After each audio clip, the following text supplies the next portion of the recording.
unbeatable if you build wrong. I was just like, oh, I might skip then, actually, because like the aesthetic of that game looked awesome, and then I started playing it. Played the first 90 minutes of it off stream. I was like, I could get into this, and then read a few reviews and was like, oh, maybe not actually. What game is this? This is Dwarf Fortress, which I'm gonna start playing in a few minutes. I swear, I just keep getting sidetracked. You've been really craving playing Morrowind. You need to look into mods. I feel like it's hard to look up anything for Morrowind without just finding mods. What is this menu game? Yeah, actually. This, my friends, is Dwarf Fortress. Oh, the one I'm talking about. Underrail. Well, Underrail, Stalker, Civ. But the one that you can, like, get busted out of being able to complete if you build wrong is Underrail, which is this. Although maybe that's changed. I don't know. Not Undertale. Underrail with an R. It's one of those, oh, it looks like Fallout. Smells like Fallout games, but isn't Fallout. Like, it's an RPG. Yeah. I do adore the aesthetic of this game. Like, it looks incredible.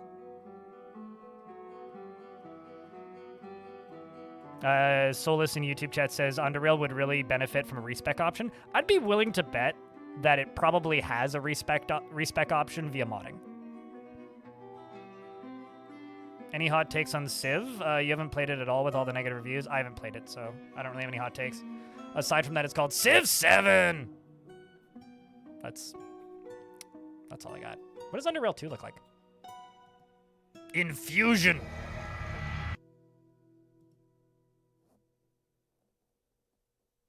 Okay, it looks like Underrail with better lighting. Actually, you know, this kind of looks like not Underrail. What's the word I'm looking for here? This kind of looks like Xenonauts now, with the higher fidelity environments and shit. Okay, I mean, the ninja sword's making me think like Kenshi a little bit, aesthetically. I don't know. Keep me posted, chat. What? That's wild. Of a hacking system, aesthetically. Honestly, this kind of just looks like turn-based Stalker. Which, by the way, I would be totally in for. Like a turn-based a turn-based Stalker. I don't know, looks neat. It could be neat. There's a world where that could be cool. But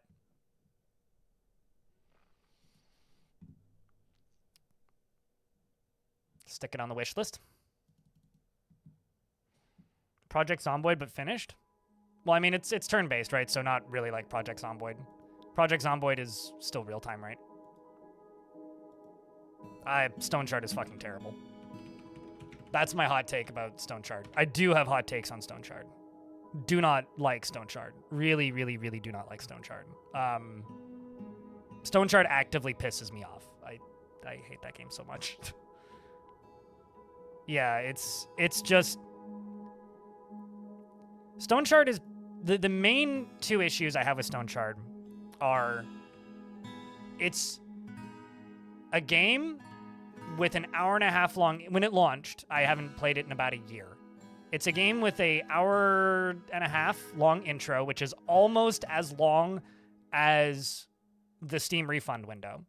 They gave a 50% discount coupon to everybody who owned Darkest Dungeon without asking for permission, as far as I know. And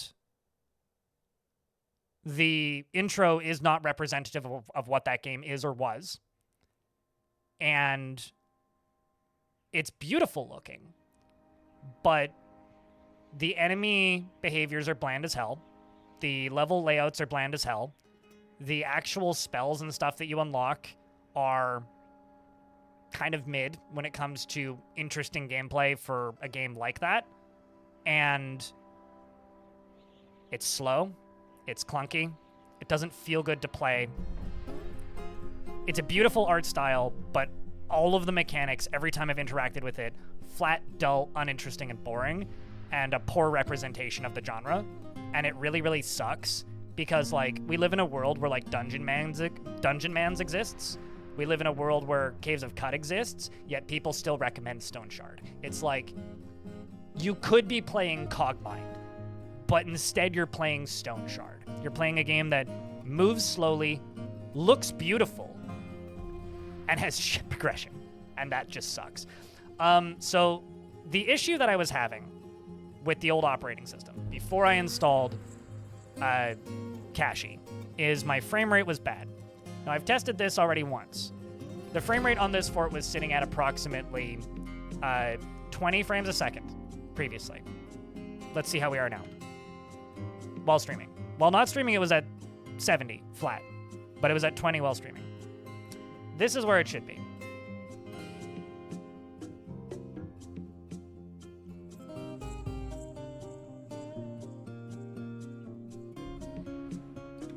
So now I can give you a thumbs up.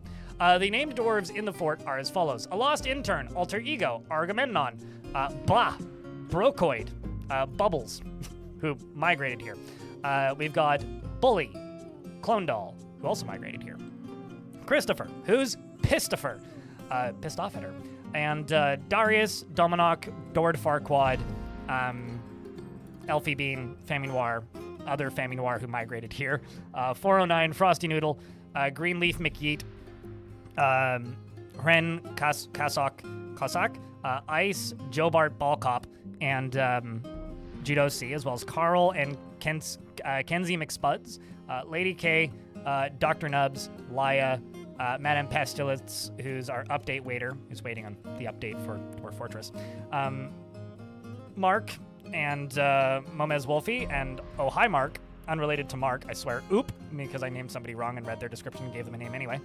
And Oversized Red, Pain Cleric, Phelps, Michael, we call him, Pilot, Port, 3M5, Reinhardt, Rock Mine Enough, and Rolf, as well as Shinobi, Spooky Ghost, Stinker, Mike, and Storm, as well as Swiftwing, Sympathetic, no, not Sympathetic, Synthetic, maybe also Sympathetic, Catgirl, and Viking Ball, Virtuvius, Vlad, William, Wolfie, Exarius, and Zinc.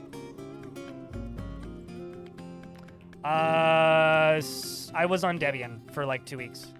But apparently I have the only graphics card made in the last 10 years, like one of 4, that isn't officially supported. So I had to compile my own drivers, and I kind of said I gave up.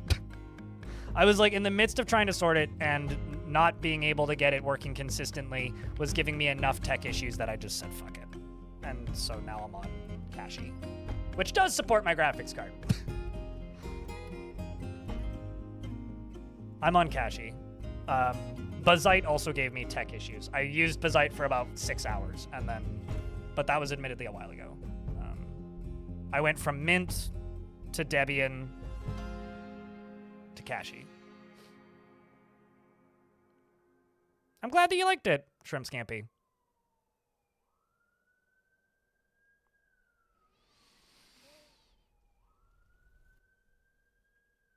Was mutant mode allows players to make changes to a lot of modifiers via sliders? What about... Can I name one Pop-Tart? If... I'll say this, YouTube chat. The first person to put 3 pickaxe emojis into the dwarf fort, into the YouTube chat, can name a dwarf in the fort.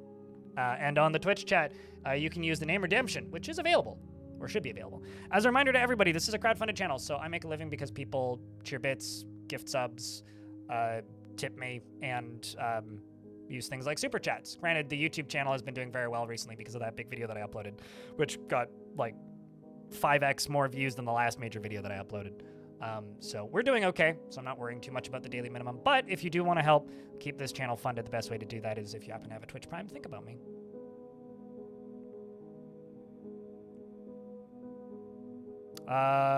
So Landon Hart, you get to name a thing. Dave Danger, the Wardlock. Did you have one? I thought you had one on this fort. Let me double. No, you didn't.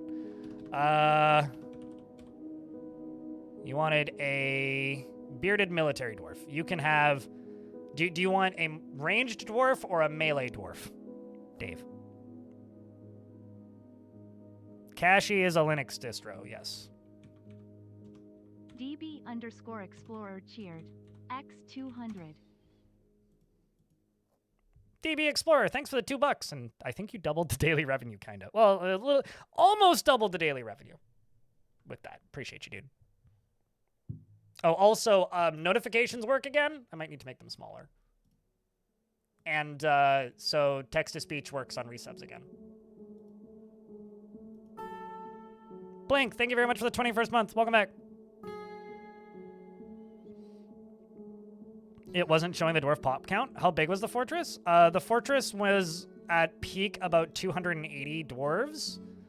And then it dropped down to about 150 by the end because there was a lot of fights and duels with the underworld, and I lost a lot of dwarves. But it was recovering again when I dropped it. I mean, like, the save file's available, so you can go get the save file. I think it had just under 200 dwarves at final, I think. How is CashOS? I don't know. I've been running it for like 72 hours. Like, I installed it on Thursday, so ask me next week. Once I've done a little bit more messing around with it. DB Explorer, thanks for the 5-pack. Appreciate you. Thanks for helping keep the channel funded. How old is this fort? That is a good question. I want to say, hold on.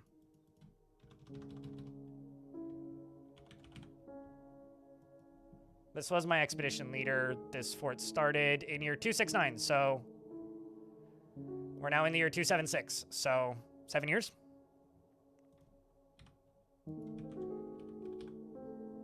Let's go ranged dwarf, says Cap.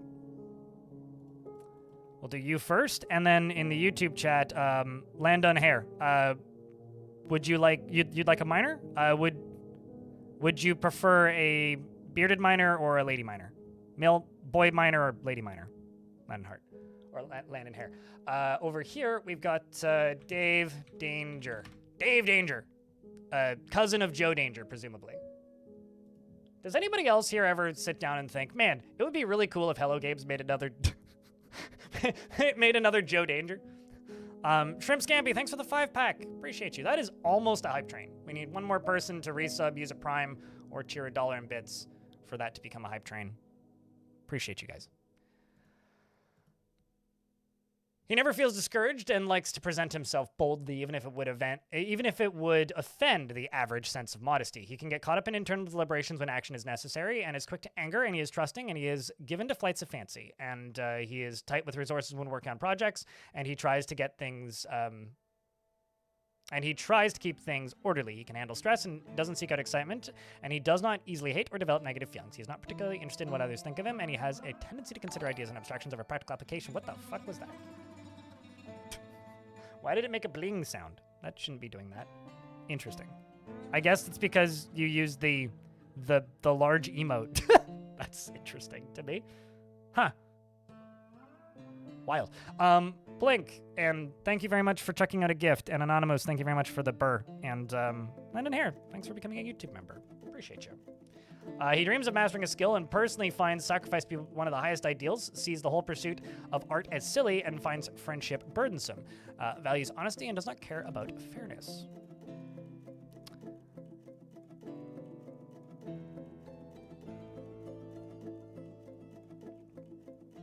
He likes orthoclase and bronze and lapis lazuli and chipmunk bone, shields, querns, and I should make it make the alert sound from Dwarf Fortress. You know the brr sound when something bad happens? Phoenix, thanks for also becoming a YouTube member. Appreciate you. And the page of the crystal stork, and when possible prefers to consume pig's milk and chickpeas. I also like chickpeas. Chickpeas and milk. That should be like an oatmeal consistency. And he hates snails. He has a pet goose who is still alive. And okay, hold up. I gotta catch up on the YouTube chat, or on the Twitch chat. Eric, thanks for the $1, and Kunsun Kit, thank you very much for the 2 months. Welcome back. Thanks for the hype train chat. You're very kind. And then I need to name a miner. A lady miner. specifically.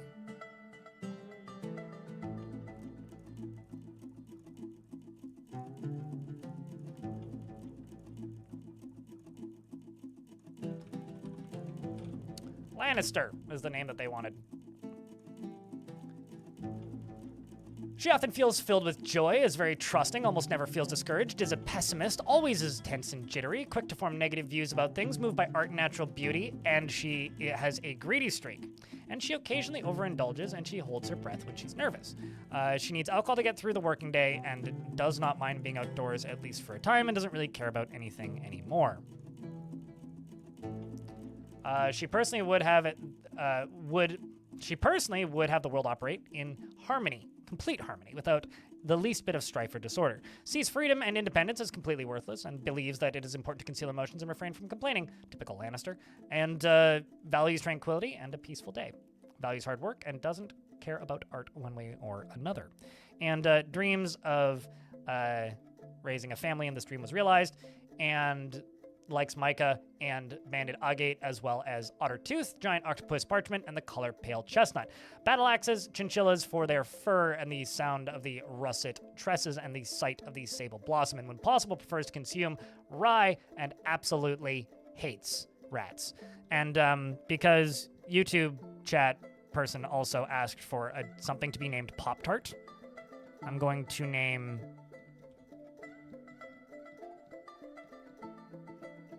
I'm gonna name this smelter here Pop-Tart. There you go. What's lame? The hype train needs one more subscription or $4 in bits to level up. It's got 1 minute left. So this is the fort. I need to make a Craftsdwarf's Guild, which I've started up here, so I should probably finish that. I'm currently in the process of redirecting a river, which I guess is less important now. The stream last time ended quite suddenly because I was suddenly, the stream crashed basically and went offline. So I'm still a little bit annoyed by that. So I was cut off at a pretty cool point in the fortress. I'm trying to basically make a alternative drainage for the ocean, or for the rivers, X300, which will probably be pretty cool if you ask me. The theme plan for this fort. The plan for this fort is wait for the dino patch. The theme for this fort is machines and systems and fucking around with stuff. It is an evil map. It rains this malodorous filth, which causes severe bruising and bleeding, and pisses everybody off who touches it. Very pleasant, healthy stuff, good for skin, I'm told. And we're probably going to go to war with things. Did you hear Dino Patch? Yes, the next major update is the Dino update, which releases on the 26th. And also, N-Shift, thank you very much for the $3. DB Explorer, thank you very much for the $3. And it now needs $28 in bits or 6 subscriptions to level up. But thank you very much for the hype train. Seriously. Yeah, so that's it. As always, if you type in !goal, it should give you the approximate kind of theming of this fort. Unless I broke that somehow, which I don't think I did. So yeah, we're doing a bunch of construction. I probably need to make a bunch of bedrooms because the population went up again. I did limit the population because I was having frame rate problems with this fort, but changing the OS seems to have fixed that. So we'll see if that sticks. The frame rate issues or the fixes that I threw in there. Either or, if not both. I do have some dwarves that are just tantruming, which is a bit unfortunate. 3 years WoW Crypt Blank. Nip, thank you very much for the 36th month. Appreciate you. This was a 4x4, if I remember correctly, yeah. What?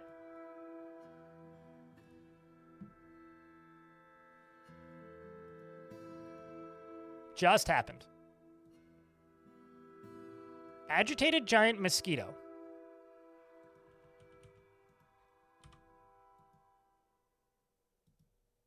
Oh my god. There's not one but 2 agitated giant mosquitoes.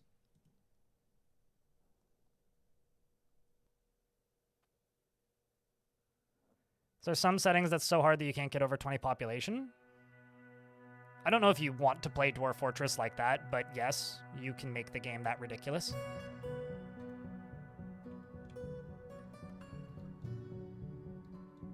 But Dwarf Fortress isn't really hard like that. This is more of a sandbox in a lot of ways.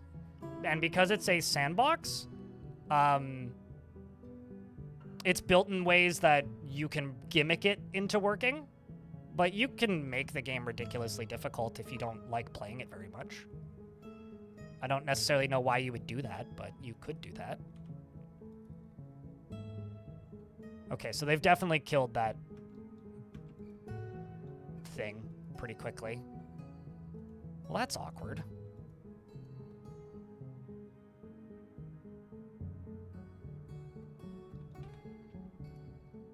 I'm just gonna go over here and see if I can throw some weapon traps in. Like, Dwarf Fortress is a very deep game, but it's not necessarily a difficult game. If that makes any sense.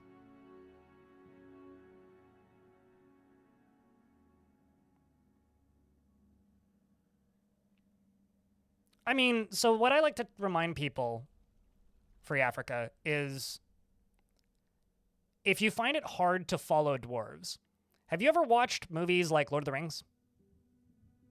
You know the battle for Helm's Deep? There's a lot of people in that battle. There's huge groups of people in that battle. But the movie only really follows Legolas, Gimli, Gandalf, the hobbits. You know, the main characters. Aragorn? Yeah, not the dragon dude. It follows main characters. Dwarf Fortress is a game where if you have the large populations and you follow the main characters and keep track of the main characters, it's a much more interesting game. Like, if you don't have main characters and you're not keeping track of main characters and you're not naming main characters because they did interesting things, yeah, you're going to end up with a less interesting experience overall. So I recommend making and following main characters, because that is how you end up with a satisfying longer-term playthrough. Okay, so Swiftwing does have a tomb already set, which is good. And Viking Ball is placing Swiftwing into a coffin. Of course I do that in my runs. I don't always follow the stories minute to minute. Chat, can I get a big round of beers? Please and thank you for that big hype train and the 2 new YouTube members. Please and thank you. You don't see DF Hack. I do use it. Why do you care? Every new person who tunes into my stream is like, why aren't you using DF Hack? And then they try to educate me on DF Hack. Of course I'm using DF Hack, but I don't need the overlays because I don't think they're necessary. Different people have different definitions of quality of life, I think. Who are my main characters? Pain Cleric is one of the main characters of this fort. Pain Cleric was the expedition leader of this fortress and is a bit of a troubled character, and was actually the most pissed off dwarf in the fort for quite some time. But she's recovered since I put her into the military, and has since mastered multiple combat skills, and is a legendary observer fighter and legendary in discipline. I do need to let her out, though, so she can, like, acquire some objects. She's running the shield smacking squad, which wields 2 shields, and is very, very skilled in defending against enemies that would try to get to the Marks dwarves. So they're just kind of the front line of defense against any kind of incoming threats. As far as other dwarves we have in this fort that are main characters, probably Clonedal, because Clonedal existed in the year 208 in my fortress called Squidward.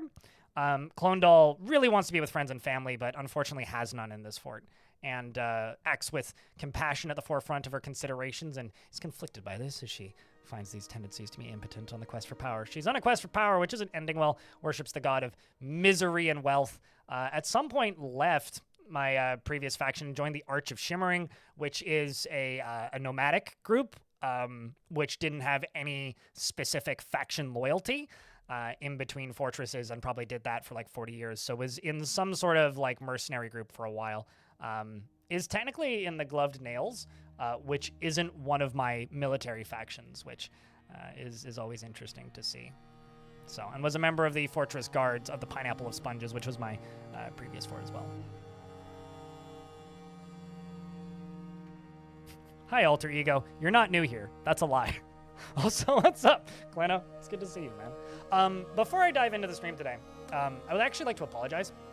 My mood has been shit the past week, and there's never really an excuse for that. But genuinely, like, it's been a lot of dealing with technical difficulties and just being cranky in general. So, gonna try and upswing this. That's all. There's an ad break running right now, and I'm going to go use the toilet real quick, and then we'll dive in fully. See you in a second, chat.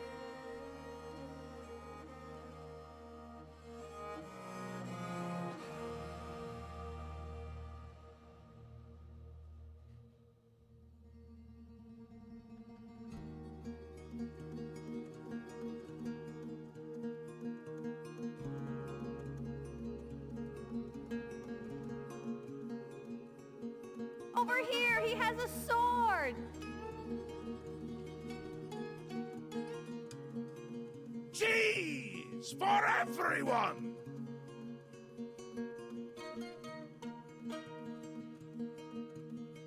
Let's take a lovely fruit, the tomato, remove everything that's good from it, the seeds, the vitamins, the nutrients, everything that's good about it, and just jam it full of shit garbage shit sugar, and put it in a shit bottle that sounds like shit when you put it on your shit. It's shit! Stop eating ketchup!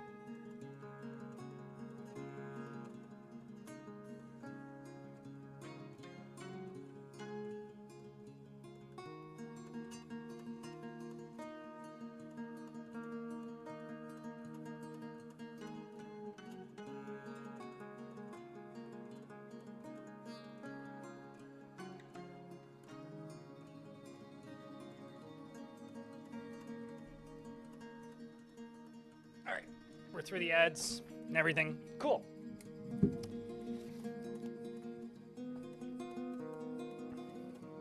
I kind of had a bad week, so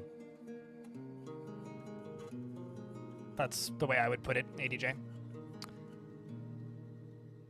Okay, so a lot of dwarves are currently in hospital, cleaning self, due to going outside and touching the air, but since we've got agitated mosquitoes, I need to be a little bit cautious. There's also this dude who's fucking awesome looking.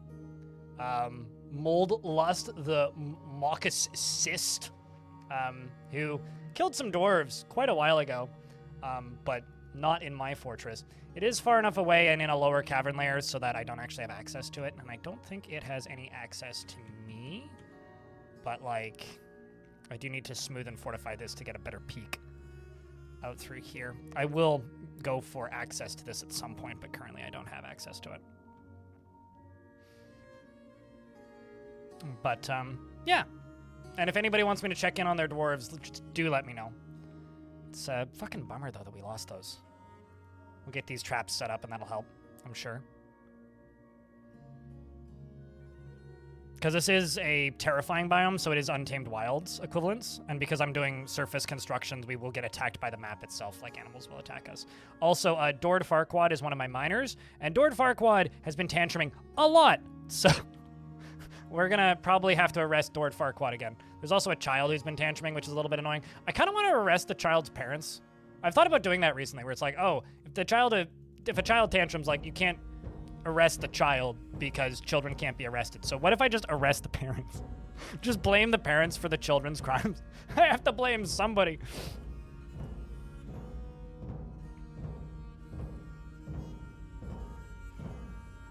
When characters die in Dwarf Fortress,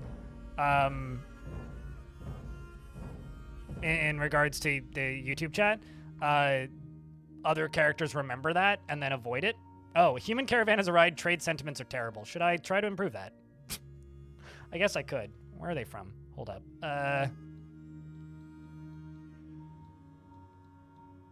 Who are the humans I'm trading with, actually? I'm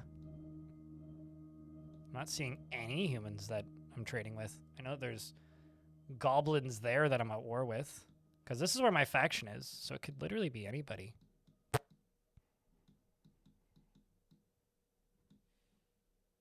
Like, these are the dwarves that I'm trading with. I kind of figured they'd be closer to me, but maybe not. What faction are you part of?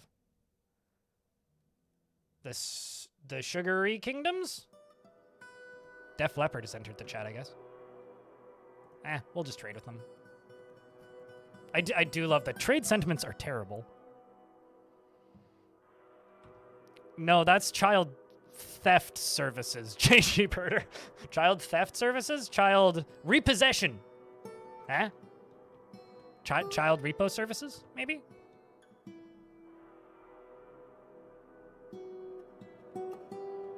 That would make some sense. Anyway, so I gotta hook all these up to a lever. Which I've definitely got an unconnected one. Yes, you.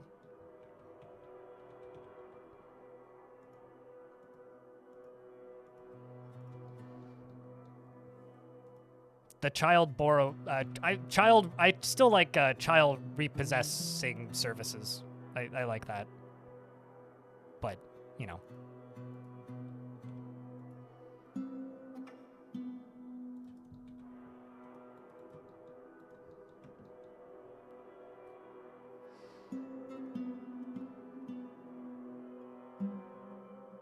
I do have to ask, though, chat, what have you been playing recently? I've done a lot of babbling about other games that I haven't been playing.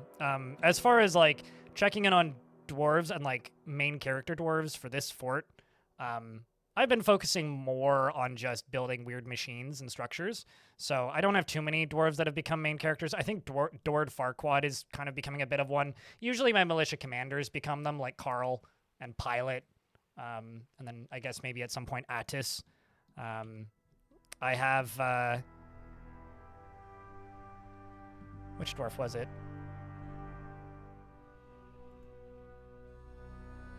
There was one that was tantruming a bit earlier. It's also been like a week. Also, the captain of the guard usually becomes a main character for me. Like, my nobles list usually become main characters. Laya's so happy. It's ridiculous. Ridiculous. Oh, I can also get, this up and running again, since the lag isn't as bad now. We'll get people farm or fishing again. And we can get the fish industry up and running again, and the fish transport industry up and running again. You've been playing FF14 and Freelancer? Are you playing modded Freelancer, or? We're also working on making a spike pit there. That's interesting. I just discovered something about Kashi. So I'm using... Here, hold on. Actually, if I go to desktop recording, I'd probably show it. I'm using KDE Plasma, which has this feature, which makes your mouse super big if you shake it.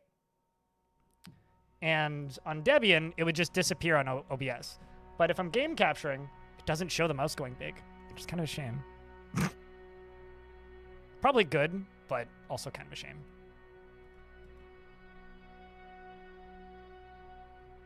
So now that that's connected, and it's connected underneath this, I can deconstruct you.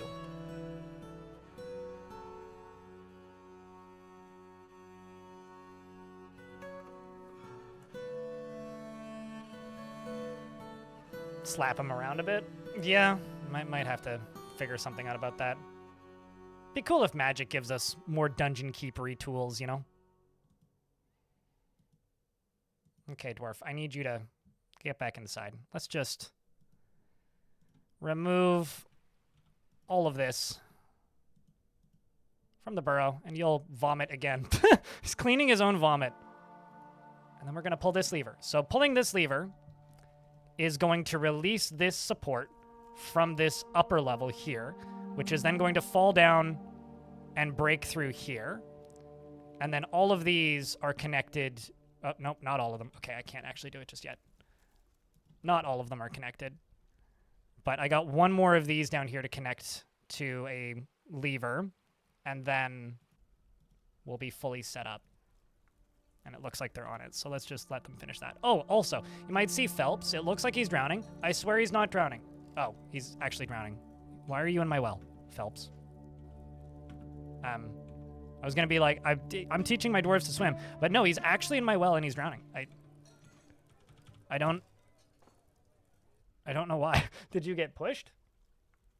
Did Dord push you? Huh. Well, he climbed out, so that's good. I feel like I should lock this. Like that seems bad. I'm gonna put a grate on top of that so that don't happen no more. Cause I think that this well will still work through the grate. It's a good thing everybody knows how to swim in this fort, Phelps included.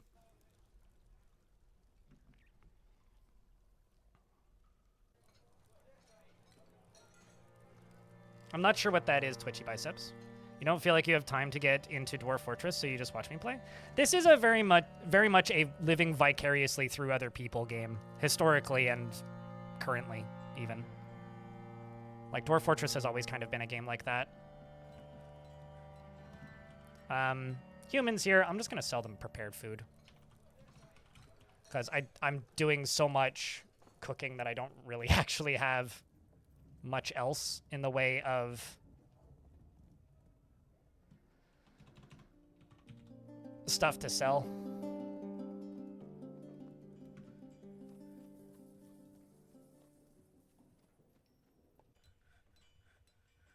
You just like the vibes? Appreciate you. Do I have a legendary swimmer yet? I've got a lot of novice and a few competent, but no legendary that I've seen. I would be really surprised. Like, what is Phelps at? If we actually hit legendary. I would have to be a bit more aggressive with my swimming teachings to... Oh, he's only dabbling. What's Laia at? Dabbling. I would have to get significantly more aggressive with my swimming teaching, which I could do now that the frame rate's better. I see novice. Like, most of them are between dabbling and novice. There's like 1 or 2 competence, though. Dabbling. Which is still, like, more... Yeah, see, there's a novice. It's, like, it's still more swimming training than, like, most forts get. Because the way I'm teaching swimming is this. Also, where's the minecart for it?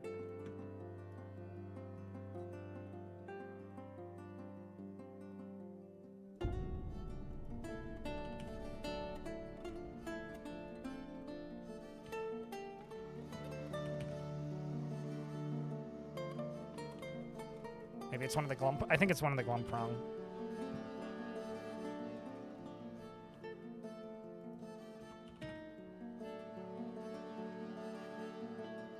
Is it you? Did it get yoinked to go get gems put on it? I think it did. They made it fancy. How many hours do I have in Steam DF? Yeah, I made my Steam profile private recently because I kept getting friend requests from spammers. My hour count is 4,402, but my time streamed is about 16,000 hours.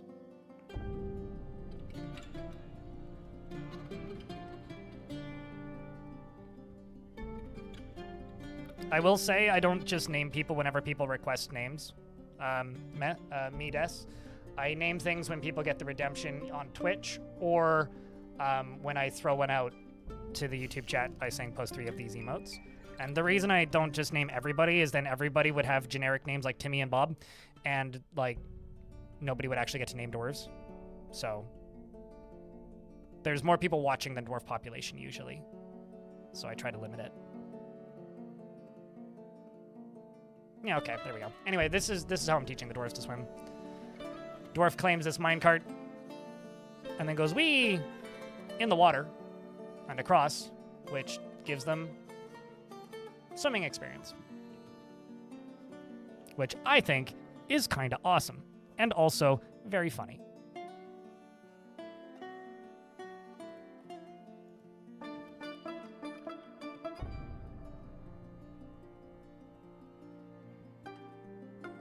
Yeah, I had my Steam profile public for a very long time, but I guess you could look up my Steam review, because I do have a review on Steam of Dwarf Fort, but... Alright, you can have this as a gift to try and improve relations, and I don't want to buy those blocks.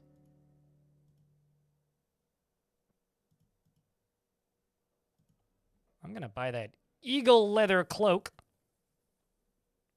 And the coats as well, why not? Buy the socks.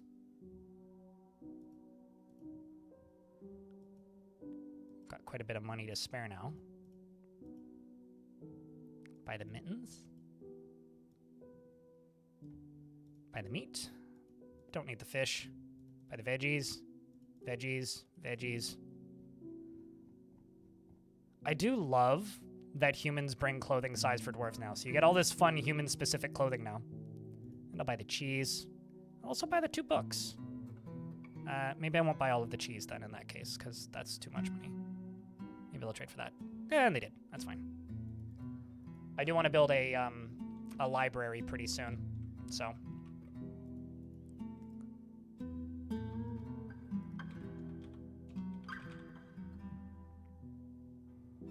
Need 70 blocks. Let's do this. So I'm going to go into here.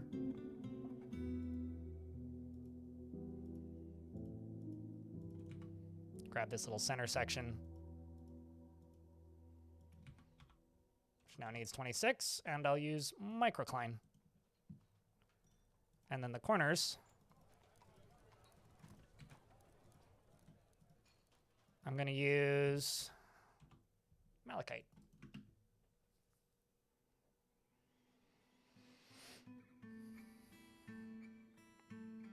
I'll be honest, I don't think I've ever done that, TKA, but I did just kind of think of that.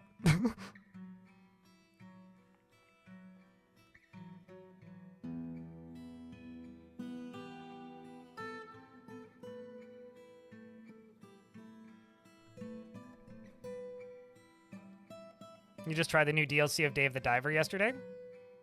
And was it good? Did it live up to your expectations? Also, now in real time, TKA, you're seeing what order I read the chats in. Like, you don't need to ask it twice. I will see it eventually in the YouTube chat, but... Thank you for nudging you back towards Dwarf Fortress with the Dragon Farm vid. Hell yeah. Dwarf Fortress is a game that people get into and out of periodically, though. Which, honestly, I think might be my least hot take. Like, I have hot takes about how people play games and stuff, but I think the most lukewarm, like, normal-ass take I have about Dwarf Fortress is that it's a game that people play periodically and get way into, and then take a break for 6 months to 5 years, and then they come back and go, oh, this is great, and then 100 to 5,000 hours later, they're done with it again.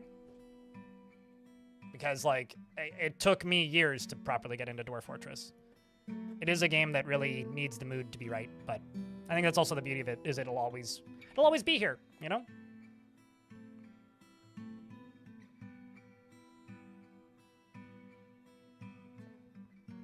When shopping and blind still streaming. I mean, I've only been live for 2 hours and 24 minutes. I usually stream for 8 to 10, right? So people discontent with many things in games, but cherish single developer games, even if silly, like Megabonk. Megabonk's fan base was like, the reviews are turning on that game a little bit. Purely because, like, there's like some late game balance issues or something. I don't know. But I'll say this. I think like expectations of what games are has changed, really.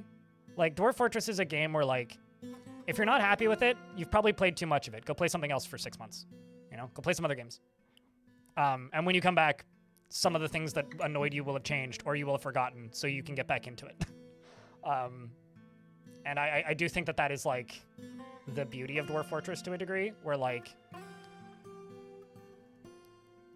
while it's always going to have some problems, it is absolutely possible to get into it and then, after the fact, come back to it months, if not years later, and enjoy the game more.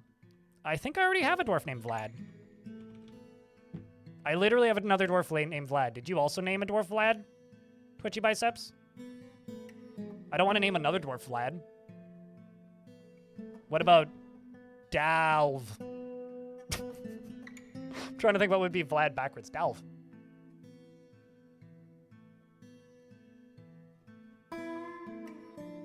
Is this the fortress with the frozen ocean? No, but this is the same faction, so they, like, migrated here. Like, this dwarf came from the Pineapple of Sponges, which is the same faction. But I'll name a dwarf Dalv. Although I couldn't tell you if they're bald, because they all have caps on. So finding a dwarf without a cap is actually going to be difficult.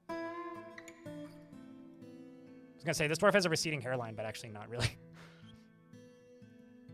You definitely have hair.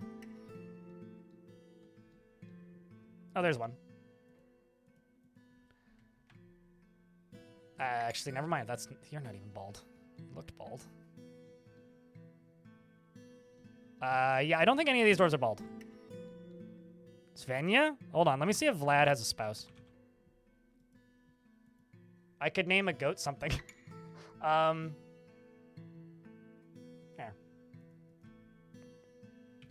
Svenja. I have no idea how to properly pronounce that. She is deliberately cruel to those unfortunate enough to be subject to her sadism. Oh, so you made I want to be the guy. I understand. She finds helping others to be emotionally rewarding and has little time for forgiveness and will generally seek retribution. She dislikes receiving advice, preferring to keep her own counsel, and is comfortable around others that are unusual. She is comfortable around others that are different from herself. She enjoys the company of others and likes a little excitement now and then. She is conflicted by this as she considers tranquility preferable to tumult conceptually. She occasionally overindulges, takes offered help and gifts without feeling particularly grateful, and likes to keep things practical without delving too deeply into the abstract. She tends to share her own experiences and thoughts with others, and she lives a fast-paced life and is not inherently proud of her talents and accomplishments. She often feels lustful, and she is quite ambitious. She is not particularly interested in what others think of her, and she tends to think before acting, after seeing Unk die in 268. She personally, when greeting others, always smiles nervously and needs alcohol to get through the working day. And she begins to talk rapidly when she's angry. It's kind of like me, actually. My voice just kind of speeds up when I'm frustrated. Personally finds sacrifice to be of the highest ideals, or when I'm recording a video, and has a deep respect for animals and plants in the natural world, values tranquility and peaceful day, and doesn't see cooperation as valuable. Like Spron's Creed Zircon, this dwarf would immediately clear cut an entire forest when an elf is just like, we like these trees, please don't cut them down. Okay, boss, on it. Cuts down all trees. Likes green zircon, clear glass, mountain goat horn, pigs for their sense of smell, and giant blue jays for their coloration, the sight of the sable blossom, and when possible prefers to consume quinoa beer and yak's milk and teff flour, and absolutely hates self-eating spiders. And your one friend, Akenton, died in the last fort in front of you. So, you've seen some shit.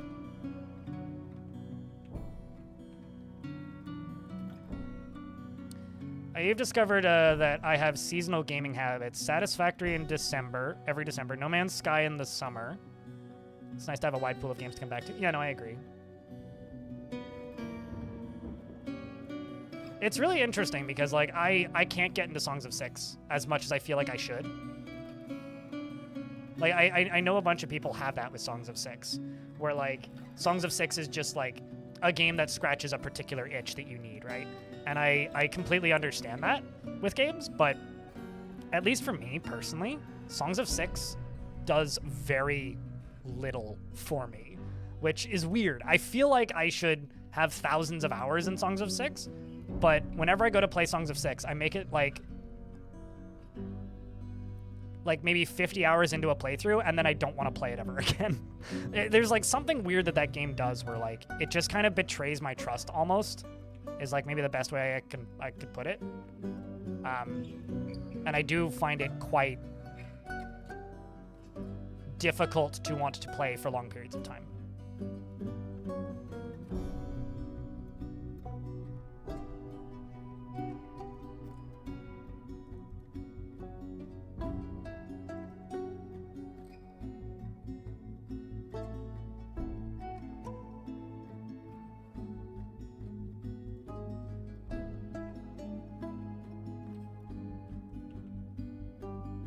I guess dwarves have different laws. Hyperheliosphere.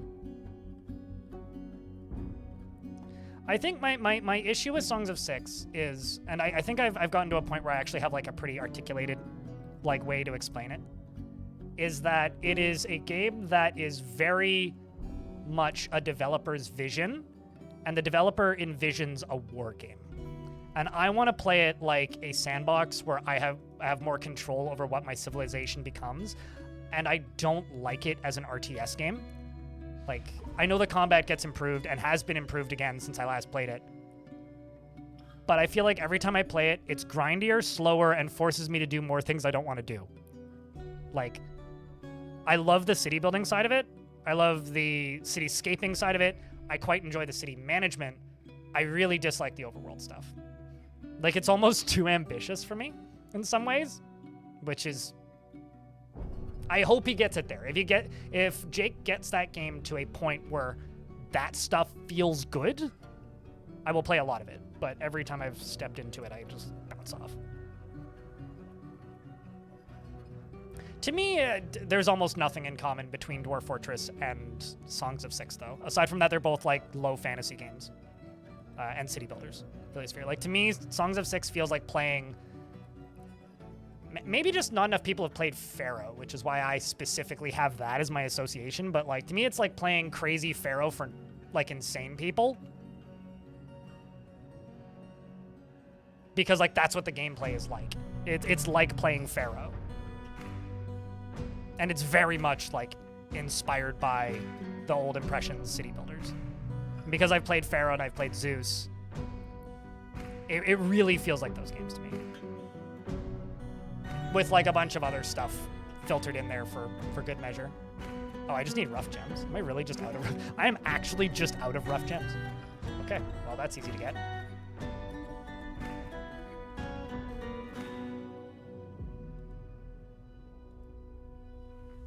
Dord Farquaad is throwing another tantrum. Are you in prison currently? No. Also, Dord Farquaad has another child.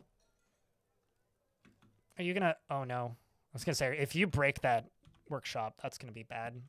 Am I throwing you in prison again, Doherty? Looks like I am.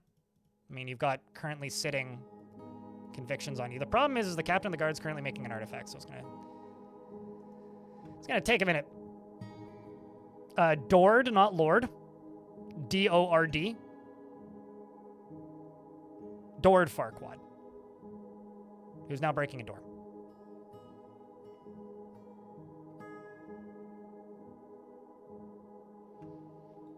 I mean, that's because it's a city builder, right? You know, it's the same reason, like, Zeppelin Armada. It's the same reason you don't get super attached to a particular person in Banished, right? It's because it's a city builder, right? So it's much more abstracted. I guess what I'm trying to say is, like, Songs of Six is a very interesting video game. It's not a story generator, right? And that's not bad. That's totally fine. It's absolutely awesome that that game exists. But it doesn't have the hooks in it to keep somebody like me specifically playing that game for thousands of hours.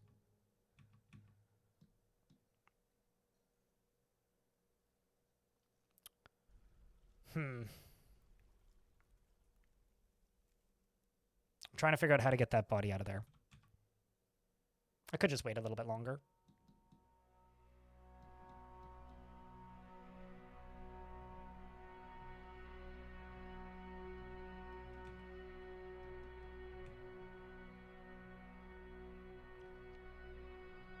I'm just a little bit worried that the body is going to get caught in this area and then not flow up, which I want it to do.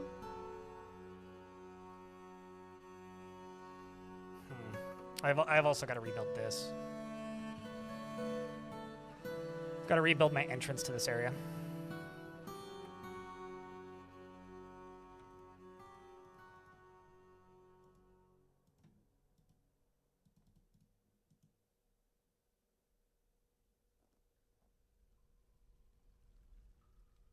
Well, I mean, if you play Dwarf Fortress like Factorio, Songs of Six is for you, right? Like, to me, Songs of Six is really good until it makes me do the combat stuff, but has a closer... Like, to me, Songs of Six actually is what I want Factorio to be, if that makes any sense. Like, I don't like conveyor belt management games because I find them to just be tedious, but I do like the city management in Songs of Six for similar reasons that I feel like people like Factorio. A gremlin, drive it away. Okay, see ya.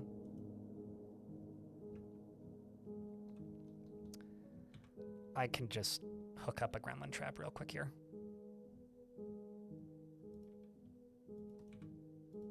And it'll be real easy. Who doesn't want a gremlin trap? I mean, come on. We're in an ad break real quick, so I'm just going to build a gremlin trap during the ads.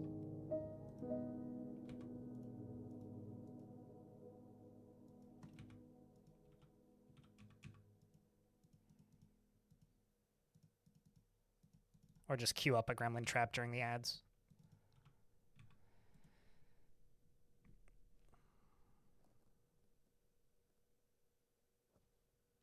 And I need some cages. Wooden cages.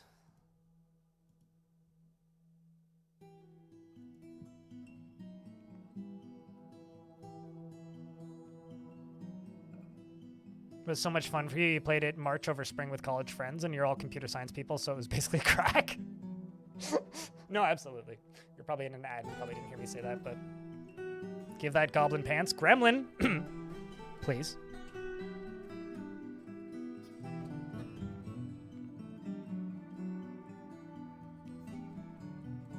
I want the Lua modding side to be more expanded upon, William, in YouTube chat.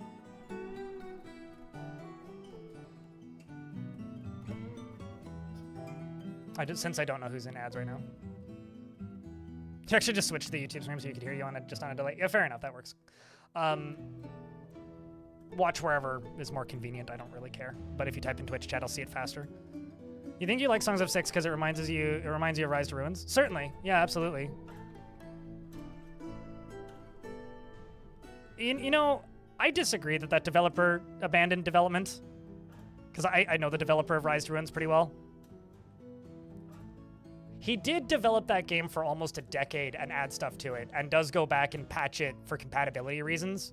Like, I think abandoned makes it sound like a thing is unfinished. I think calling something finished isn't abandoned, and I think that developer finished development on it, which is the positive version of abandoning a game, if that makes any sense. I don't know. It feels kind of mean to be like they abandoned development, but... Speaking of games that have been abandoned periodically over the years, the developer of ADOM, Ancient Domains of Mystery, is coming back.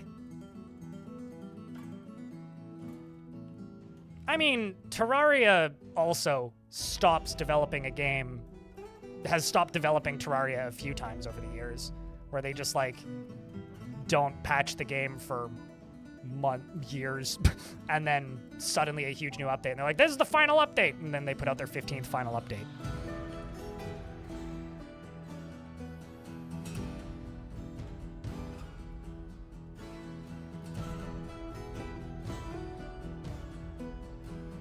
It feels abandoned because you wanted more of it? Certainly.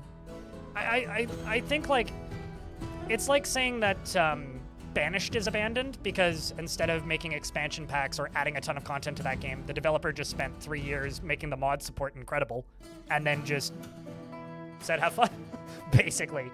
Like, I have no idea about Terraria. Do I? I think what you need to remember when I talk about games and just be like, I bounce off of it.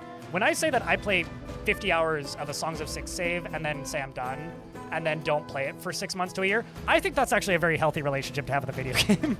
Like, maybe this is a hot take, but like, if I play a video game and really enjoy it and get hundreds of hours out of it, and then say, I'm done, I'm good, I can take a break now, and then go play something else or that is not that for the better part of several years, or for the better part of a year, and then come back and then play it for a week. That is like a very normal relationship to have with a video game.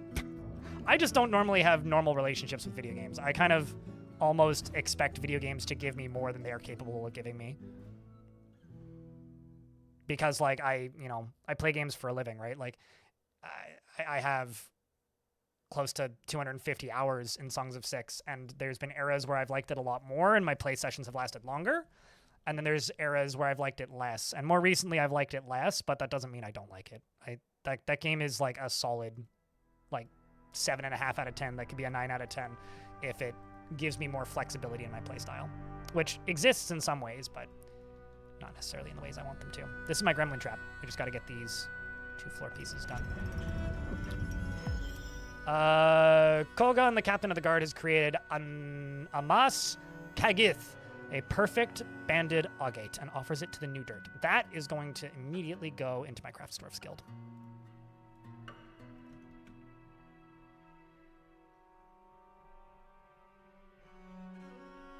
I think like the 2 best send-offs, the 3 best send-offs you could give to a well-selling indie game are open sourcing part of it is probably peak 1. Number 2, just giving it the best modding support you possibly can and leaving it closed source is number 2. And number 3 is like releasing enough of it that the community can own it, basically. Some combination of the 2. It's actually just those 2. Is just give it great mod support and say have fun. Let me check in a second. If you did, they're not necessarily here.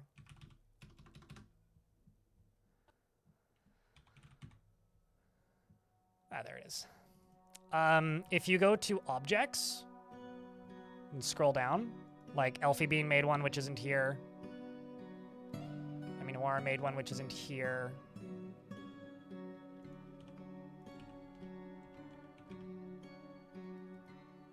You've not created any artifacts. So underneath their name, if they made an artifact, so like Elfie, as an example, who's here, this dwarf, creator of that. Then if you look in the like objects menu, it'll like list them all. And if they're not there, then you can't jump to them. So these are all the artifacts that are claimed by different dwarves in my fort that we don't have access to. Yeah. You can also filter by written content. You can filter by named objects, symbols, and this.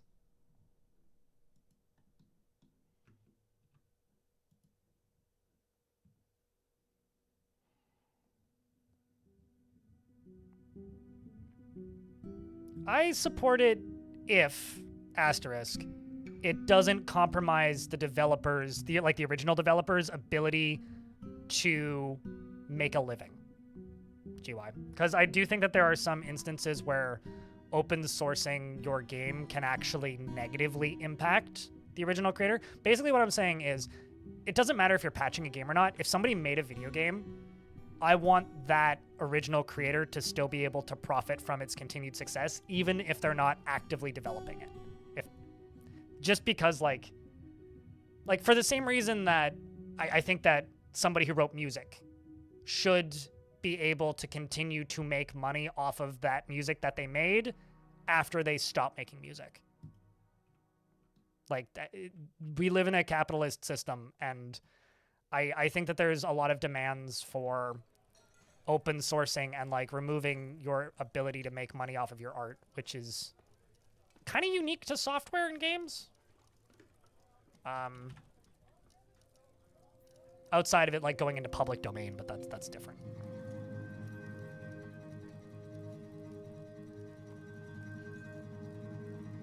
Should only open source if you're full willing to just release all rights and responsibility for its development. I mean, like, it's the reason Dwarf Fortress is closed source, right? Like, the reason Dwarf Fortress isn't fully open source, even though the developers support it, is because they need to pay their bills and they don't want games to just fork it and steal their income, right? Yeah, I mean, like, for every game that is closed source and doesn't have an open source alternative, there's obviously going to be games out there that are open source but still figure out a business model. It happens. It's fascinating when it happens, but it's not like the norm, you know?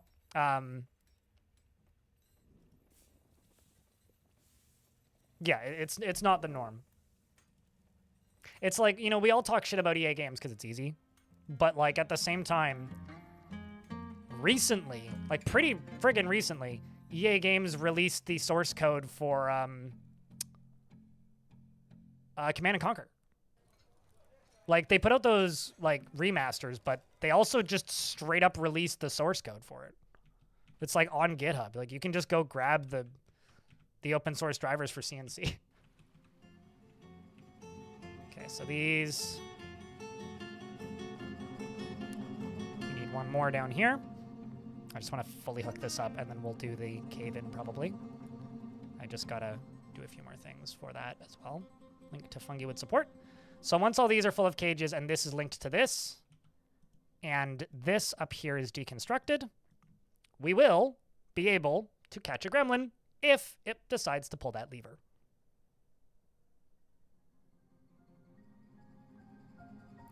If you go look at the open red alert, like subreddit or Discord server, they're fucking feasting, which is the open source red alert, like, update, where you needed the graphics for OG red alert.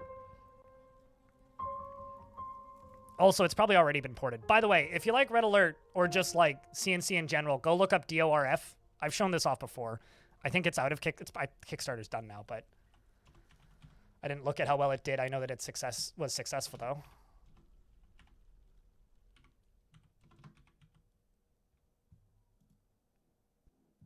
Hold up. I'm just gonna mute Dwarf Fort for a sec. Tab over and show you guys this.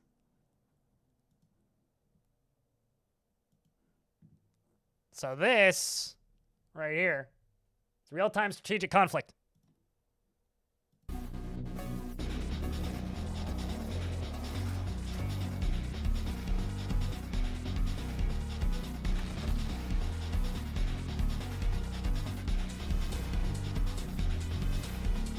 I really like the open elite, the original elite, so Elite, hyperheliosphere. This was originally a overhaul mod for Open Red Alert.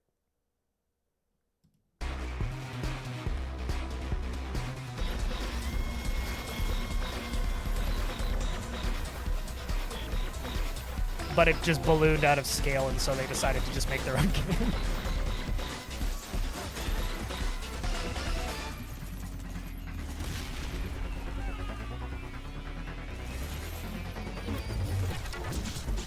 I just hope this thing has a campaign that's better than the one for They Are Billions, because that was the last time I was truly excited for a new RTS. And that fucking campaign was awful.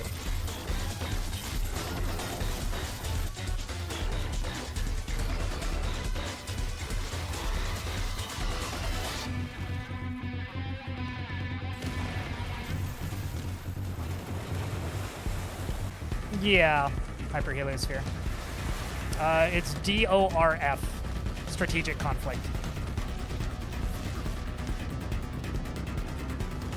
And I'm not just saying that because it's a Dwarf Fortress movie.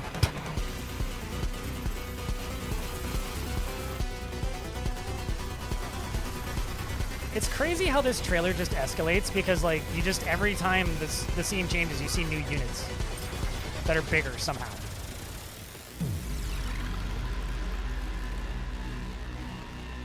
It's like, oh my god, it's just still going. Like, I think for me, the craziest thing in that whole trailer is probably just the...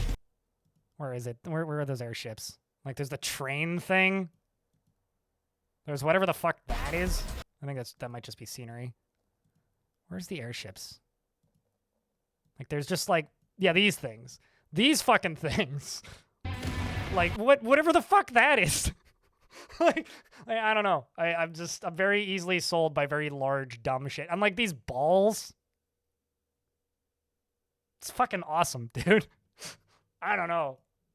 That thing has a look to it.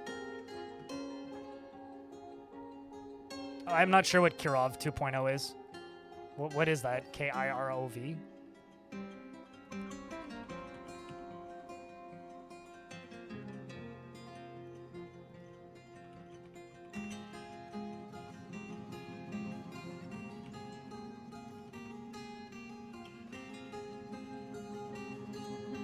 Oh, it's like a Command and Conquer mod?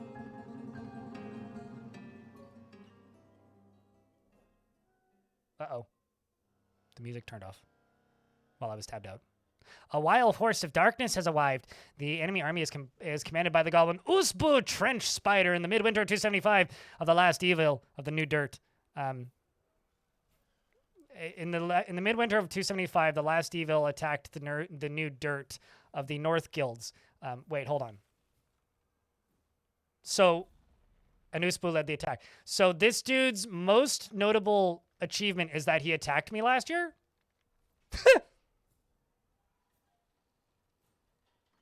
Okay. You showed up in time. How's it going? It's going.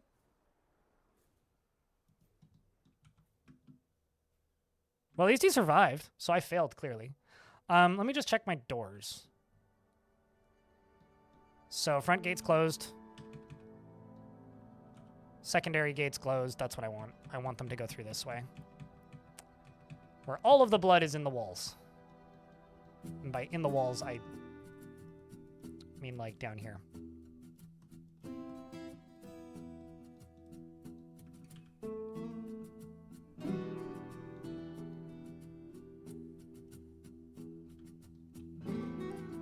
Here comes the soldiers. They'll fight in this hallway. So everything is stealthed with the exception of the dragon.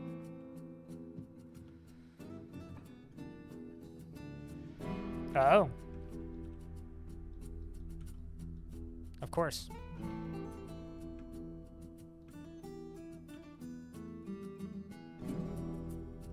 Of course. Of course they're going that way.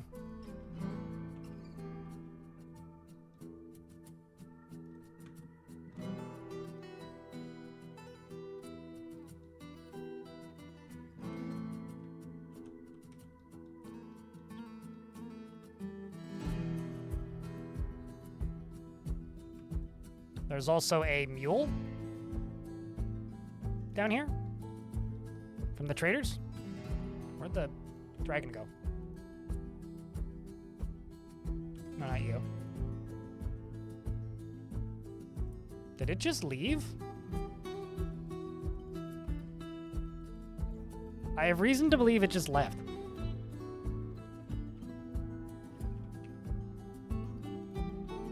Okay. Sure, I mean, if you insist.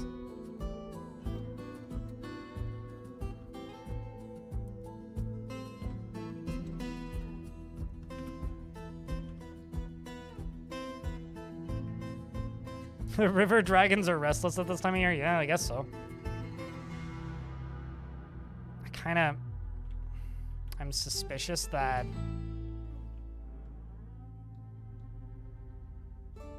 just gonna have some goblins just explode on these.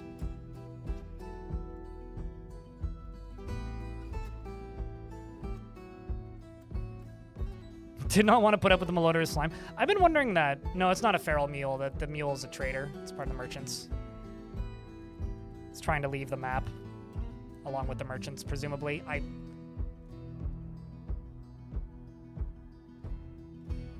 Trying and not succeeding, I don't think. What's funny is they could have just, like, walked out the side door, but I guess that was too indirect for their taste. Unrelated, some migrants have arrived. You know, honestly, if they want to exit the fort in a rock climbing challenge, who am I to stop them? Who am I to try and stop them? Is there a line? I see. Yeah. Okay, they're trying to get the limestone from up here.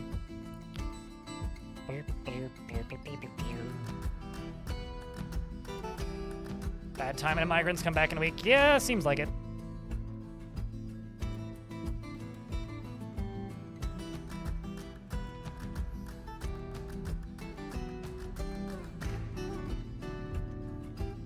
Okay, there you go. You're getting connected now.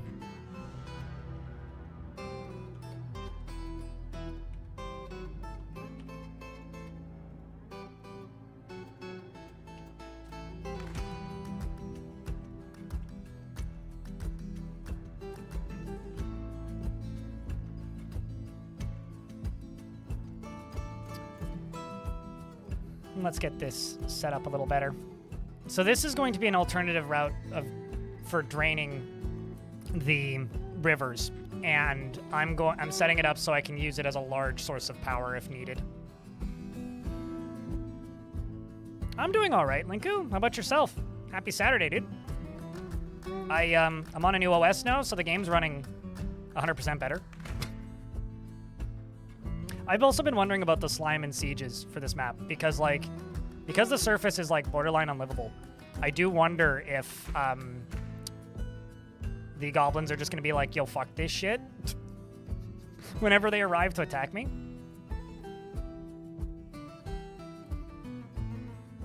I do actually kind of wonder. And it's starting to seem like it might be the case. Because if they take injury, sometimes they just leave. So, like, if they show up and get injured immediately, like, it wouldn't surprise me too much if they're just like, yeah, fuck this, and just leave.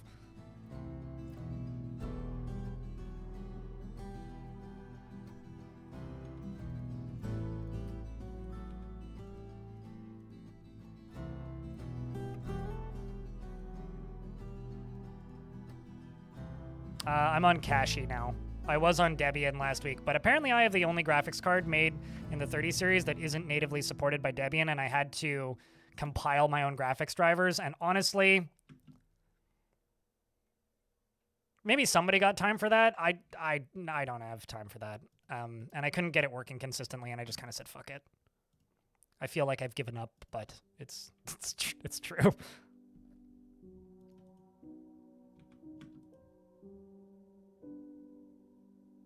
You're on your lunch break for like 30 more seconds, right? You didn't end up doing both. You found a broadleaf forest with a random volcano and hill in the middle with a stream to boot. Oh, hell yeah. I've wanted to find a map with a stream and a volcano on it. That looked nice for a while, but I haven't been able to find one. So this is the Smeared Sect, which needs to be moved up to a temple complex. Is this the Smeared Sect? No, that's the Faith of Earth. This is the Smeared Sect. The Smeared Sect worships, let's double check, the god of wealth and misery, which is Honor, one of the most popular gods in this particular universe, or faction, I suppose. And I don't actually need to increase the value that much, so why don't I just give them some tables? Throw in some iron tables, some malachite thrones. I misclicked that one, even though there was only 4. Then I misclicked it again. Don't misclick it a third time. There we go. And do I have any chests I could throw in? Very nice, fancy chest. And then we'll engrave along the top here, maybe. And let's open up jobs, go to engravers. Just add in some additional engravers so that gets done at a more reasonable pace than before. But only select to do this. Gotta get back to operating rides. Cheers, dude. Operating rides? You working at a fair? Hey, Dwarf. What made me stop using Mint? I didn't need to stop using Mint. I've used Linux for 2 years now. And what made me stop using Mint? I know enough about how Linux works, like from a user perspective, to be able to modify it. And Mint is very curated and pre-built, which is great. But I don't need a lot of the stuff that Mint ships with. And it's annoying to uninstall it and keep it uninstalled on Mint. And I wanted to move to Wayland for more modern support for stuff. And there were features that I couldn't access under, like, for OBS and stuff that required Wayland. And I wanted to move to Wayland. And Wayland on Mint is experimental and very crashy. Mint is great. I have no issues with Mint. My laptop still has Mint on it. I just wanted to focus my home system a little bit more. But now I'm on Kashi. I was on Debian for like 2 weeks, and I really like Debian. My editing software, about a month actually. My editing software runs so much better on Debian, but like, nah.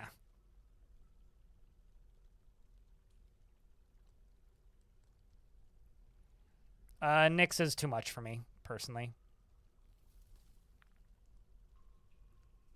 I'm also going to just say this. I fucking hate distro hopping. Like, I really, really don't like doing this. So I'm sure people will suggest plenty of different distros in the next 20 minutes. And I will be like, yep, noted. I know that exists now. Or be like, yeah, I'm already aware of it. And I probably won't try them. Because genuinely, I just want to set up something that does what I was able to do previously, that runs a little bit better, that's more focused for what I needed to do.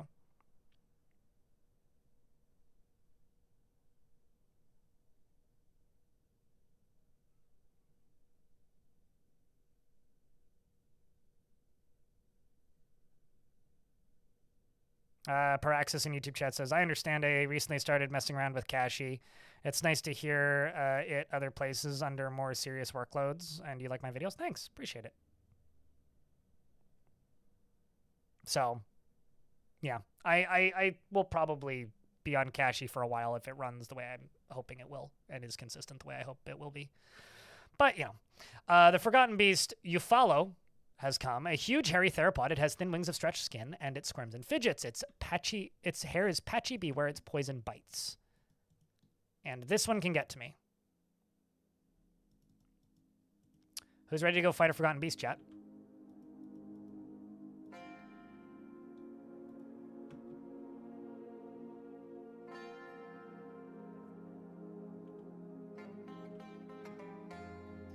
And also, I'm going to just go here. And turn it off. So they won't go down here anymore. Where'd that come from? Off map. You follow blind because otherwise you've already subscribed.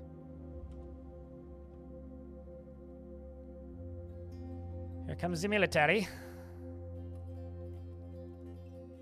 And Dwarf Quad getting more crime time.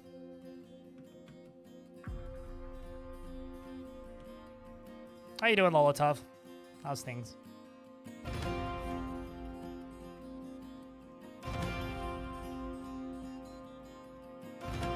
The militia captain strikes the Forgotten Beast in the lower body with a steel shield, bruising the muzzle because they're thwacking with shields. It's kind of like advanced wrestling, if you will. Militia captain strikes the Forgotten Beast in the lower body with steel shield, chipping the bone. Wrestler kicks it. Flying steel bolt strikes Forgotten Beast in the upper body, tearing the muscle and bruising the left lung. Not bad. I don't think this thing's gonna live too long. Wrestler strikes the Forgotten Beast in the upper body with steel shield, bruising the muscle and tearing the middle spine's nervous tissue. It's not very bravest tissue. They're also smacking it in the head. I think it's already winded. Can't breathe, can't stand, can't move, can't fly. It's a bloody pincushion. Look at that. Beast is dead.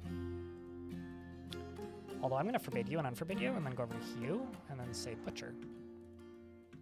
Disc. I'm just going to go right next to you, and then build a butcher shop right next to you, and try to butcher it that way.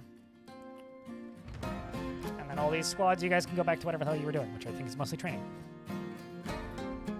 Captain America dwarves? Yeah! It makes them really, really skilled with miscellaneous objects, because whacking stuff with shields makes them skillful with miscellaneous objects, which is like picking up random crap and throwing it. Skills, if that makes any sense.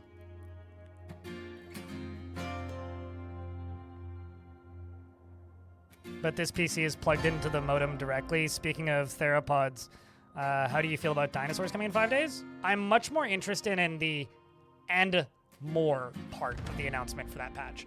Dinosaurs in and of themselves, cool, variety, but it doesn't do a lot for me. I'm more interested in like the mammoths and the other creatures that are coming in, and like the other extinct creatures aside from just dinosaurs specifically.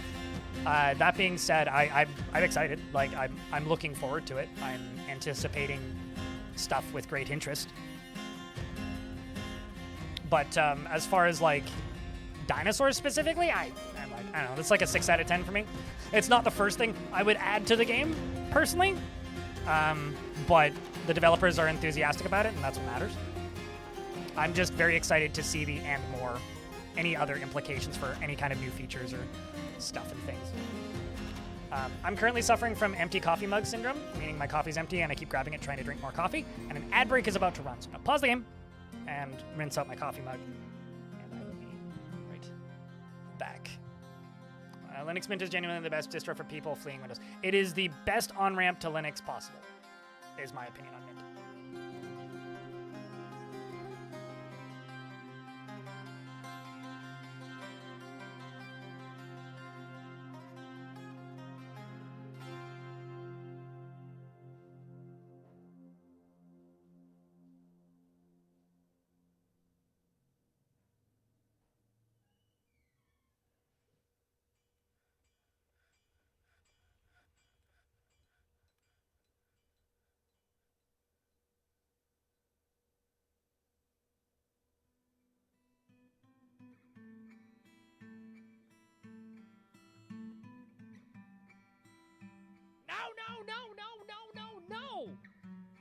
No!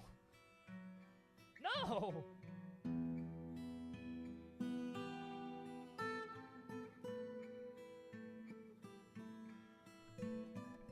Oh, dude, fuck yeah, dude. This is fucking sick. Hell yeah. Woo!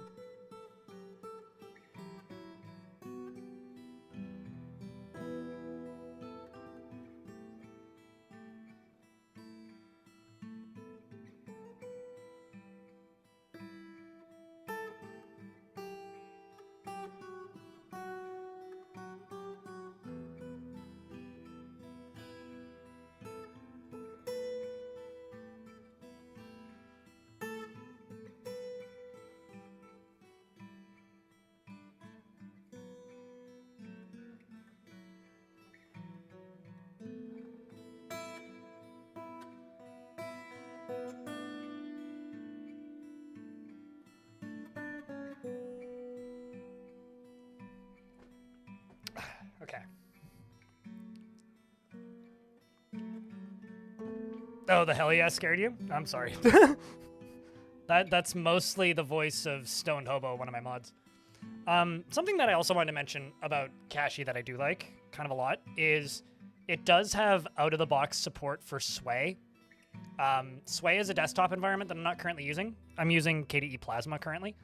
But Sway is becoming my workstation login. I don't know if you guys do this, but like historically I've had two logins for my computers. Like one where I do like streaming stuff and then one where I do editing stuff. And I haven't done that since moving to Linux. I used to do that on Windows, but I haven't done that since moving to Linux. And I think I'm going to have different desktop environments. One for like productivity working and one for streaming. And I think Sway might be my editing suite going forward. Like that's going to be where I'm going to do video production and stuff. If you're not familiar with Sway, it's a tiling window manager that actually has a really funny pop-up when you launch it, which is Sway does not support proprietary drivers. Do not submit bug requests with errors. That is intentional, which gave me a good chuckle. But it looks like fucking wizardry if you've never seen Sway before, especially if you've never seen it running. But it's kind of like the Vim of desktop environments where like everything's hotkeys. It's like F1, F2, F3, F4 to jump to different windows, and like I can just hit two hotkeys and boom, all of my editing shit just pops up, pre-tiled and all of like my 4 monitors, and it's kind of magical. But I don't actually recommend using Sway to most, if not any, people in reality. All right, let's see. Are we good to go with this nonsense? You need a door in front of you. You need a lever. I'm a little bit too zoomed in here. I sometimes find like I end up zooming in in Dwarf Fortress more than I should, and then it just gets hard for me to actually see what the fuck I'm doing. I'm gonna expand my lever room.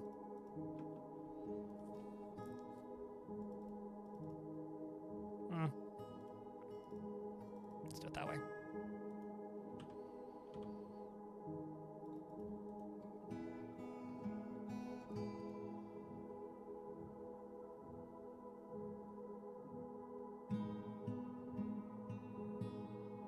If you go to the page, you cannot scrub the video. You must watch it all the way through. That's funny.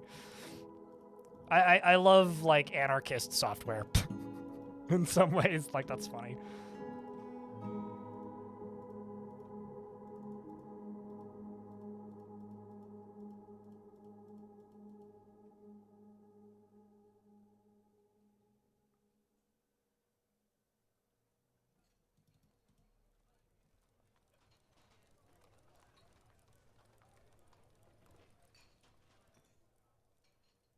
So far, lazy wins. Can I ask what you're using?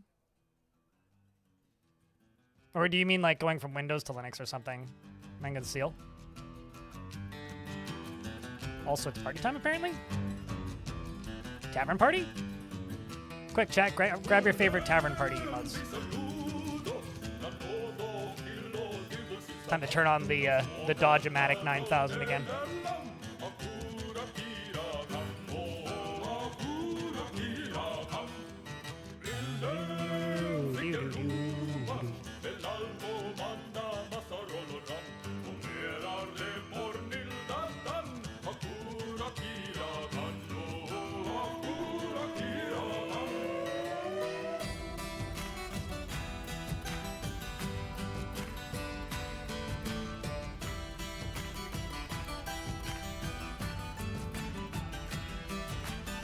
Victor Robotnik, I'm reading what you're saying, I'm just not reading it out loud. But yeah, no, that makes sense.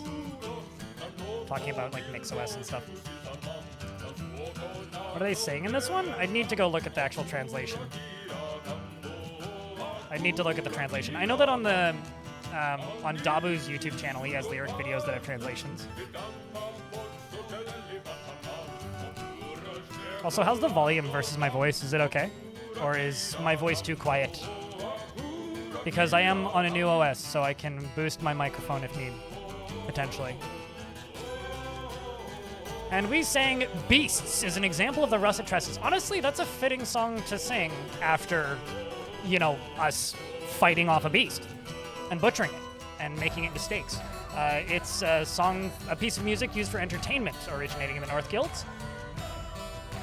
And it looks like they use two separate instruments, an enyr, which is a single line with 8 beats, and they use an ontak, which is a single line with 8 beats, and the beats are named Tosid, spoken to Feb, Barim, Ibrook, Hermis, Thoth, Tathil, and Gostok, and the beat is stressed as follows.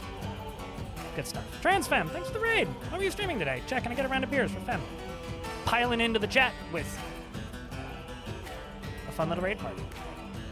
What were you up to today? I vote boost voice a tiny bit. Okay. Let me take a quick peek. Do.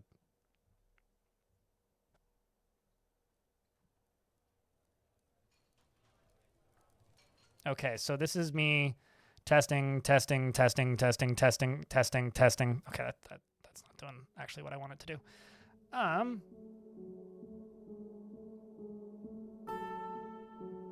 Okay, so I'm just going to talk and see what this does.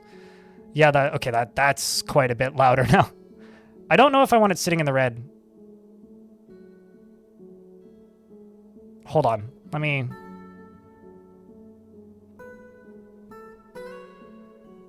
This might cause some feedback. Testing.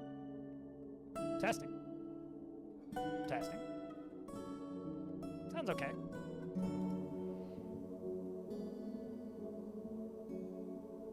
Am I sitting in the green, or... Let's hear what I sound like.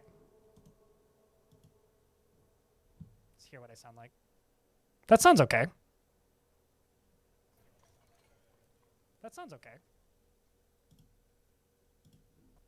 Okay, we'll go with that. And it's a little bit louder now, so.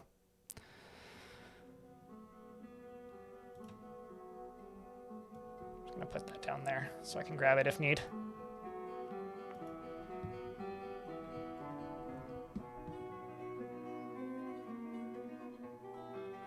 Voice is low and music is loud. I mean, yeah, no, that's historically been an issue on my streams. Like as long like I don't know if it's this microphone or this like amplifier that I use, but like the preamp that the interface that my mic is plugged into, I feel like is never quite been powerful enough to run this mic fully. Like it's a nice one, it's a workhorse, but it's not like, you know, the most powerful thingy of all time. Okay, so let's go up to here. Let's throw some levers in.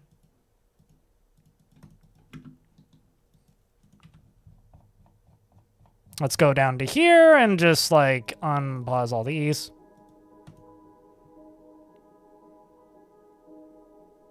From Windows to Linux, gotcha. You know, Windows is bloated, piece of shit that's trying to control everything, but it's a Jenga tower of failure.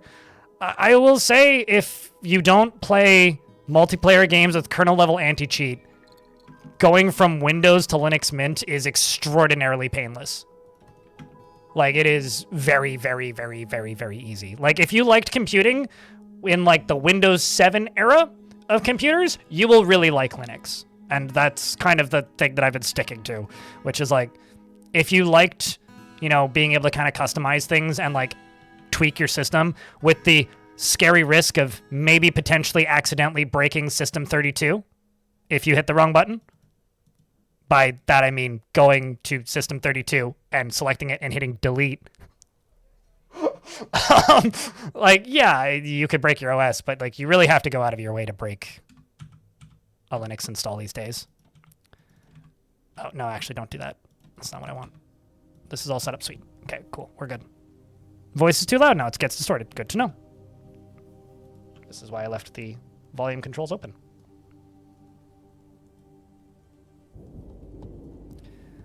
All right, I turned it down by about 20%. Is it still getting distorted? If there's distortions happening, I need to know. Give it a second. All right, hyperheliosphere. Because, like, if I shout for some reason, I don't want it to get distorted, right?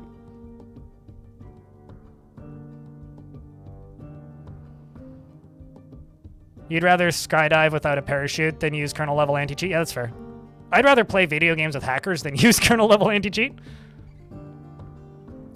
Yeah, that's fair, Praxius.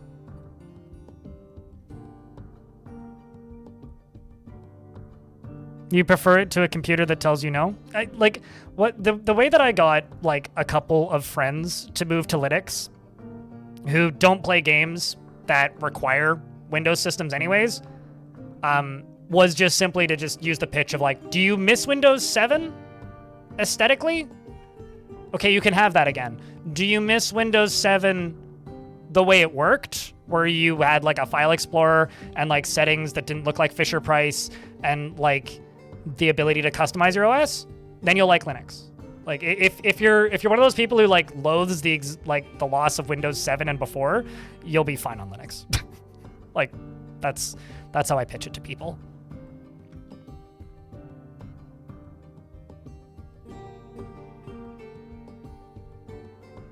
Okay, so this is now down. Let's go into here.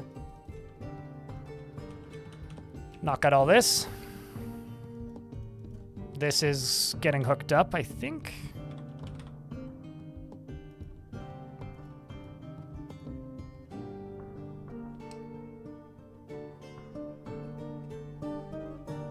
The skeuomorphism? Sure.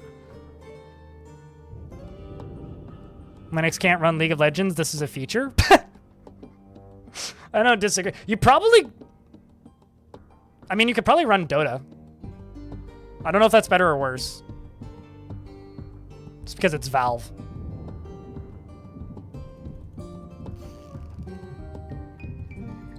Dota 21? My god, what year is it? Tech the Mechanic has been found dead. Seems like he died to or she died to a giant bat. Yep. Giant bat. Not that one. This one. Time to put that giant bat down. How dare you?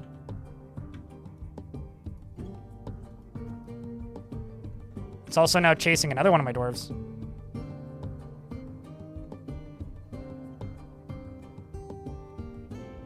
I mean, I played League of Legends years ago.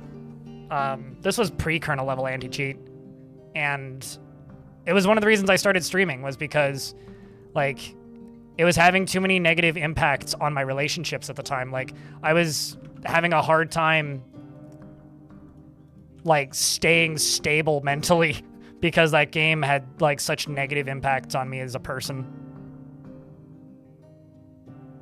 But, like, the beauty of, like, playing Factorio, though, Hyper Heliosphere, is that you're just very focused and having fun with a thing, instead of, like, hating the fact that other people play League of Legends.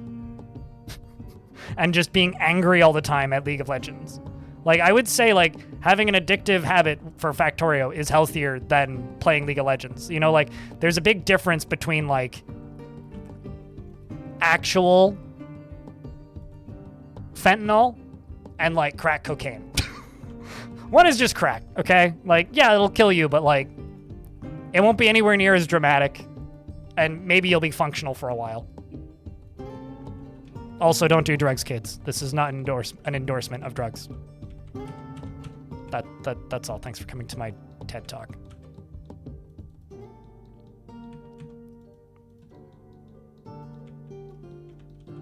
Yes, I realize I'm walling off a bunch of stuff, but it's because I have the blocks for it.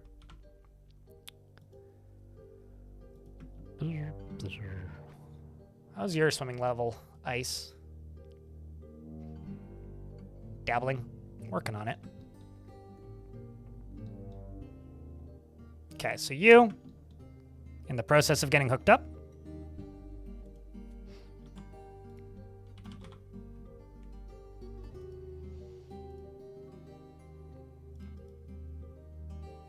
Okay, so you, we can give a pull, which is going to close this.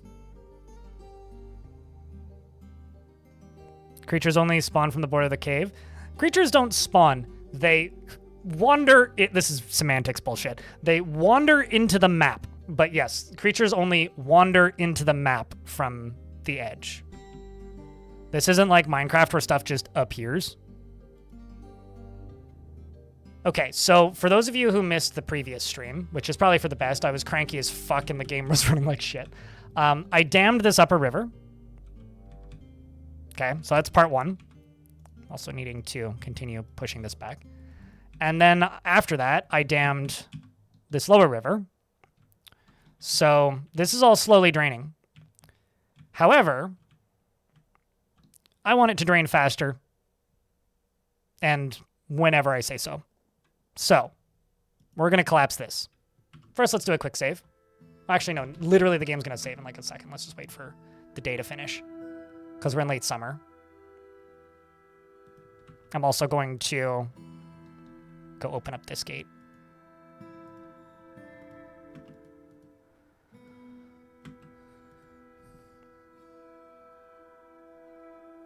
You did 10x science cost for your first space age playthrough. It was a great experience. Did it take you 1,700 hours?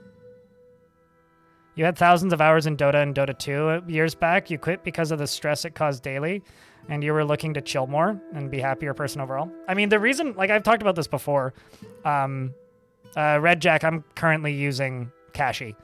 But previously I used Debian, which I had bad luck with, and then Mint before, which I was very happy with. But I started streaming because I couldn't play single-player games anymore. Because in order to enjoy single-player games at any level, I needed multiplayer interaction to maintain focus on the game. Which is, like, really fucking sad, by the way. Bad place to be. Do not recommend. And it got so bad that I actually started streaming mostly because of it. So I guess like the one good thing that League of Legends did to me is it ruined single player games to the point where in order to continue enjoying them, I needed to have some sort of interaction with other people while playing single player games. And that interaction became streaming. So, thanks, Riot.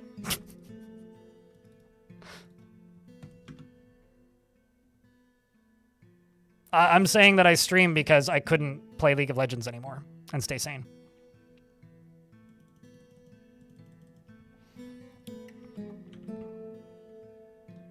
Okay, so. Another dwarf was found. What the fuck? These goddamn giant bats, man.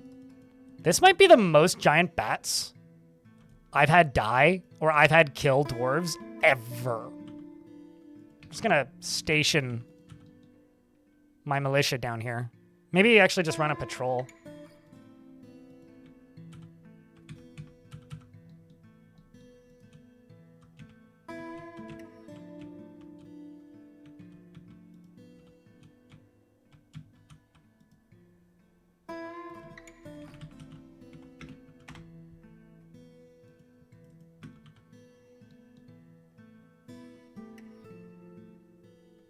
That's crazy, man.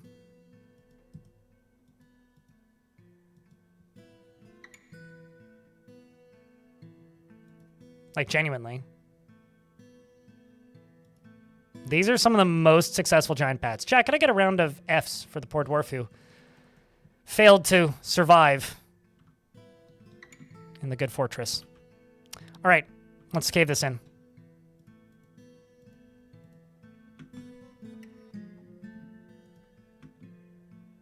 So who's going to pull this lever? W bats. Meanwhile, it's like, chat. Rest in peace, dwarf. We'll miss you, dwarf. Also in chat. Go get him, bats. You done good. Kick his ass, bats. Okay, so that drops.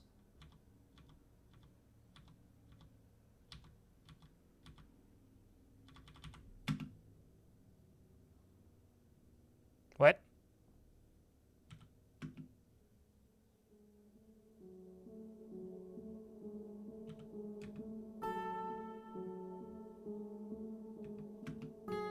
This should be full of water. What?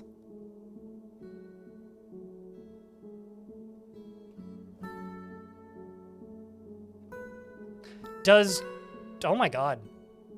Chat, can I reload a save? I just learned something. Apparently dropping floors on stairs. No, I can fix this. Apparently dropping floors on stairs. Well, I'd have to redo the cave-in. Apparently dropping floors on stairs destroys the stairs, which turns them into floors?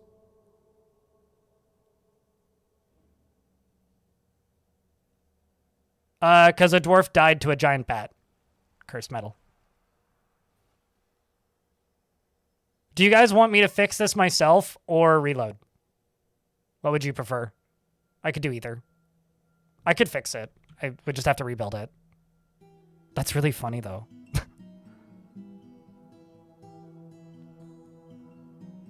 I mean, it's fine either way. Fuck it. I'll just do it. It's not that big of a deal. That's really fucking funny, though. Like, really funny.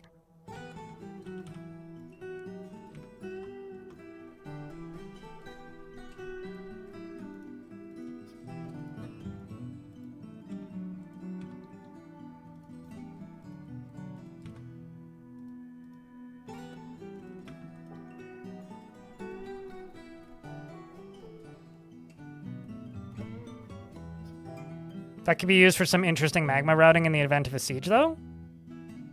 Or blocking access to a thing.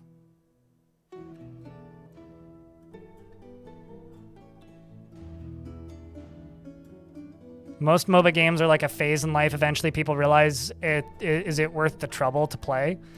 I think competitive games, I don't think it's limited to MOBAs specifically, but at least for me, it was just competitive games. Like, it didn't matter if it was Dota or, like, Counter-Strike or fucking Team Fortress, RTS games, you know, kind of didn't matter. Like, eventually those games just turn on me. Yeah, it's like competitive multiplayer games. It's one of the reasons why I'm like so cautious about playing multiplayer first games. Even games that are like inherently cooperative. Just because like I get so held up on the fear that it's gonna bring back those old shitty feelings.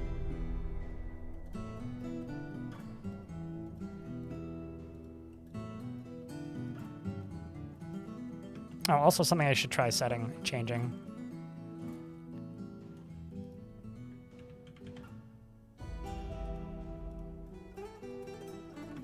There we go. Now the UI feels a little better.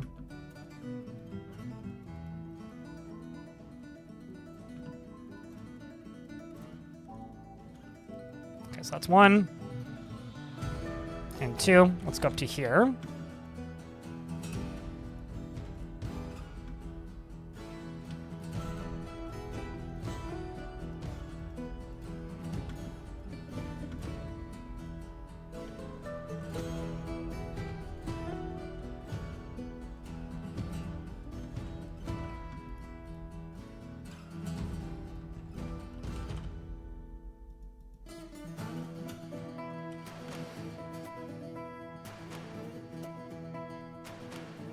As you've gotten older, you've mellowed out a lot more in terms of competitive gaming. It's still fun to see people get heated when you play Mahjong. Sorry, heated while playing Mahjong is a funny concept to me. Do I want to rebuild? Yeah, I just want to redo this. And there's a ghost.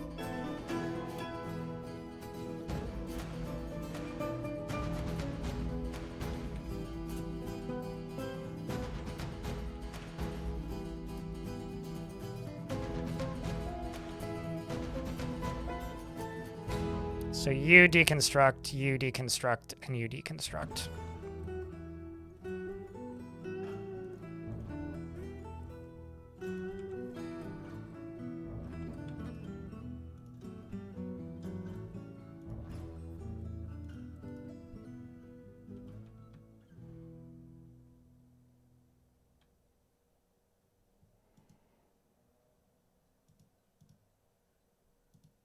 Actually, I think I can just deconstruct all of this because they'll be supported by the layer below, right?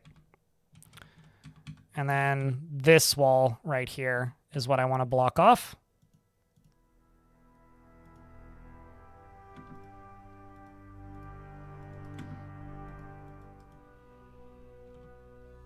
And then down here, just seal this up.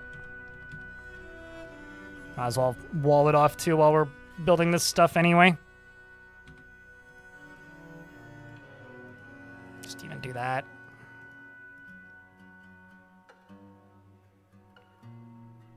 Enter the child is throwing another tantrum. Try changing all the graphics options, but you always miss some of the top info. Plants and others, it could just be your monitor. What's your resolution setting?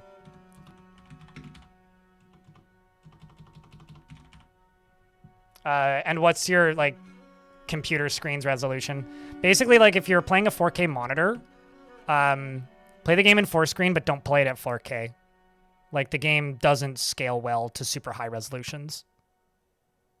So if you're missing information up here,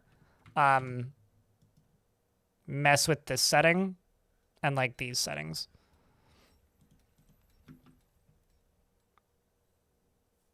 I mean, my favorite factoid is this isn't actually like the game zooming in and out. It's scaling the resolution in real time. 366 by 768. So I would make your resolution bigger, but still the same size. So like if you're playing on like a laptop monitor or something that's like a weirder resolution, it's an old monitor, maybe it's that. It's probably that. So like I would either play the game like letterboxed or like make it a bigger resolution, but like math it differently. Also, make sure that this is not checked. Set this to no. Because if I set this to scale interface, with certain resolutions, scaling your interface, it'll either look terrible or it just won't fit. So I would set that to no. Like fiddle with this setting. That might help.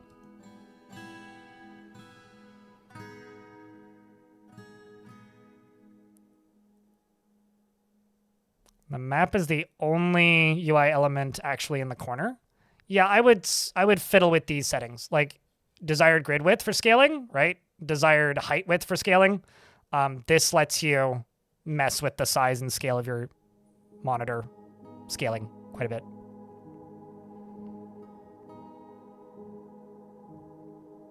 You know what's funny? Is when people say that like Left 4 Dead was toxic. I exclusively played Left 4 Dead with friends while extremely like not sober, and so I have like nothing but positive thoughts about Left 4 Dead because that was back when I played games exclusively with people. Oh no, I've seen screenshots like that, but like those are the settings you need to mess with. Hyper, these. That is like exclusively what you need to mess with. I'm just waiting for an ad break to finish. It's 50 seconds in. Or 50 seconds left. 30 seconds left at this point. Yeah, I don't think I've ever played Left 4 Dead on a public server.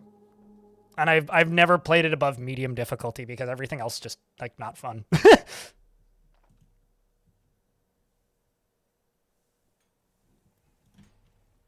1 minute and 30 seconds. Every 30 minutes, so 3 minutes an hour. It's the minimum that I can schedule to not have pre-rolls. And pre-rolls basically like nuke every raid, which like, you know, just kind of is what it is. Clinical when you get to hard or above? No, absolutely. I think I can think on one hand like the number of times I actually tried playing above like easy, and that was because I was playing with somebody who was actually good at that game, and I'm not good at that game.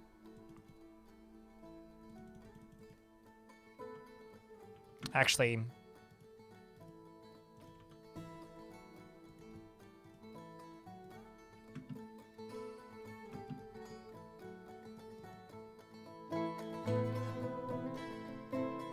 firing stuff at Forgotten Beasts, well, that's good. Just let them do that for a little bit longer while we're doing stuff down in the caverns. Oh no, a ghost! Caravan from Alath Agesh has arrived. Trade sentiments are lukewarm. All right, Luke. Keep it hot.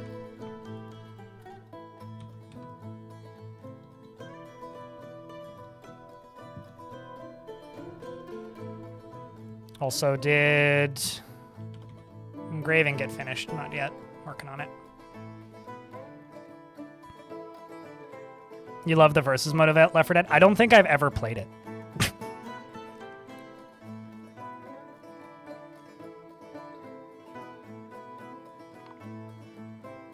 I mean, I will say this thing that I always say, which is a minute and 30 seconds an hour is infrequent enough ads that it mostly just reminds me to take a break. And it's nowhere compared to the 22 minutes of ads you get an hour while watching sports. And if it is that intrusive to you personally, there's ways to get around it. Or you could subscribe to twitch.tv/BLINDIRL and just make them go away. Or watch the Twitch and YouTube stream simultaneously and tab back and forth. Like, it's up to you. With no blasting around the world? Hell yeah! Fuck yeah, they're living their best life. Also, trade sentiments are terrible. Trading hasn't been all that successful with this map, let me tell you. Let me tell you. Not all that successful.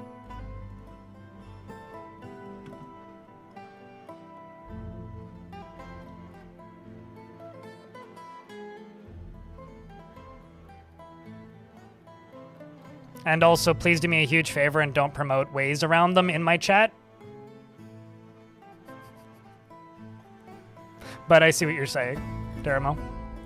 I will also state that I do everything that I can to make the ad breaks as non-intrusive or impactful as possible, such as pausing the game like this. So I would hope that if you're not too bothered by them and you do see them, you just watch them. Because at the end of the day, they do pay me money, and you can mute them. And if you're on Firefox, you can mute them and then unmute the pop-out stream. And chat in the Twitch chat? No, that's fair. Like swapping back and forth. Like, you do what works for you, but they do help me make money. Like, I think I make like $300 a month off of Twitch ads, which isn't nothing.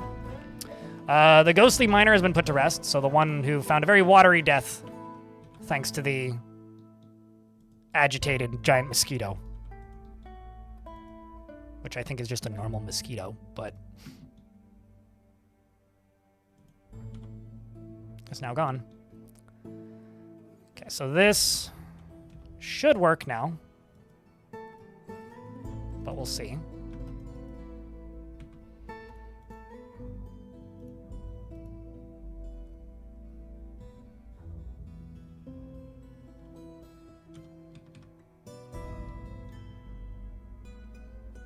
I mean, if I could just turn off ads entirely on my stream, I would. Like, I actually would, but I can't. So, I choose to show some ads, but... No. The ads don't play in the pop-up player.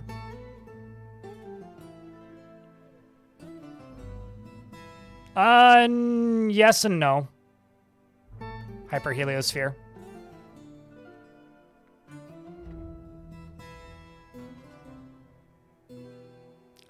When YouTube Premium members skip ads, I get paid. So YouTube Premium members are about 30% of my income on YouTube, period. True, Zerial.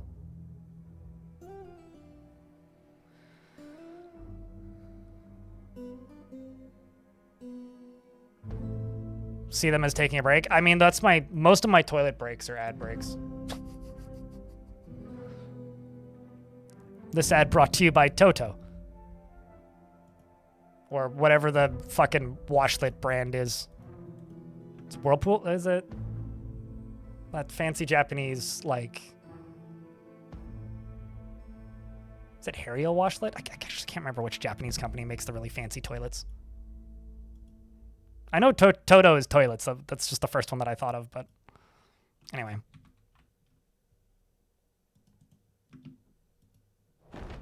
Another forgotten beast has arrived, and this one breathes fire! It's named Usu Zabikavabwat. Kabesiwat? Sure. A huge three-eyed sauropod. It has an enormous shell, and it is ravening. Its scales are round and set far apart. Beware its foya. Okay, well, this one can't actually get to me. It's in the lower level, but it's already injured. I mean, it did just kill the Mokis. Okay, so it killed the other forgotten beast that's in the region. Or that was in the region.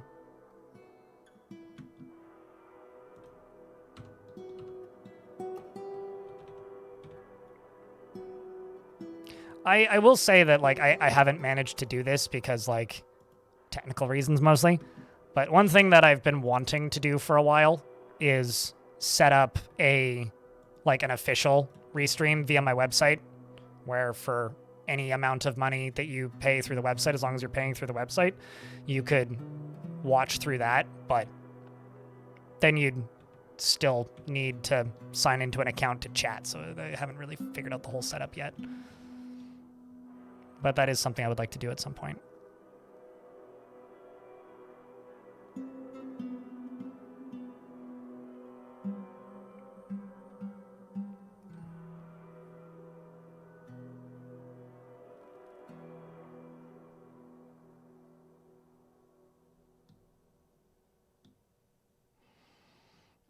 I have not used a Mac in 20 years-ish. Saltwater Wizard, who's asking about making DF run on Mac because it runs like shit in VMware, which kind of doesn't surprise me, actually. I've heard it runs great under Wine, but I know very little about Macs. Aside from that, it would be very expensive and time-consuming to develop Dwarf Fortress for it natively. All right, let's try this again. Well, actually, no, let's not try this again, because I've still got to hook up the other side. Yeah, you down here need to be hooked up properly, otherwise that would be bad.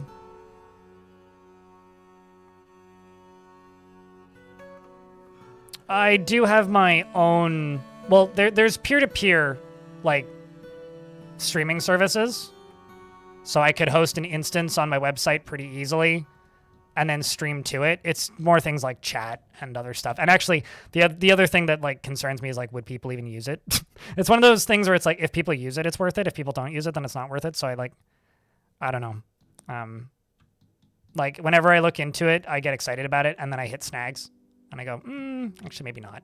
So I don't know.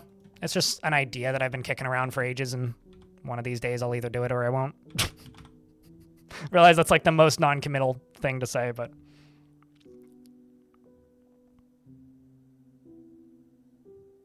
old school IRC. Yeah, that's an option. The other thing is using like a Fluxer instance and have like a not Twitch chat room, but I don't know. I don't really want to manage IRC. IRC has a lot of like kind of major annoyances, which make me pretty hesitant to dive into it again, I guess.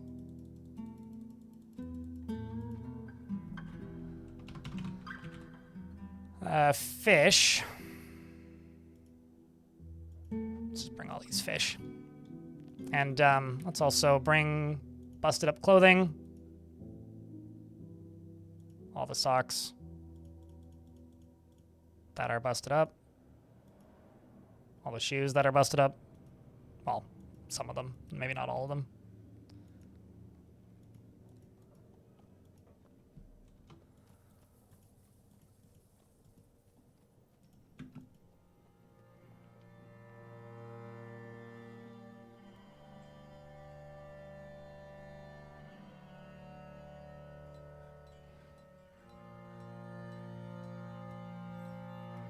I'll tell you this. If telling other streamers to do things that were better for the streamers worked, a lot more people would be like me and people would actually listen to me. That's not really how that works, unfortunately.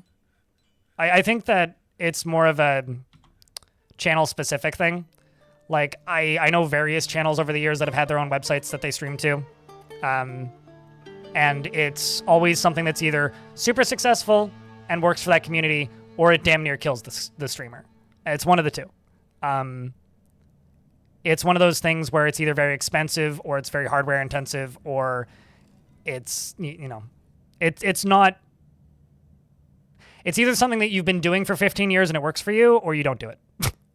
And I don't know how much like influence you think I have, but it's very kind of you to think that I could just tell other streamers to do a thing.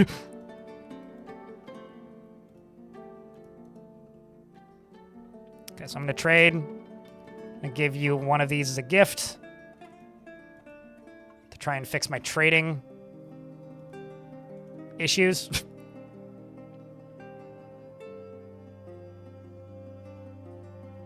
And also, hello, Rona, in YouTube chat. But this channel's lived in the shadow of Vine Sauce my whole career. I've told people this before, and some people know what I'm talking about, but Limalicious was the first person to ever raid me on Twitch. Fun fact. If you know who Limalicious is. And then she was my partner manager for a while at Twitch when she worked at Twitch, which is also like kind of wild. I'll grab those 2 steel picks. Who is now Limu, yeah.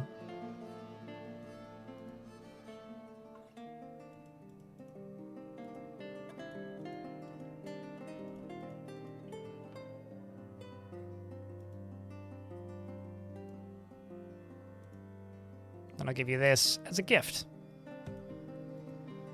Hopefully that improves trade relations. Hopefully.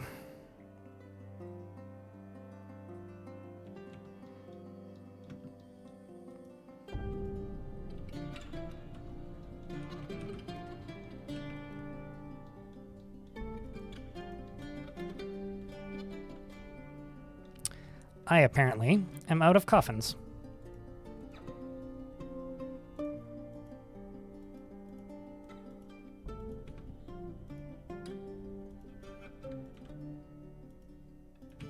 Also, very, very typical Vine Sauce fan being shocked when people haven't heard of Vine Sauce. Not to like push stereotypes here or anything, but it's like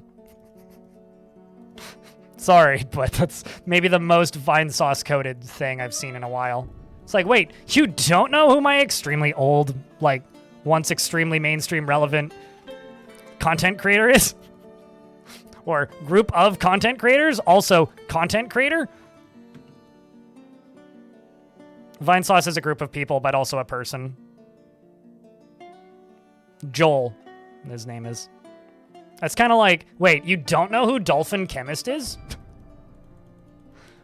Dolphin Chemist, though, still very relevant. I used to watch a lot of Dolphin Chemist. I think he still follows me, too.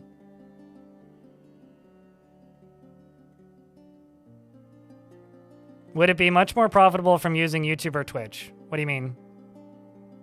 No, nothing is more profitable than using YouTube and Twitch. Like, I'll put it bluntly to you. Not using the main platform that people are used to spending money on already is always going to make significantly less money than just using the big platform that people are used to spending money on. Like, the reason people use YouTube and Twitch is because people are used to it and are already accustomed to giving those platforms money. And when people are not accustomed to giving giving a platform money, then they don't use it. So, like as an example, I have a Patreon, right? But I disincentivize it because I would rather people give me money on my blog because my blog makes me more money. Period. Significantly more.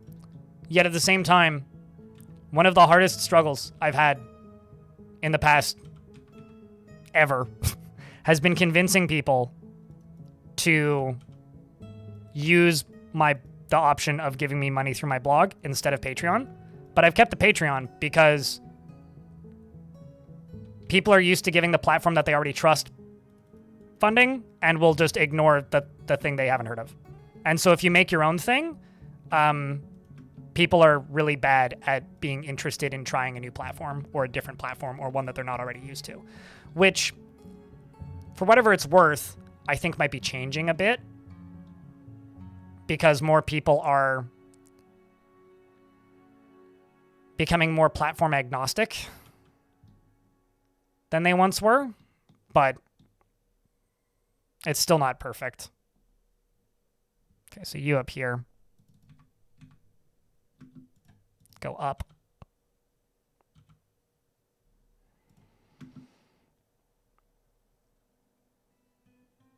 Vine sauce does not equal Vsauce, no. Vsauce Michael is a different guy.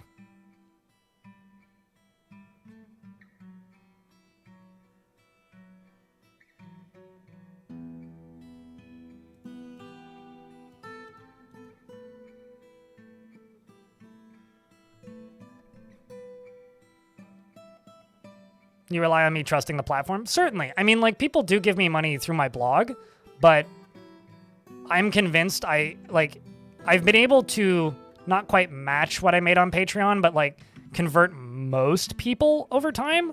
But I'm pretty convinced that if I just stuck with Patreon, I'd be doing better financially and just used it the same way I use my blog. The difference is I own my blog, right? I own the IP. I own everything there. I actually have ownership of it.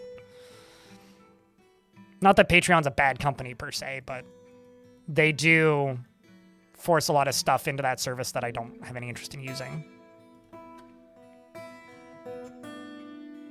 Which makes it a bit kind of not always worth it. Nope, that's actually not what I wanted to do. That's what I wanted to do.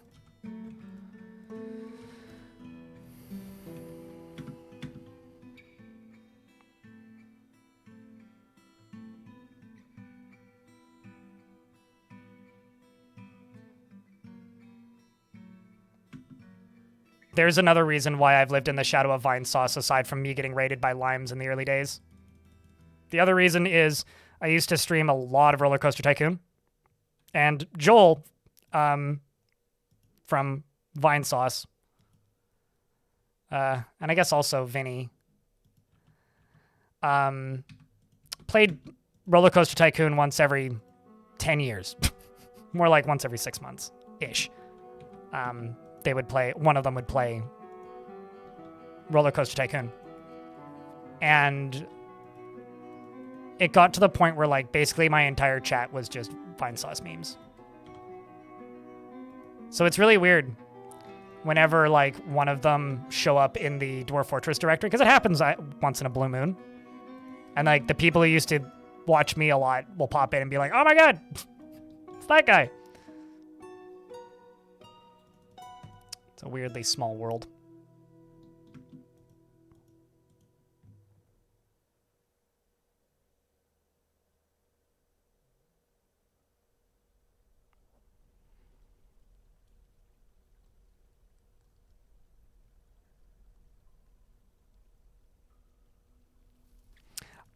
The thing about Vsauce is Vsauce has some really fucking weird history. Like,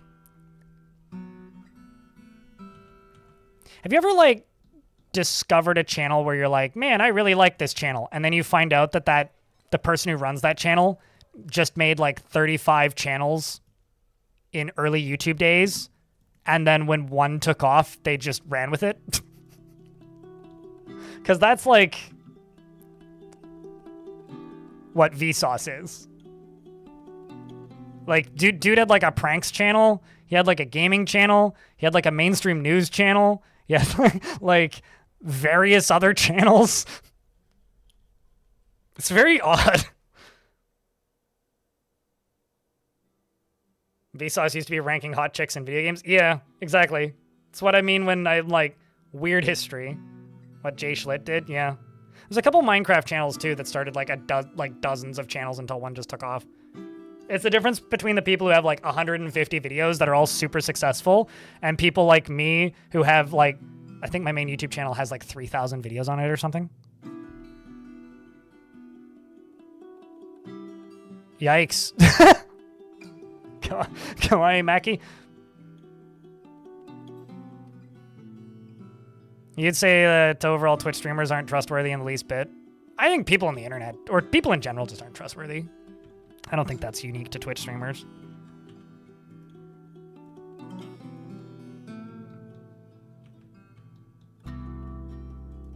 Okay, so you're all linked up.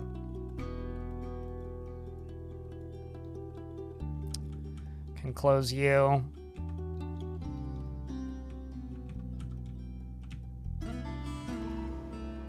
A gem setter named Raul withdraws from society. I was trying to check a thing, game. Okay, you're getting hooked up, you're getting hooked up, you're getting hooked up. Awesome! Alright. I should have just used the bathroom during the last ad break, but I'm gonna go use the bathroom right now. That dwarf who's making an artifact is pissed.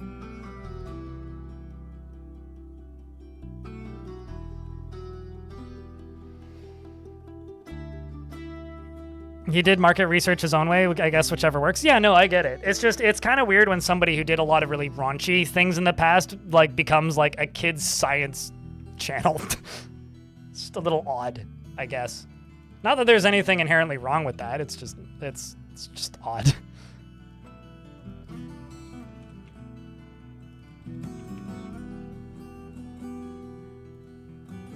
Paul Harvey, thanks for the 42nd month. Welcome back. Check, and I get a big round of beers. I will be RB. 2 seconds.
What are the minecarts in the tavern for? Dodge training. So, okay, that's interesting. Oh, I see what happened. This minecart rail here got deleted or destroyed by somebody. Some asshole broke my minecarts. What the fuck?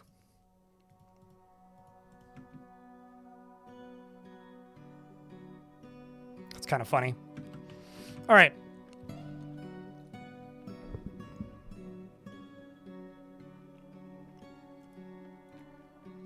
Let's cave this in. Because down to here, this is all sealed off. You're sealed off. Bring you up. Seal that off. Right here.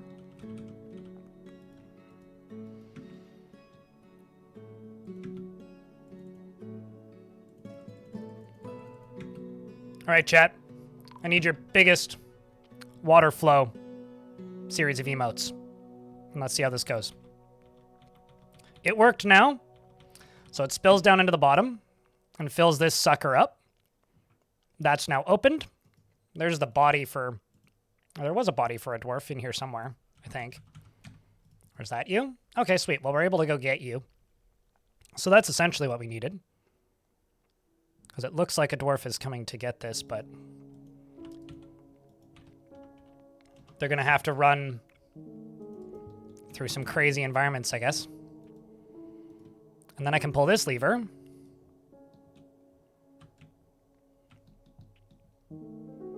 And drain the remainder of it pretty fucking quickly. Has anyone been zoned by a minecart yet? One person has died to a minecart.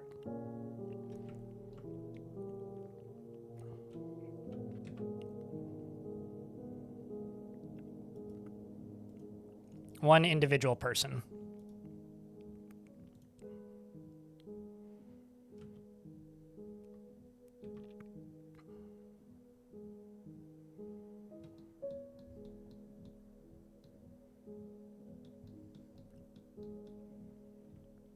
I'm not gonna lie, this looks kind of awesome.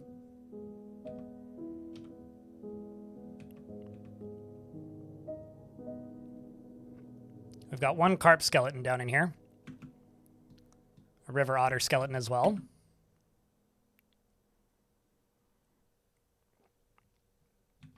And this should be deep enough that I should be able to build, like, a bunch of water wheels on this and generate a shit ton of power.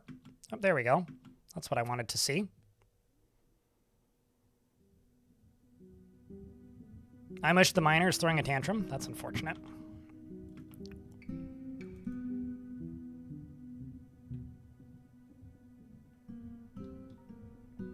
And then this will give us enough power to do some ridiculous nonsense. Because I'll be able to release this side and let water flow on this side. And I'll be able to turn on the waterfall up top again. So I need to build this area over here up. Although maybe I could build it up a little closer to here because it'll drain out there faster. But yeah, that's the plan. Get this sealed off so that I can activate and deactivate it. And then up top here, we've got this chunk up here built, more or less. But I've got this hooked up to a lever down in here, which is exactly what I need. So yeah, thumbs up. Pretty happy. Things are going as intended. Merchants are all leaving, which is good.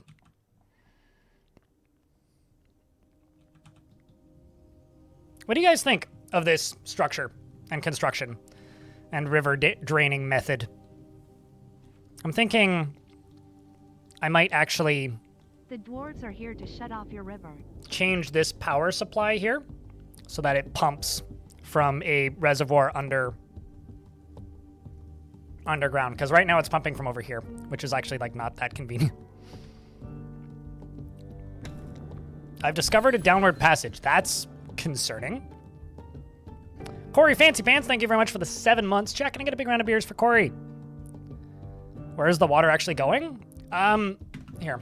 The water flows down through here, down to here, and then north, which then is dug all the way up to the edge of the map and then smoothed and fortified, and the water's running off the edge of the map up north from where it's spilling in.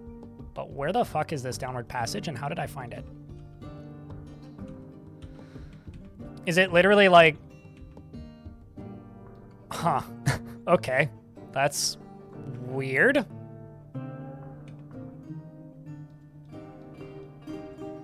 Like, super fucking weird. I'm in an ad break, so I'm going to leave the game paused. What is the best way to find a vampire in your fortress? Do you have a vampire that's causing you problems? You could estimate... You could... I would say 3 things. The intended way is you interrogate dwarves that witnessed finding the bodies until you find them. You could lock everybody in a room, and then the last dwarf to get thirsty is the vampire. Or you could knock down all the walls for your bedrooms. If you knock down all of the walls for your bedrooms, then those walls will, or the lack of walls will make it so that the next time a dwarf gets eaten, you'll know immediately. So that's probably the most efficient way.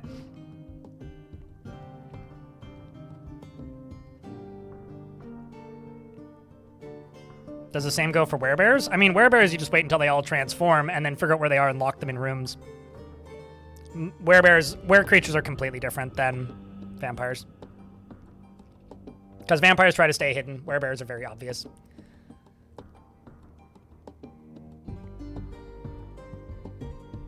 It's been a bit since you got a stream. It has been a minute. Yeah, I'm looking forward to the next big update. And also, you know,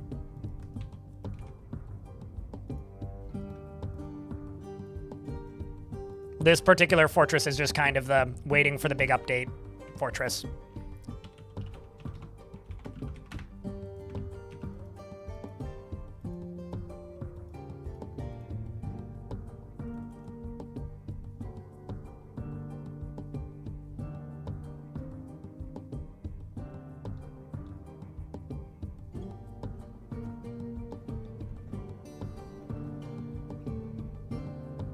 I feel like I should just put these carts away so that they don't, you know, keep getting busted. So let's like disengage this whole thing, put these carts away, and then go over here and put a setup over here. And a singular piece right there. Oops, nope, that's probably way too fast. I didn't look at the speed.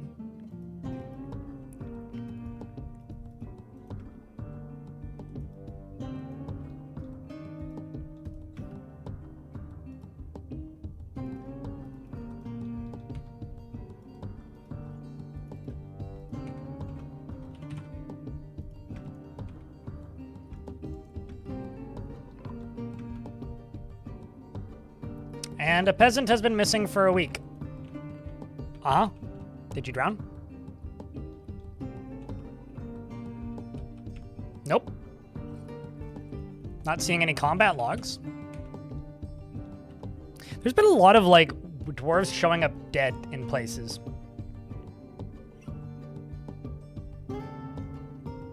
In this particular fort. Which is really interesting, actually.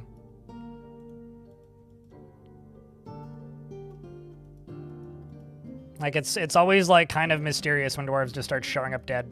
It's like, well, what the fuck happened?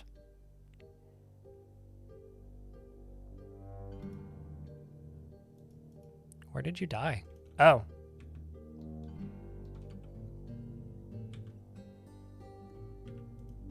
Interesting.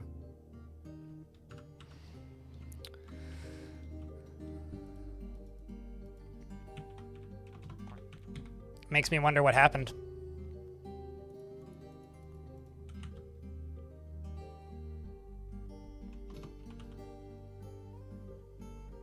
RLN? There we are.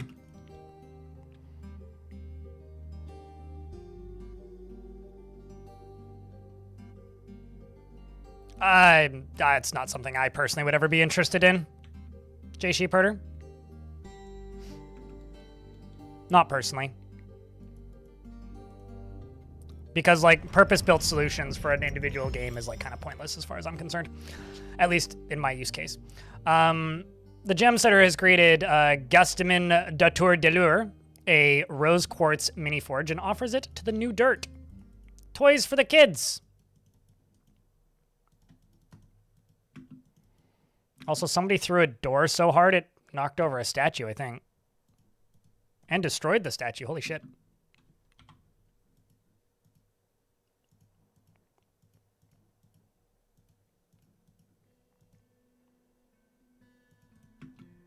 Well, that's kind of wild.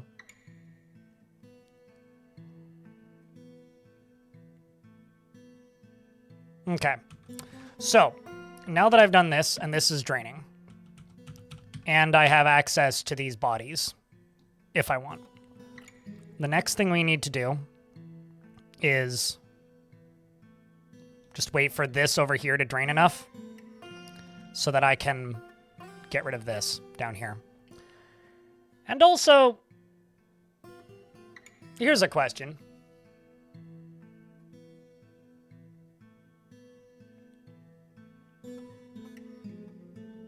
Oh, hey, you fixed it, Keller. Well, happy to help. Glad to point you in the right direction.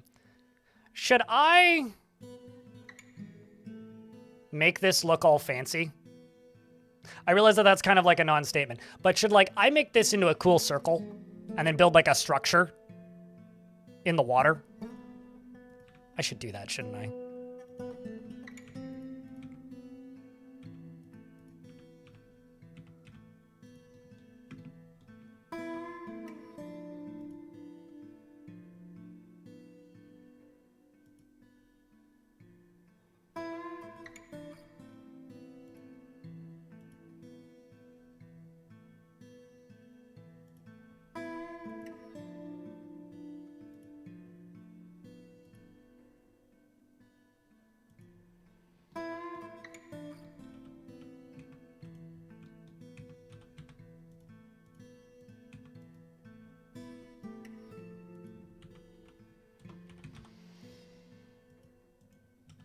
And let's go to here, deconstruct you, and go to here.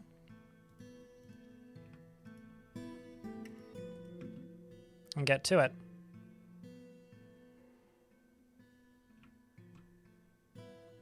A water temple, if you will. Ooh, this is going to cause some lag for a little bit. Arga says, I'm your liaison from the Mountain Homes. Let's discuss your situation. Merit deserves reward. I come empowered to establish this colony as official land of our realm. Can you imagine the trade dragons? Of course, there are responsibility, and the nobility must live well. Abso-friggin-lutely not. This temple is done and just requires a new high priest. Alter ego can be the holy ditch next to Tekud, who's now the first turmoil. Satisfying that.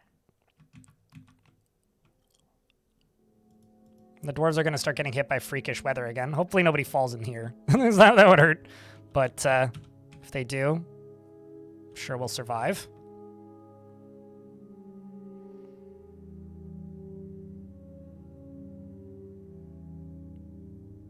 The Water Temple Holy Ditch checks out, frankly. Speaking of checks out,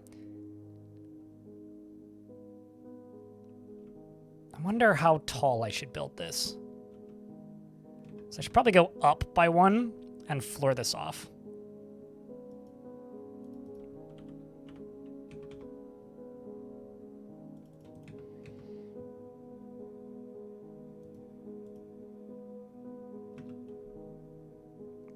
Because there is malodorous filth coming down and into the river constantly. So see all that blood that's appearing? Yeah, that's dwarves bleeding.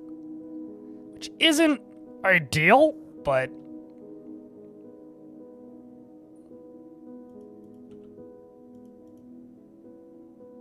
is kind of the way of things.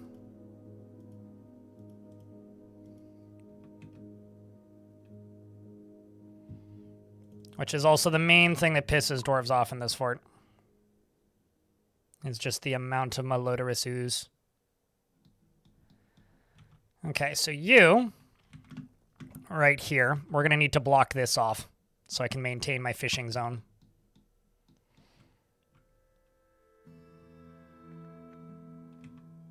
Chat, what's your favorite dumb mega project you've ever built or seen in Dwarf Fortress?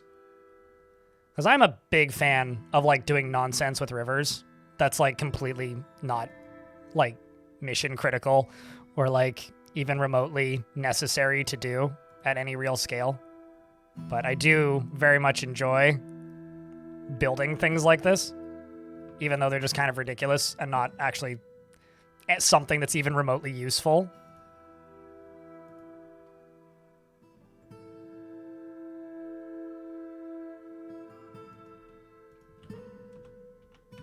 I'm going to need to make so many more blocks, aren't I? Siltstone seems to be the best place to start here.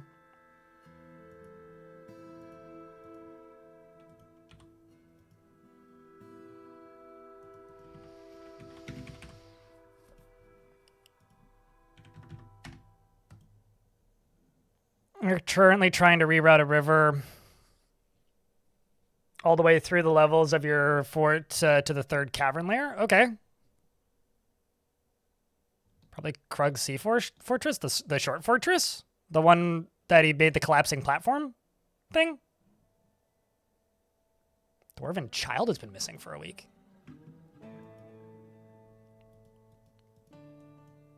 Oh. Nope.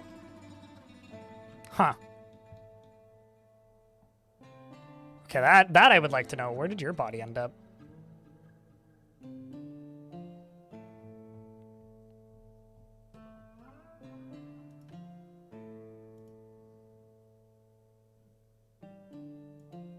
Oh. Well, that's unfortunate.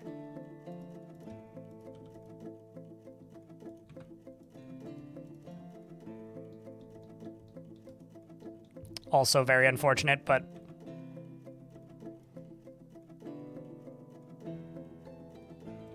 shame. Well, not really baby child, but yeah. Rock coffin. These caverns are mean, though, I will say that. Oopsies. Malachite. I don't actually have that much malachite, so I will go over here and dig out some more malachite.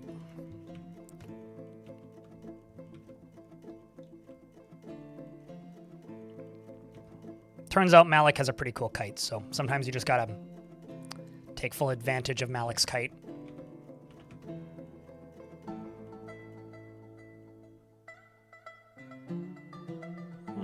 Let's use chalk for these walls.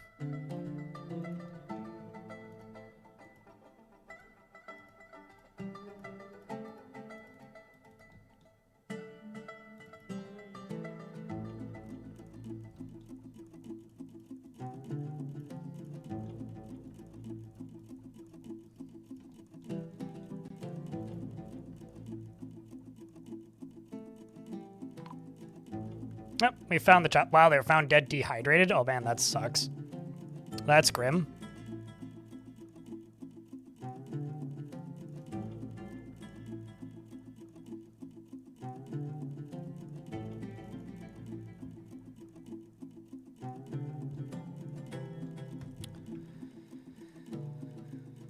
Channel the big square is the whole of a city center and the rooms on the side walls on multiple Z levels. Cool.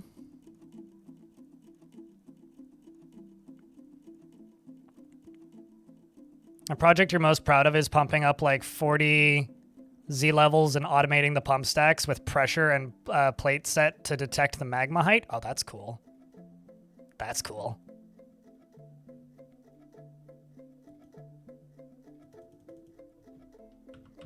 Let's jump over here again. Just check these. Cool. So that kid's getting a coffin. That's good.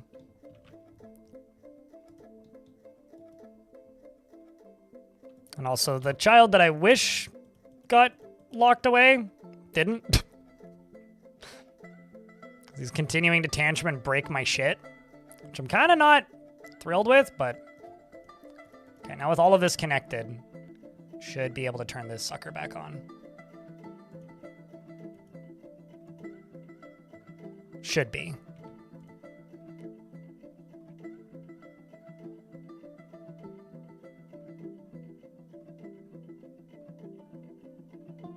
There we go. That's what we wanted. Oh, I thought this dwarf was naked from up here. Kind of looks like you're naked.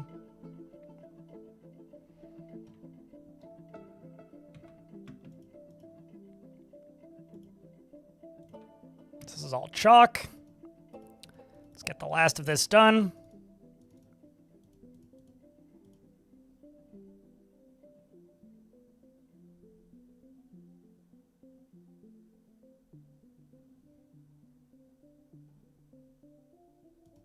Yeah, I guess that's right. Looks right.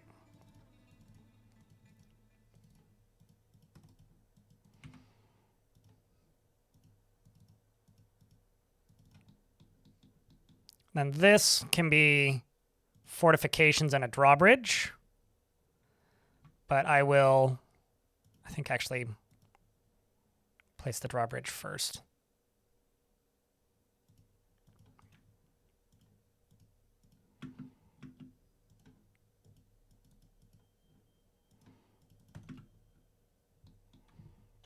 You pumped water and magma and water into a pillar above the tiles where the stream entered the map to see if obsidian would prevent the stream from turning the ice into water. Did it work? Because I've managed to make that work. Child was throwing a tantrum. I have some fucked up kids in this map, man. Who's your parents? Oh, man. The problem is like all these kids are like all named.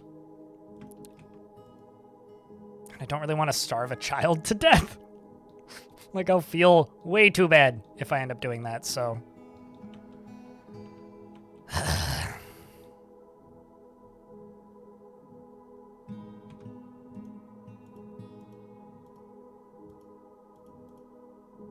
So that'll be the route for that river. Well, do I even want it to flow that way? No, I don't, actually. I don't want it to flow that way. I want to block it off there.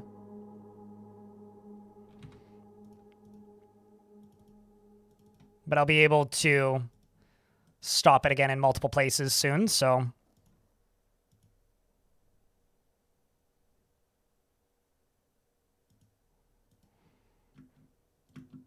We'll get that going.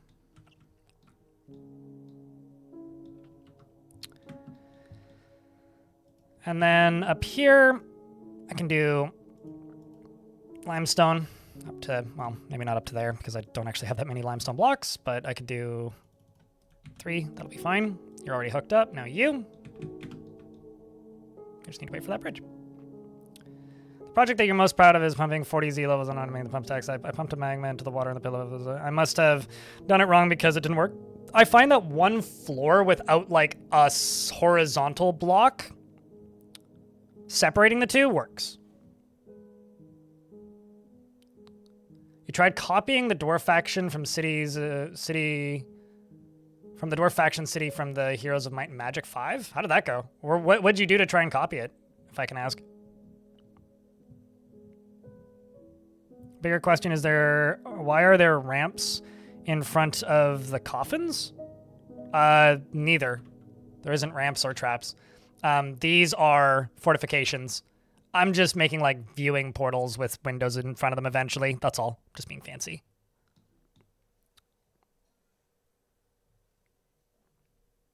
Also, hey, Bismuth. It's good to see you, by the way. And also, Romanoid. Good time of day. French's support as well. Hello. Scrolling up, seeing all the people I've missed. People have popped in today that I've missed, so.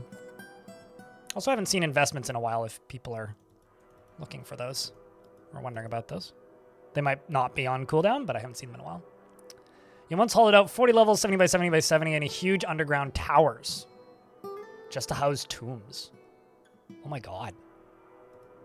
That sounds excessive.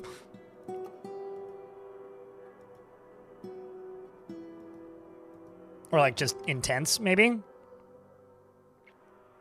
33 minutes? Oh well, I'm just an idiot. Mobby. Don't mind old me. Happy Saturday.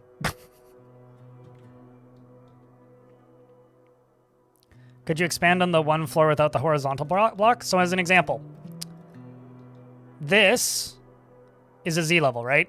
This wall is 1 block on the same flat map. This, if I dig out here, leaves only a floor remaining, which isn't as thick as a block. But if I skip this level and go 1 level further, and then dig out that is 1 full block. So this horizontal block is the same as this full Z level. Does that make sense? Like depth-wise? So if there's just a floor separating water and lava and the water is frozen, it will thaw. It might also lag your game to all shit.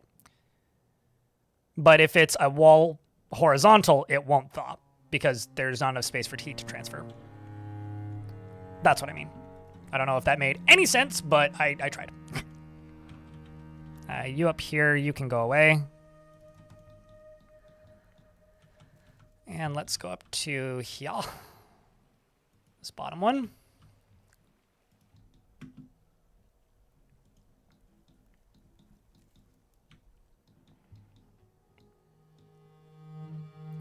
And then I need to figure out exactly how I'm going to get rid of this water. What I could maybe do is just manually pump this stuff out.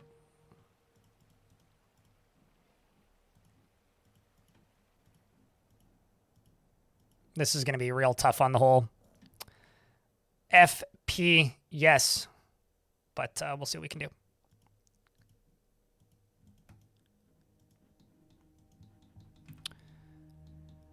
Dwarves are just going to yeet themselves up that way.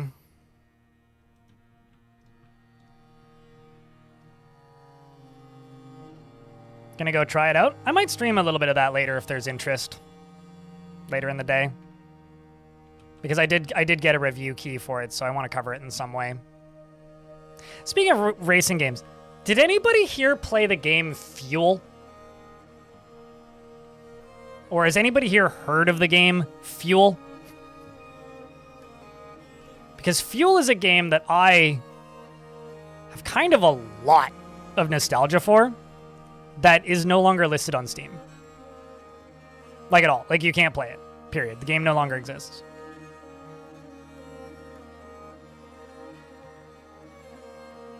Actually, no, let's not do this. Let's do the wood logs first.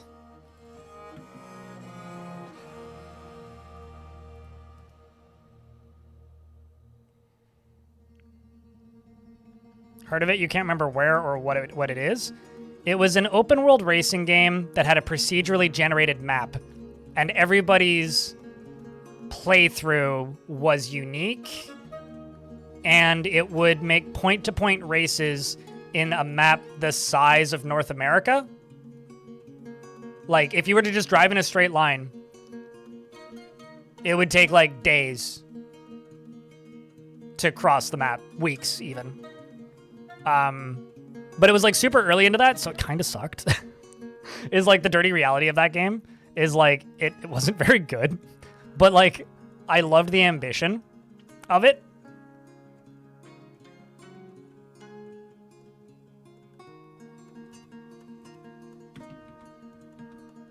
I'm just going to place these blocks on the ground right here. Just to get rid of them.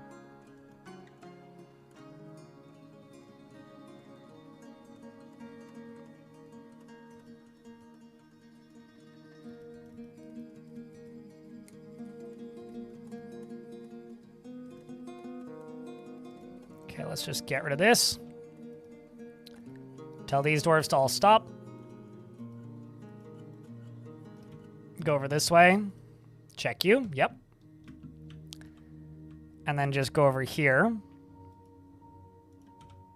And just get rid of all this. What?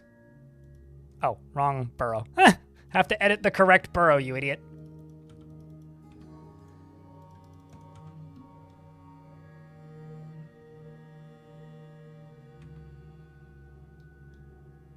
Okay, so now this river is flowing back in.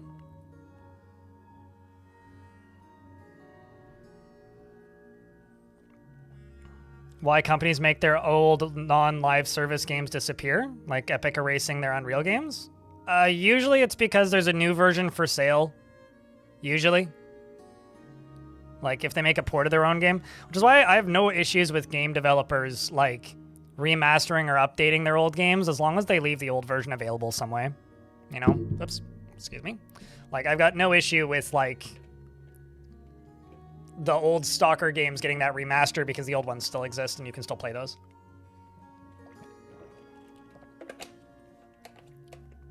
But yeah, it's usually that. I don't fucking know what's up with Epic, though. I didn't even know they erased their old Unreal games. But I don't know. Licensing is often a reason. It's the reason a lot of old racing games end up in like a weird sort of limbo over time.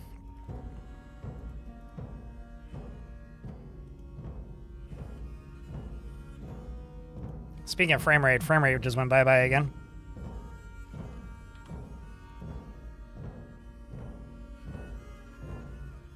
But it's going up again, so that's good.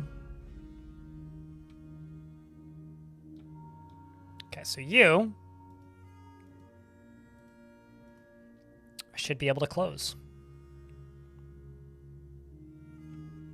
Also got removed and disappeared? I don't know. I'm sure they have a reason for it, and it's almost always money in some sense. Or, like, they want to stop getting emails about it. Like, I know that there's, like... Not that I support this or anything, I don't, but there's examples of, like, you know... game releases and then game developer decides they either don't want to be in the business of selling that particular game anymore, or they don't want people to email them about that game anymore, and then they just get rid of it. Like, that's pretty common. I don't like it, but it is what it is. Sure, security issues. Like, Titanfall was taken down. I know Titanfall is kind of a live servicey game, but Titanfall was taken down because it got hacked so heavily that, like, your computer could get compromised by logging into it and stuff like that. But usually it's licensing. Like, licensed music is a big one. I know that's like a thing in a lot of Tony Hawk games. Whew, we laggy. A lot of water stuff going on. Are people drowning, maybe?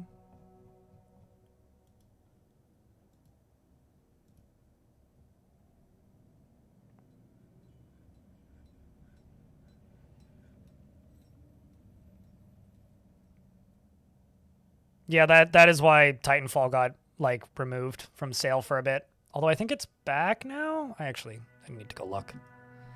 I'm ending up with no cut gems ever. Hold on, let me just get rid of this job and the encrusting job for a little bit. I'll rebuild those later.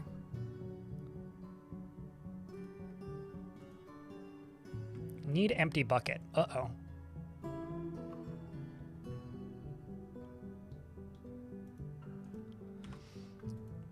I think that's what's leading to issues. Wooden bucket. Let's just make 10, because that's easy.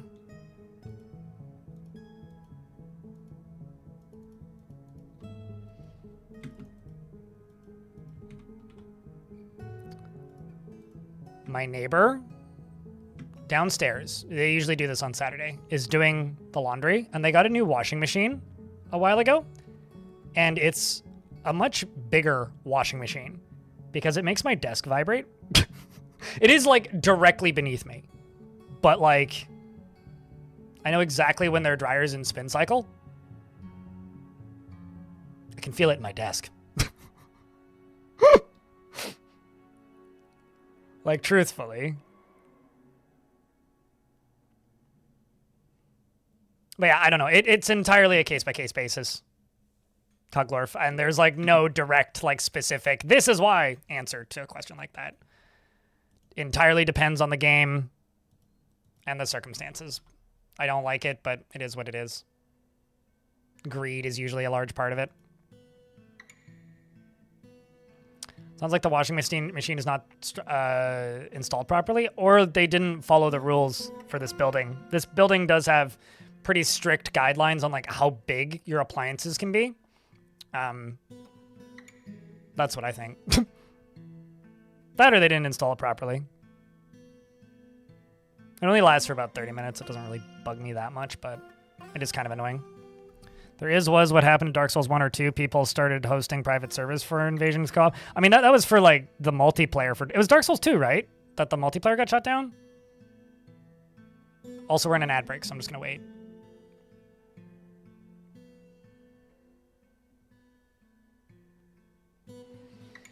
How rusty you are with old school platformers? Yeah.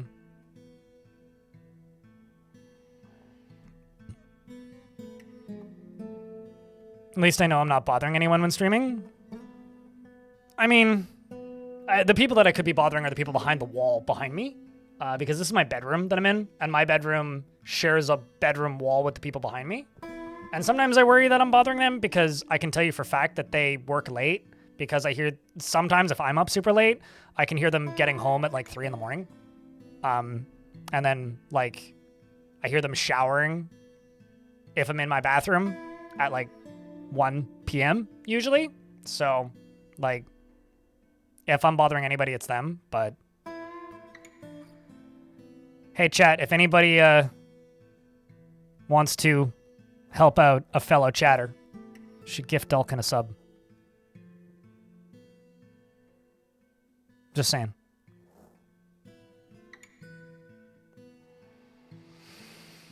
I have a feeling that From Software, just because YouTube chat is talking about Elden Ring, I have a feeling that From Software is going to prioritize everything post Dark Souls more and more, purely because they own it. And they don't split ownership with a publisher. You can make more money that way.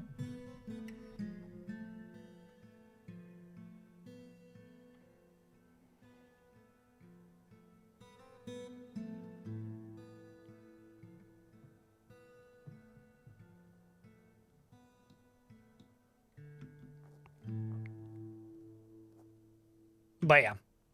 Anyways. Games being taken off sale sucks in almost all cases. I think in the case of Fuel, the developer that made it no longer exists.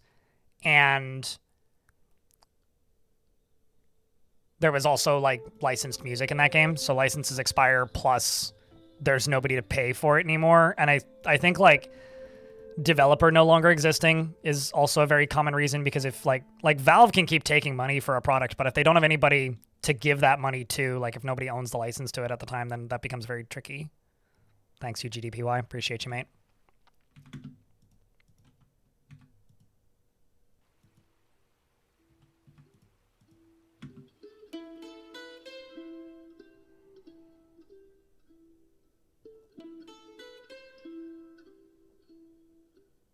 It melted before you could unload everything, so you lost the cart and a dwarf. Oh, that's dope.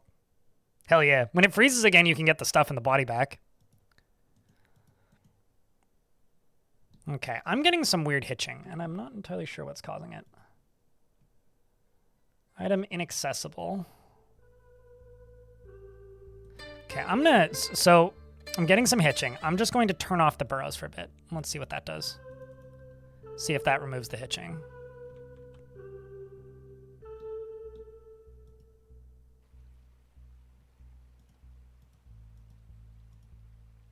Still getting the hitching. What's canceling?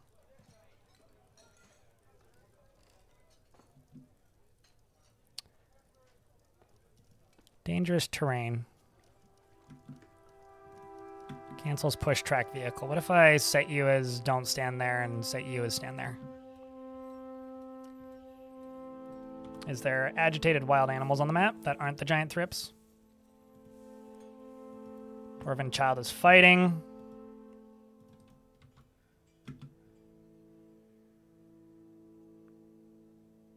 Well, the frame rate's getting better. It's still hitching, though. What's causing that hitching? Could not find path.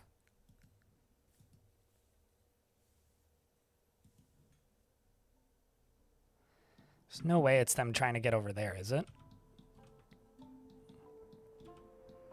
Especially considering they can just walk there, I think.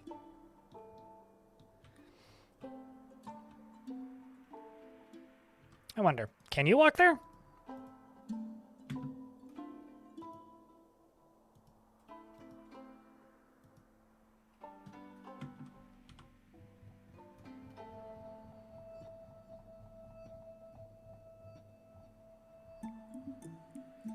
Guess they can't get to that area? Because otherwise they'd be trying to station there.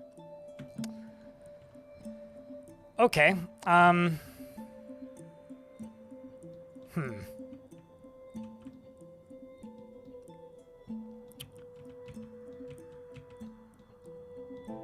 Because it looks like they should be able to get there.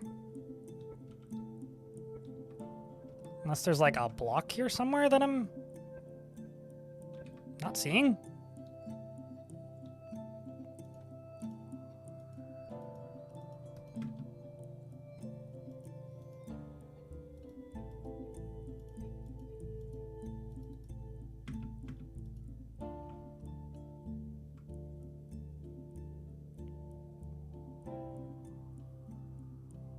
Feels good to undulate again. Welcome back to the undulation crew. Also, what? There's a dead Tekid down there.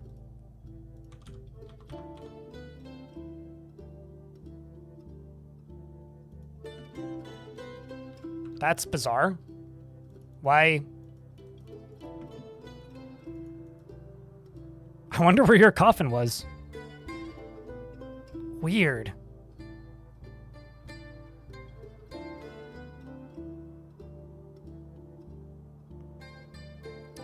Not really. I'm just trying to build some ridiculous over-the-top automations. I'm mostly just killing time, YouTube chat, until, the next update drops. And right now, it's lagging again, and I don't know why. Alright, so I'm gonna try restarting the game. How's the weather there by me? Like in real life? Sunny? Warm? No complaints? Not super hot. I mean, there was 2 days where people complained about it being super hot, but it was like, I don't know, 28 degrees. That was kind of the heat wave thingy that was hitting the rest of the world that was really hot. Which just is like summer weather, basically. Like, what is it right now? It is currently... Today is a high of 19 Celsius and a low of 13. Tomorrow is 22. The day after and the day after that are both 24 and 25. Like, I don't know. It's nice. It's pleasant. It's midwinter. Gotcha. Nice and cool. Yeah. About to have your defenses ready, and then you can go to war with everyone. With sieges turned all the way up, see how long you can last. Good luck. That might be how I end this for it, is just crank up the diff.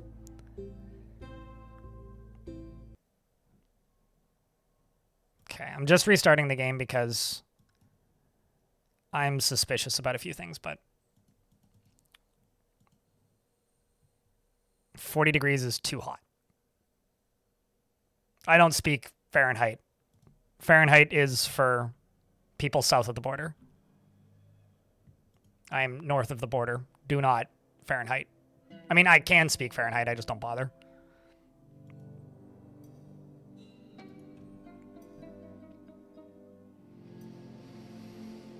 $22 isn't bad, but if it's like at night, yeah, that's too hot.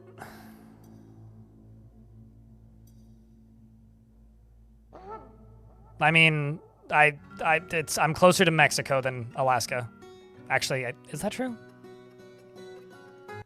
I need to check. I need to look at a map, but I think I might be closer to Mexico than Alaska. 5 thieving or mischievous creatures? Maybe I should leave on the overlay.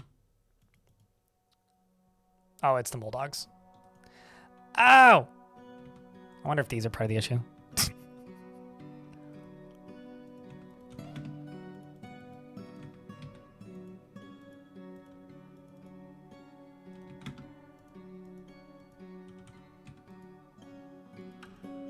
Why don't I actually just...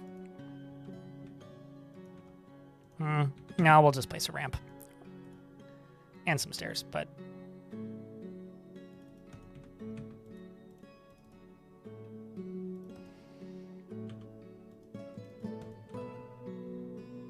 Also, my frame rate's back now. Weird. Is it still hitching?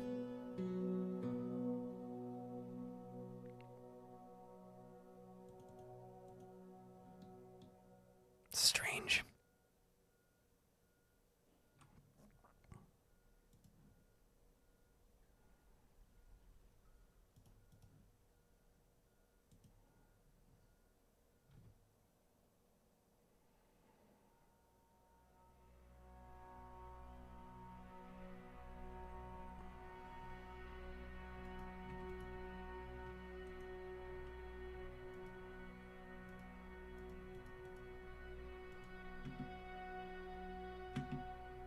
Confirm.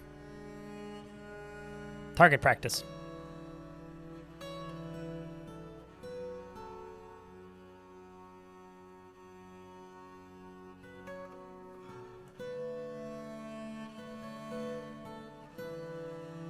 And they're going to go chase after it until they kill it. Then you do this, and then we're waiting on this, and then let's also throw... Oopsies. Need to click on the right tile to start a drawbridge. All the way across there. Instead, the ceiling fan in your office, and that's the only thing that's saving you right now. I have this big advantage, which is I live in a corner unit for my apartment, so I have a corner apartment. And I also live really close to the Pacific Ocean, so when it gets too hot, it is very easy for me to just, how do I put this? It's very, very easy for me to just open the windows on one side of the apartment and then open the sliding glass door that's in my bedroom, and I just get a breeze going right through. I think that if I wasn't in a corner unit, or if I was higher up in a building and didn't have a corner unit, or if I was further away from the coast, the hot days when it gets like into the 30s would be kind of tough. But because I'm so used to like not having AC, it's like, I don't know, it's kind of like having like a natural fan with cool air all the time. So it doesn't really bother me much.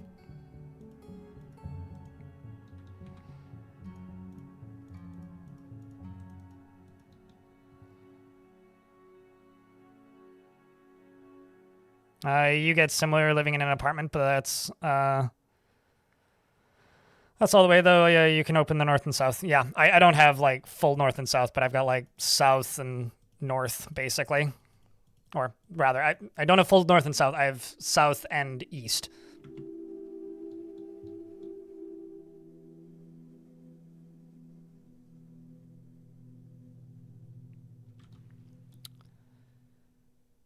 Okay.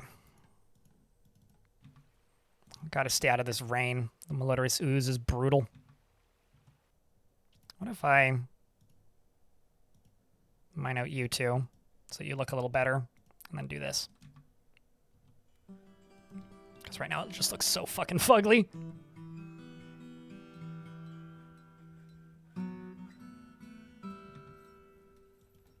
That's the only pro. The con is that it's very thin and you have stairs. I mean, I'll take it.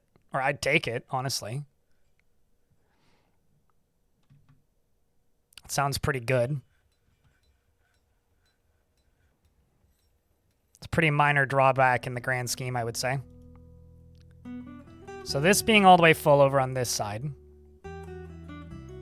means I just need to get these boulders out of here. I also need to roof this off. So I'm going to start seeing if we can do that. Let's see what blocks we have available now. I'm going to have a ton of rock salt, probably. So let's start using rock salt and walling this off.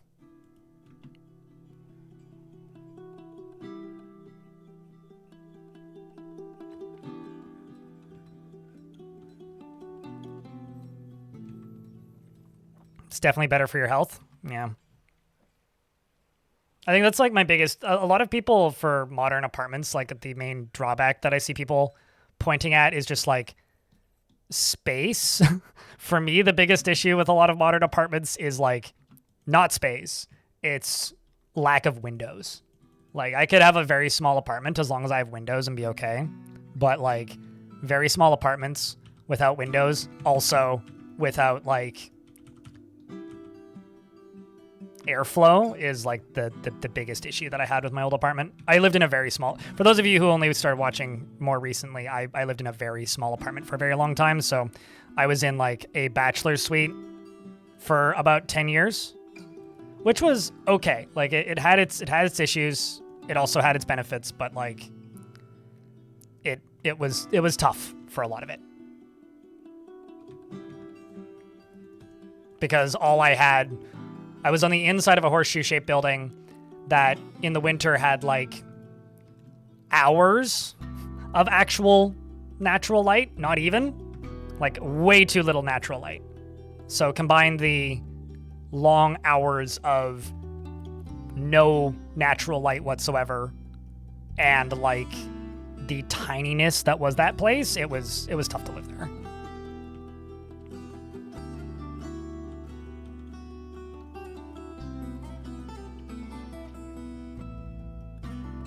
Your biggest complaint is all the inexpensive apartments being basement units where you're at. You can do the lack of space, but not the lack of air. The light was killing you. No, absolutely. Absolutely. In regards to specific challenges, because of the question in YouTube chat, this fortress is a terrifying map, and the rain does cause severe bleeding. So it's not a friendly map, for whatever that's worth.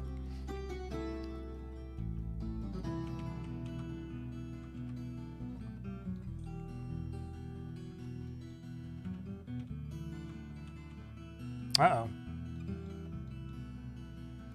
Seeing a bunch of dwarves all the way up and out of here. Might as well knock this stuff down since we're going up here anyway.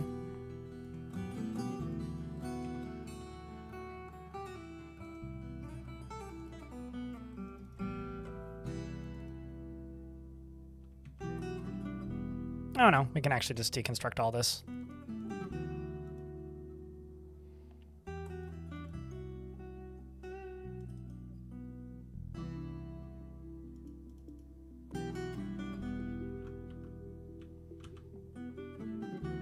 And then this is slowly getting built out, which will be the ceiling, which will stop dwarves from randomly bleeding.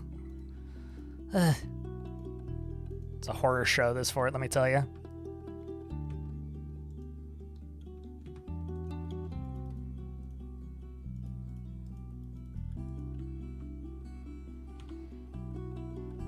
Got so many dwarves giving water to people. Why are you... Okay, something's wrong. Well is dry? Oh! Oh, today I learned. I thought that wells could go through grates. Oops! Okay, well, let's get rid of that. Fix my well. That explains a lot. Instead, I will just make that a vertical grate now and just stick it in the doorway. That explains so much! I feel really stupid. Thanks for everything, chat. Welp. Can they go through bars? I'm not going to check right now. I just need the well to work. This dwarf is just endlessly cleaning. I respect the hustle, but... I wonder if that was the frame rate issue, was them trying to get water. It's entirely possible, actually. Is a giant rat fighting? With what? Oh, spinning serrated discs. Well, now it's a dead giant rat. We're butchering the dead giant rat. Well, that's good.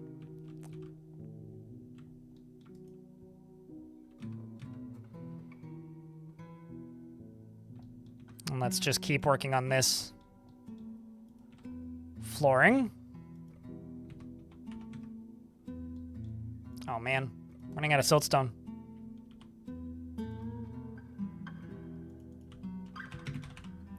Wonder how much siltstone I have.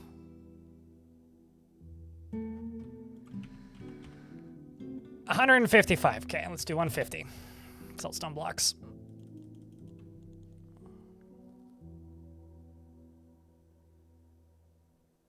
Remember grading wells to prevent falling in? Yeah, me too. Vaguely. But I don't know.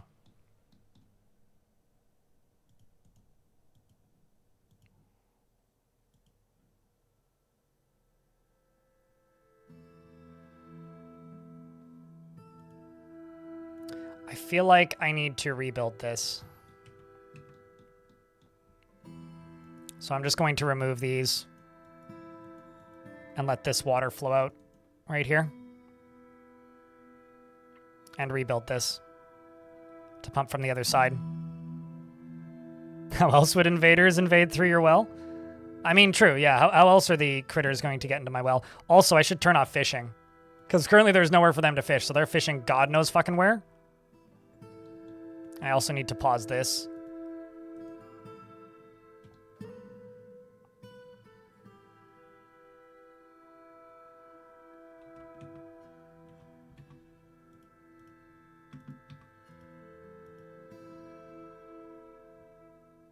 Should also seal that off. Let's just hold off for a little bit. There it goes. I could just cancel removal. We'll do that later. We could try and finish it. That's fine. This will drain out this way and cause a bunch of chaos probably, but it's fine. Okay. So. I don't need to floor the rest of this off, but I'm going to floor the rest of this off. One of my biggest annoyances about Fortress mode currently is that river tiles don't have a tile. River tiles are just invisible, and that bugs me. In ASCII, they're just like brown dirt tiles, basically, or like orangey dirt tiles. But like with the graphics enabled, they're just nothing. They're just river. And that irritates me. So we're going to try and solve that issue by building on it so that they look pretty. Very important, frankly. Another thing I'm going to do is I'm going to dig out this tree. Or dig around this tree. And dig around this. I'm also going to deconstruct you and deconstruct you. These trees is what I'm talking about deconstructing. We're going to do that so that we can get a little bit more flow into this on this side. Also, when it rains, this is one of my favorite mechanics that nobody ever mentions in Dwarf Fortress. When it rains, it refills pools and creeks. Look at this. This is it raining. Like in really hot maps, pools will dry up and then they'll refill when it rains. I fucking love that. I don't know why, but I do. It's such a small thing, but like look at all this water appearing. I do adore it. I love that about Dwarf Fortress. Etor is throwing another tantrum. Man, they're just breaking my shit, man.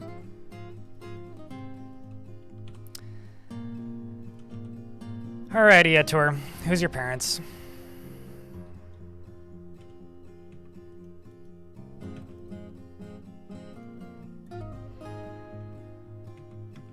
If you stay in your bedroom, I'm gonna lock this child into this bedroom for a bit. I feel bad, but I don't want this kid to keep tantruming. Chat, we're gonna be the bad guy.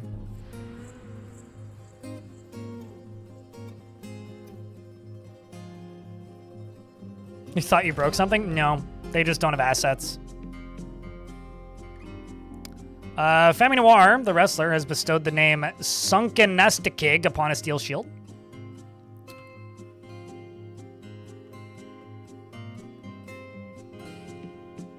Which is really weird, because like the bottoms of lakes and oceans both have sprites. They're not unique or anything, they're just like same as any other bottom of a mountain, but don't forget him. Oh, I will. Once he's missing, I will open up the bedroom again. I'm just tired of dealing with the kid tantruming.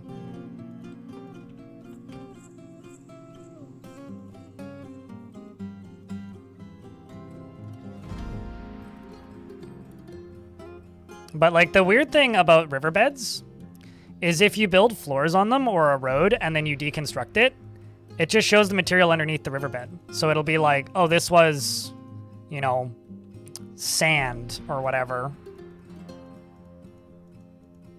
And that's fine. It'll totally do that. This is all filling up again. Damn, it's raining a lot. Oh, wait, never mind. No, that's me dumping this backwards. Never mind. There's so much rain. Look at all of the crap on this wall. There's multiple blood. There's human pus from multiple people. Some of it we can even identify who it is. There's mule pus. There's sandy loam. There's pile of limestone. There's chunks of limestone embedded in the wall. There's carp blood, malodorous filth, alligator blood. Yikes. Kid got grounded permanently, yeah.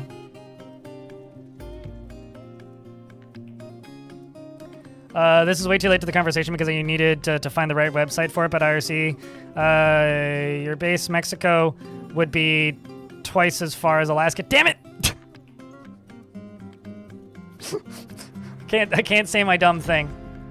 I always like to say that it would make more sense for me to learn Spanish than French because Mexico is closer than Quebec, and I'm also not sure if that's true. It just, Mexico feels closer than Quebec.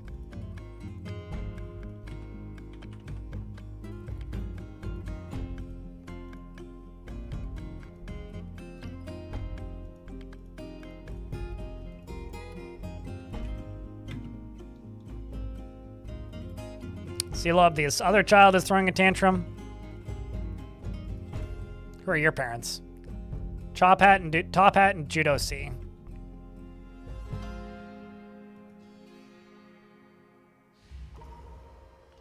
Fob the Dwarf has been taken by a Fey mood.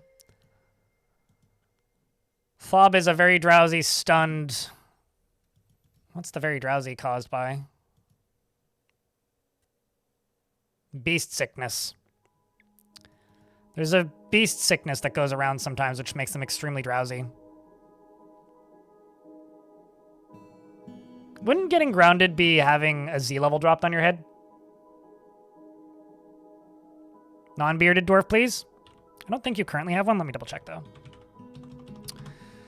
I'd assume you want a happy one. If anybody jumps out to you as appealing, let me know.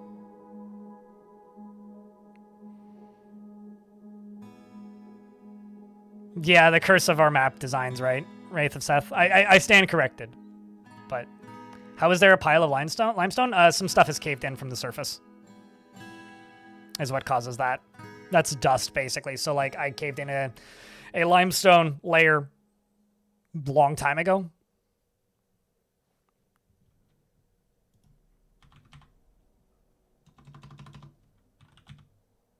Oh, Rakust.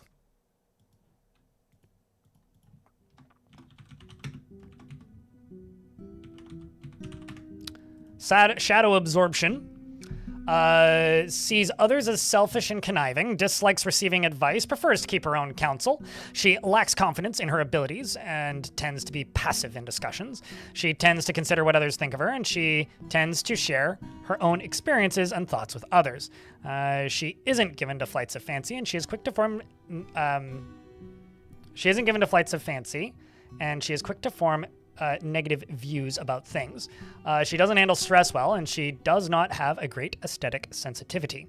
I'm also going to turn this area that I'm building right now into a new fishing zone in the future. She has a negative view of the thing. She is quick to form negative views about things. She doesn't handle stress well. She doesn't have a great aesthetic sensitivity, and she is conflicted by this. She values artwork and its creation. She is curious and eager to learn, and she tries to keep her things orderly. She chews her cheek when she's bored, and she needs alcohol to get through the working day, and doesn't really care about anything anymore. She dreams of mastering a skill, and personally thinks that introspection is valueless, and sees those that waste time with self-examination as deluded fools, and sees merrymaking as a waste, sees sacrifice as wasteful and foolish, and doesn't care about nature one way or another. You must be fun at parties. Spiral Paddles is your name. Sounds like it. Likes Kesserite and lead and dendric agate, and is paddling a canoe down a funnel. She likes low boots, splints, and sheep for their wool. Voracious cave crawlers for their scary mouths, and buckwheat for their beer. And the words of the Page of Crystal. If my neighbors can hear me, they must think I'm fucking crazy. And the sound of the adorable bell. The sight of the musical amethyst, and when possible prefers to consume dwarven beer and hemp seed oil. And absolutely hates moon snails. She is quick to heal, and her hair is clean shaven. Her husband is Ral, and she has a daughter named Avuz, and her mother's Emily, and her father's Corey Fancy Pants. How old are you? 60 years old? Huh, and you came from Squidward, which was like 70 years ago that I started that fort, so checks out. Which means you grew up in one of my forts before moving here. That's wild. This is why I like playing Worlds for a while, is then you get these wild old callbacks to people from previous forts. That's cool. Shit. Neat.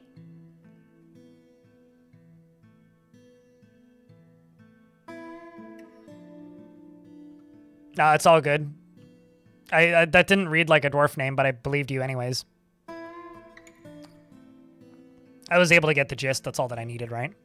Also, thank you very much to the 100 of you tuning in on the YouTube side, by the way. I do appreciate you guys.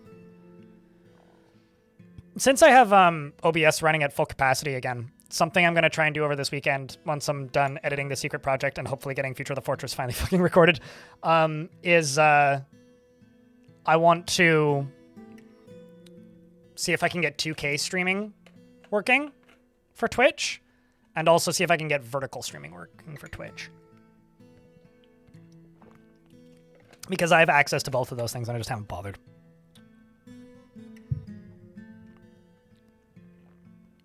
Happy blind, happy stream. I mean, that's like anything, right? All right. Imush is throwing another tantrum. Imush. Imush.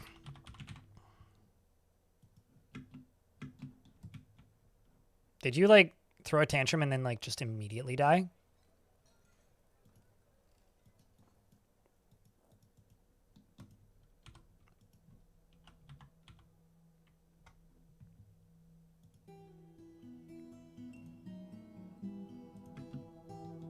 Weird.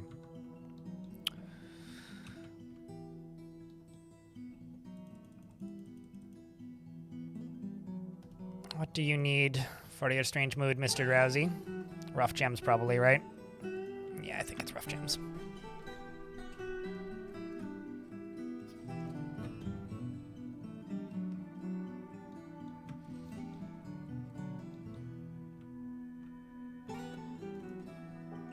Oh. Also, we're out of, we are, in fact, completely out of charcoal, which explains a lot.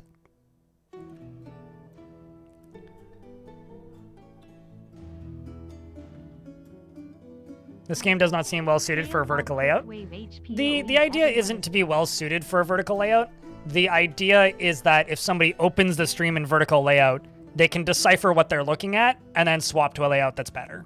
Like, no video game is well suited for a vertical layout unless it's a vertical phone game. But like in vertical layouts, I can have it so that you can see all of this UI and then all of the building UI and also then the camera conveniently. Like, no games are good for vertical layouts. Wilmer, thank you very much for the 33rd month-arino. Appreciate you, dude. Thank you so much for continuing to support the channel. Appreciate you, man.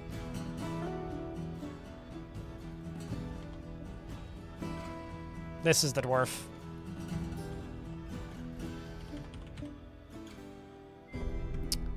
Who's your family? I'm just going to expel you and your goose. Just go away. I just don't want to deal with this dwarf anymore. Chat, can I get a big round of beers? For Wilmer. Keeping that subscription alive. Unless they just beat you to death. I think they're beating him to death, chat.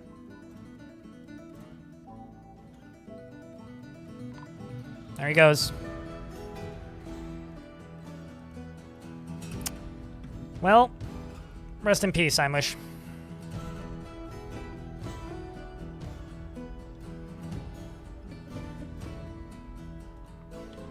Rest in peace.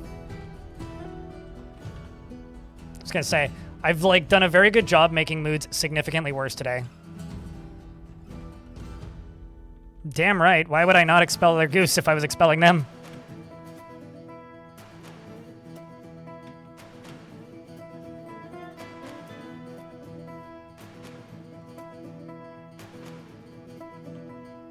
I'm also gonna let these squads take a break if they want. I'm not a person who's ever played Gothic, so I mean I'm aware of it, but that's about it, Wilmer. I'm quite excited that Thief 1 is getting a like remaster. Not that like I think it's going to be perfect or anything, but like I want to be able to play Thief without having to spend months of my life making sure that every single tiny little component of that game is actually built to function. Because, like, playing Thief is like, I'm going to spend an hour just trying to figure out how to make this game respond to a mouse. Because that game was designed to be played entirely on keyboard, which is, like, not fun. It really is, yeah. And Night Dive is doing a Night Dive style rework of it, which I'm super keen to see.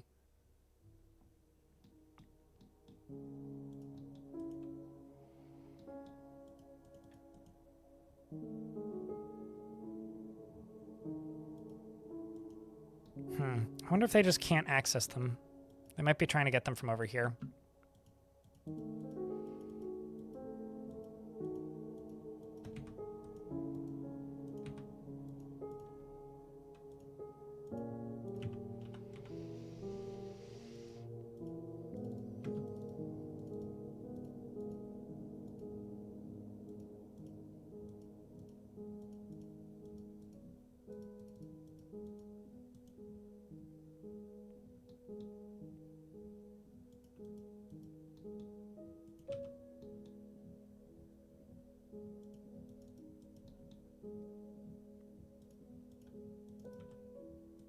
Then this up here is slowly starting to cause some problems with moods.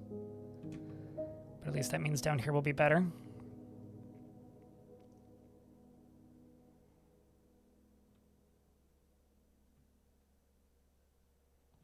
This is just going to be a giant river toilet.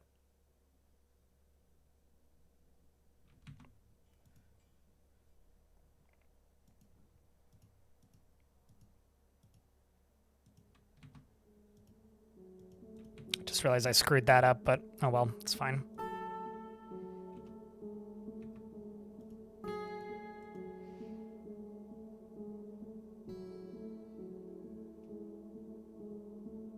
There's so much Forgotten Beast extract everywhere. It's actually distressing. This is slowly draining, which will be good once that's fully done.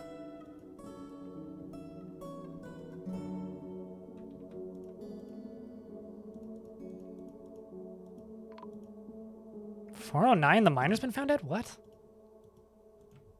Oh, finally happened again. This happened once before. They dodged at the wrong direction out of the way of the minecart and fall down in this hole. So this is the second time this has happened. Rest in peace, 409. I thought I did this. I thought I set this to be like a don't stand there unless you need to, but I guess I didn't. I must have imagined that. Chat. I want to say no, it wasn't the one of two. So rest in peace, 409. You were a good dwarf. You stepped where you shouldn't have stepped and dodged to where you shouldn't have dodged. Rest in peace.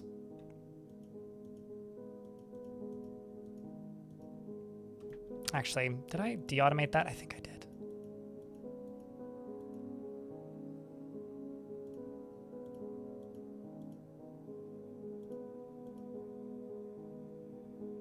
We should be good there, then.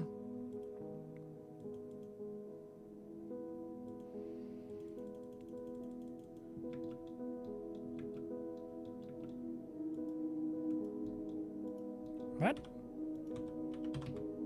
There you go.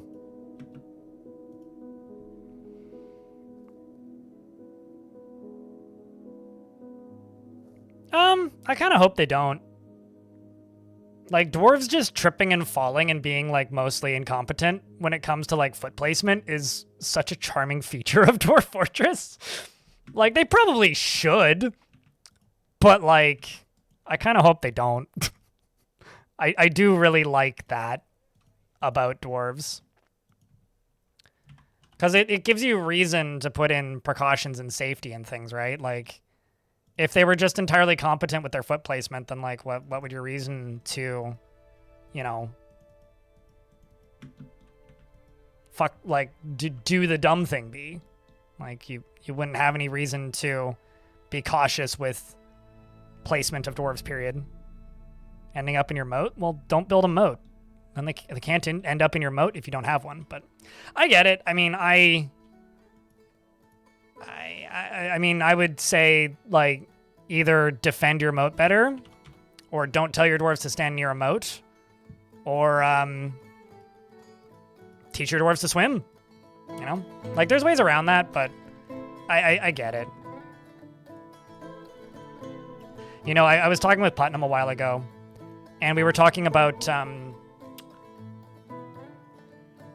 basically, like, burrows, and how there's a contingent of people who think that burrows should be like yes, no, and no exceptions. So, like, under no circumstances should dwarves leave a burrow. And some people think that dwarves, in all cases, should immediately cancel all movements unless, like, if they're told to go into a burrow, they should cancel all tasks outside of that burrow, period. Bar none. I don't think so, because I think dwarves, like, dying due to refusing to acknowledge orders is hilarious, and Putnam agrees. Unrelated, a vile force of darkness has arrived, chat room, and the army is, of course, commanded by the goblin Uspu Malignhate, a seasoned commander, and in the midsummer of 26 Nice, Uspus struck down a dwarf named Zasset Glover Rakes with a copper spear in Ocean Spray. So this goblin previously commanded an attack against one of my previous forts and killed one of my own dwarves in my own fort that I had previously. And they've also brought a wham. Now, if they get sludged on, are they going to attack me? That is the question. Chat room! I need a vile force of darkness because we are under invasion, which is squawy.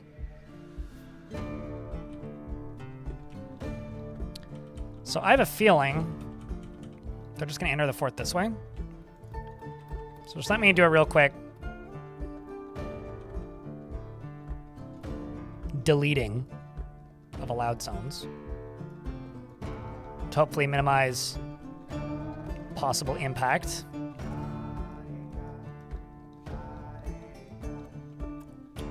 Because I want them to go this way. But they may also try to go in this way, which I'm going to lock.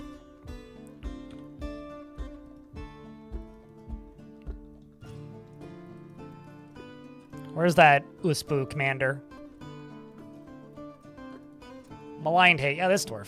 I mean, goblin. Sadly, we weren't able to give you any permanent injuries. We'll have to do better this time. Dwarf tooth bracelet. Please tell me.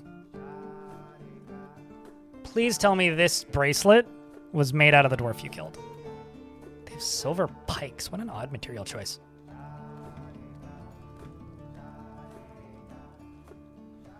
Hello, Wolfie. Welcome back. Is the sky going to sludge?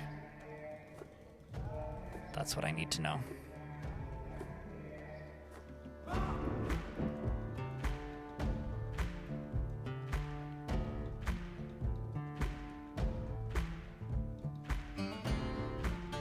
Okay, what do you need? You got iron bars. Logs are after rough gems. Metal bars, okay. Cut gems. Stone boulders. Metal bars.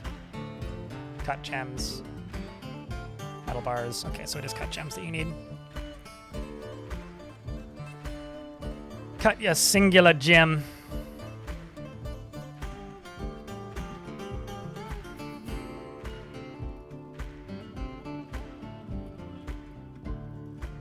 I wonder... Hey, chat, grab your water emotes. We're going to give these goblins a shower. I don't know how many opportunities I'm going to have to try this. So, let's give these goblins a shower. Because there's a bunch already in here. Oh no, I'm not going to be able to use it at all. Because it's not powered on right now. Is it? Hold on.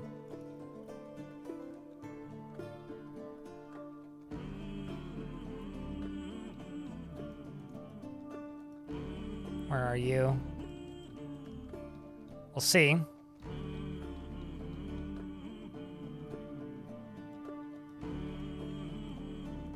We'll see. It's going to be running at like 10% capacity, but here it begins. Bolts are flying. Goblins come up and through. Moving towards the dwarves, who immediately fire more bolts because they see additional goblins moving up and towards the prize. Goblins are meeting their match, that's for sure, and get completely obliterated rather quickly. Alarmingly so, even. And yeah, that's not going to do much. Oh, there we go. There's a little bit. We've got the good old Anvil Hex here, who's going for a slide. He's going to learn some swimming lessons, if nothing else. Very effective way to drain out the last of this, actually. Hell yeah. Siege is broken. Did Uspo survive? That's what I want to see. Yes. Yes, Uspo did in fact survive. Old Maligned Hate in fact survived. Now the question is, where are they going?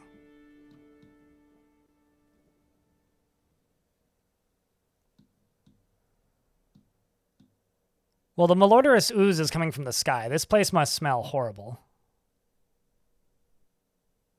I don't know what they're attempting here, but I don't think it's going to work.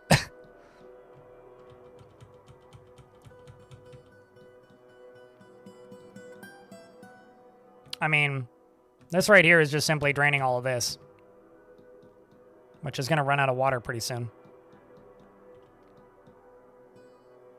Okay, what if I deconstruct this, unlock this,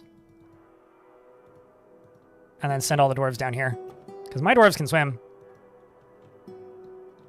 These goblins can't swim well. I'm also not sure where they're going. We're going to ambush these goblins. That's what we're going to do.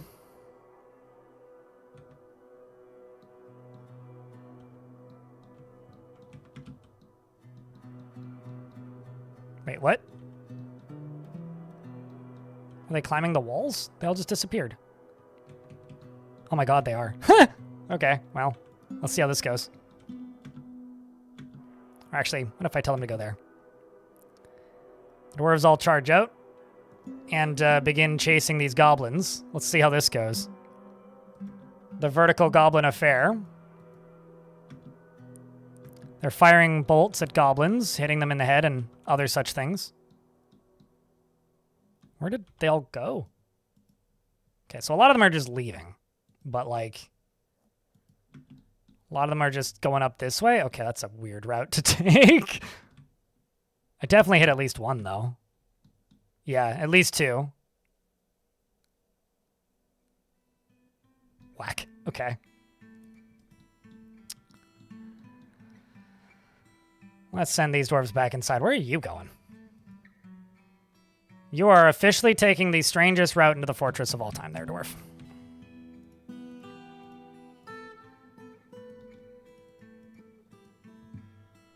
All right, well, round of beers, I think.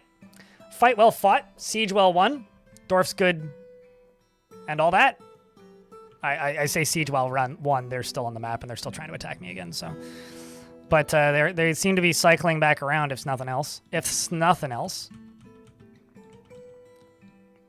Because this is going to finish puddling through pretty quickly. We're going to put the stopper on you again. Because there's no reason to keep pumping that. Pilot was found dead? What? Oh no!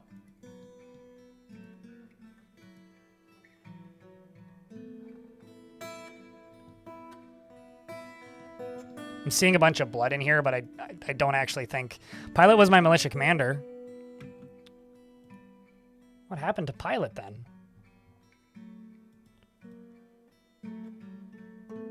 Goblin Maceman was knocked unconscious. This does not scare you. Lodged many steel bolts into the wound. Like, didn't take a single hit.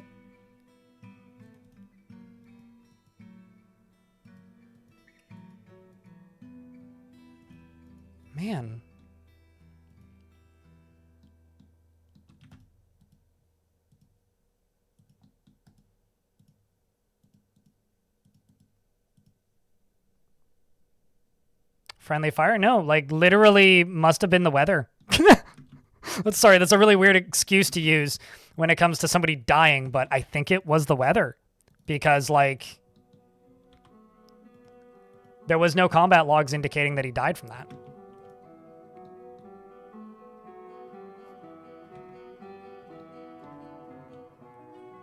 I think this might be the first time that I've unironically said that a dwarf was killed by the weather. So, for whatever that's worth.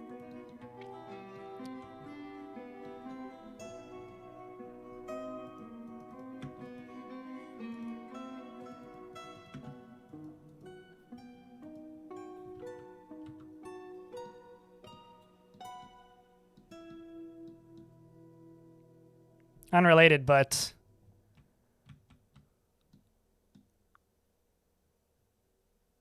child's throwing a tantrum. Are they leaving? Nope, doesn't look like it. You grabbed additional things. Iron bar. Okay, so rough gems, metal bars. What's after that? Logs?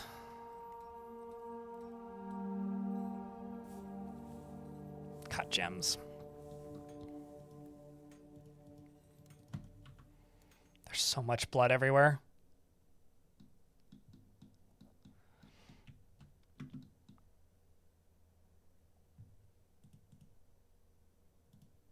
Man, that's brutal, dude.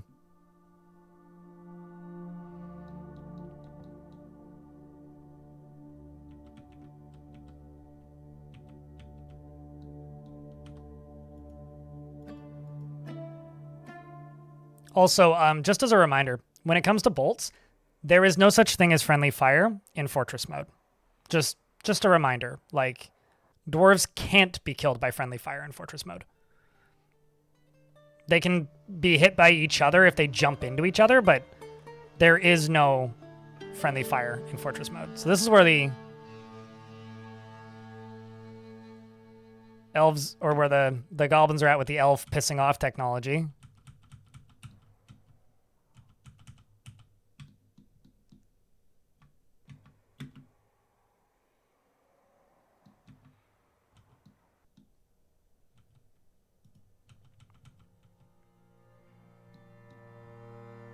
I'm just trying to figure out where they're trying to get into the fort. They could be going for, like, up here, maybe?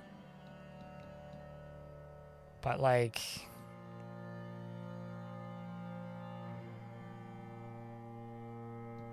I don't see them going to cross the river anytime soon.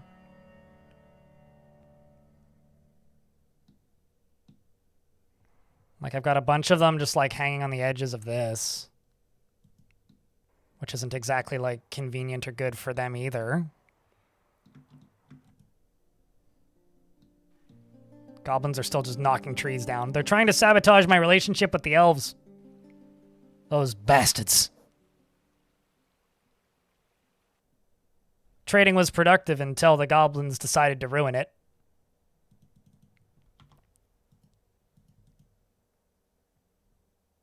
See, they're still knocking trees down. That's really funny, actually. I really like that behavior, them just knocking trees down. When I lock this door and open this door.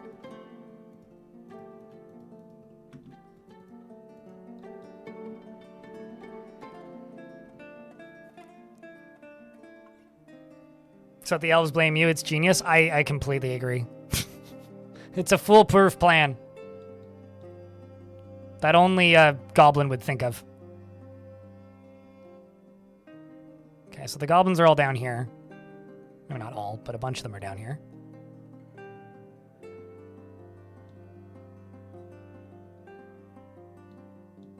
I don't really want to go out there and meet them. But I could probably just move the Marks dwarves up.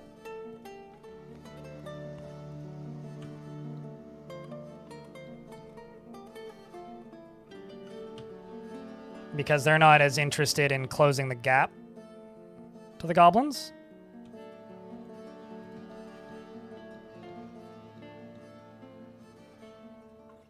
Dizzy and nauseous, not ideal.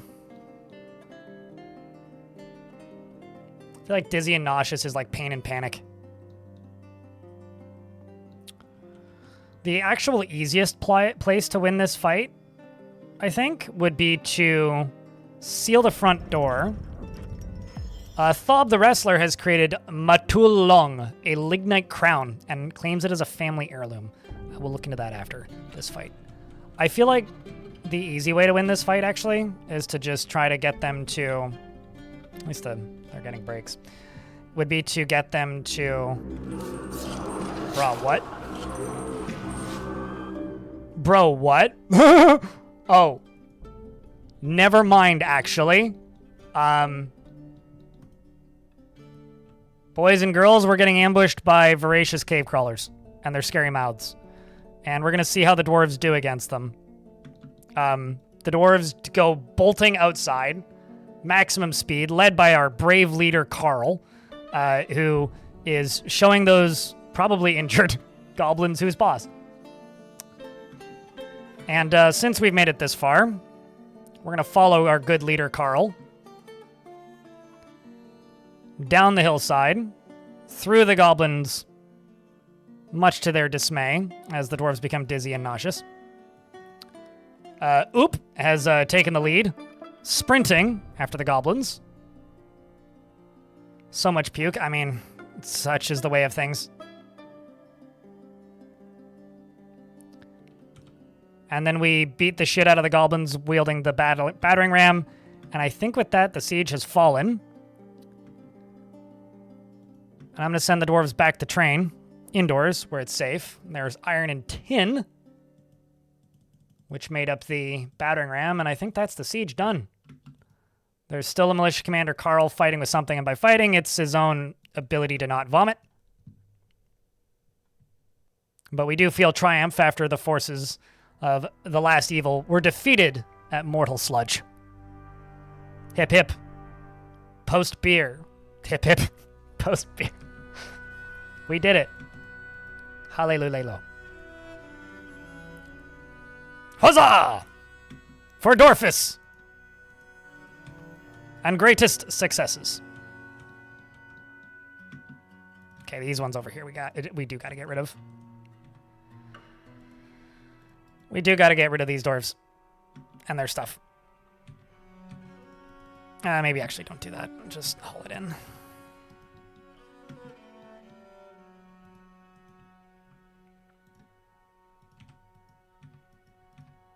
Oh, that's the erase tool. I wonder if we can butcher these. I mean, like, maybe.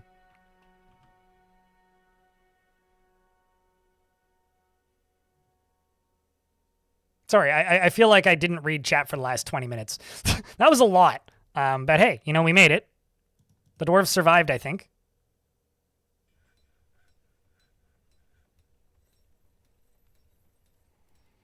That was honestly one of the bigger threats we've had recently. There's just like lampreys everywhere. Did somebody tantrum in a pile of fish and just throw fish at everybody?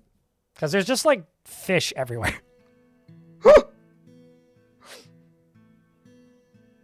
VCCs? I don't know what a VCC is.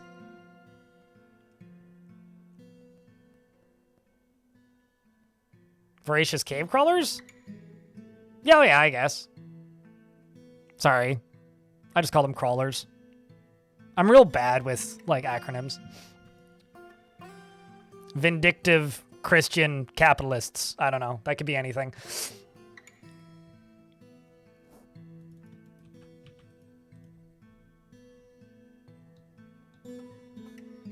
Okay, well, good news is this is almost done.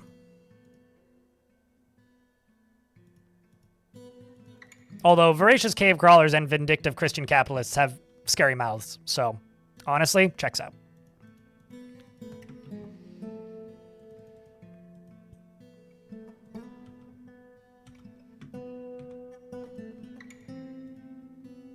Devil Dawn, thank you very much for the 5-pack. Appreciate you, dude. As always. Thanks for continuing to help support the stream. Seriously.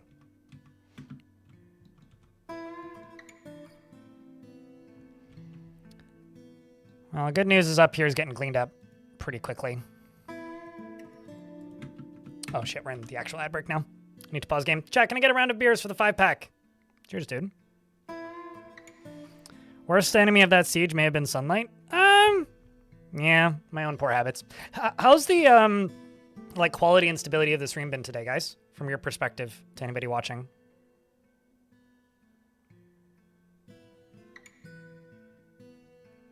Because, like, it's been rough the last week, and so today is, like, me testing a pretty brand new setup for me, so. We had a little bit of audio issues earlier, but we were able to fix that. Seems good, seems good. Good, good, good. I'm just so happy that that flickering is gone.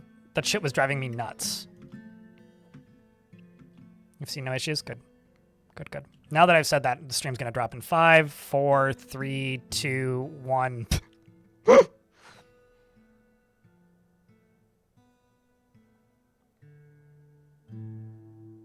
Can the gobos die from the weather too? I don't think the weather really kills anything, but it does severely wound. Like, you don't really want to get hit by it a bunch, to put it simply.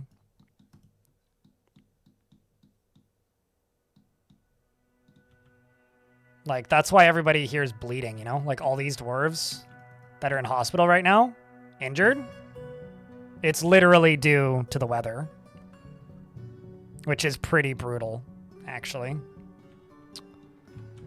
It's all because they're doing all this construction, which is why the moods are as bad as they are. It's just because of this.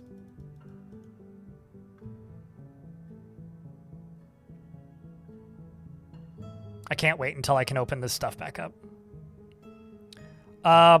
Pilot may have bled out. I mean, it looks like Pilot was hit by a bunch of... Like, I'll say this.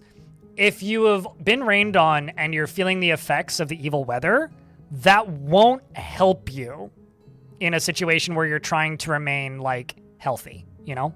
So, as an example, like, I don't think the rain alone can kill you, but if you're taking damage from other things, it'll help kill you quicker, if that makes sense.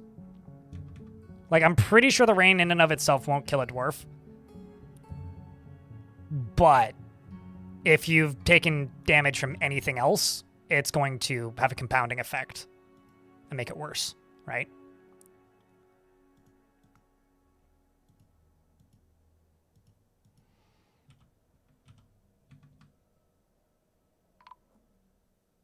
Like, a surgeon's been found dead. Although that...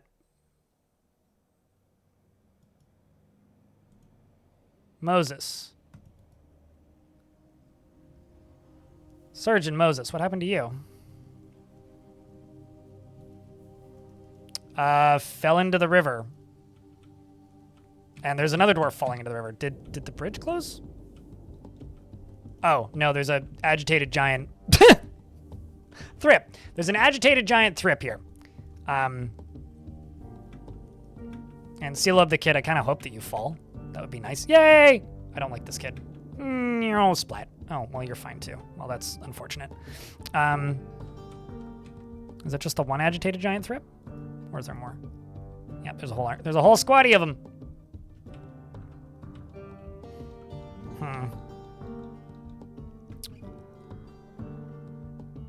Well, no, there's another one. Yikes. Oh, there goes another dwarf. Whee! Good thing I taught them to swim. Splat, heavy bleeding. No, pain cleric! I need to close this bridge. This bridge is bad news, chat. Bad news bears. All right, kiddo, I need you to back up.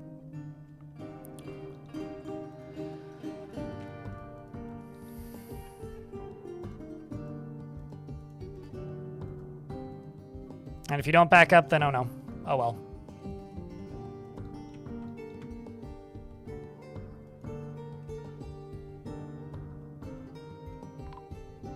Carl's been found dead. Not my captain of the Oy vey. This knife falling onto this dwarf can't end well. Ugh! You hate to see it, chat. Lycott's been found dead. Oh, this is brilliant. This is fucking brilliant. Pain Cleric! Hang in there, dude.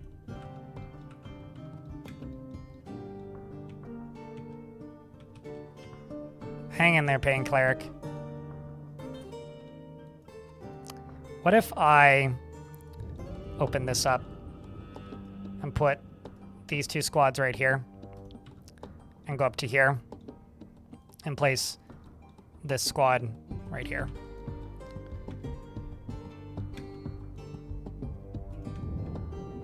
And then set this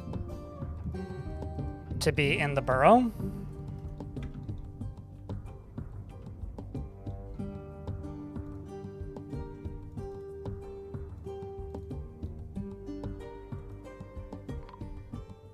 Child's been found dead. Solon was found dead because there's now just like this agitated bug here. Pain Cleric's dueling with it, I think. It's missing Pain Cleric repeatedly. This was the founder of the fortress.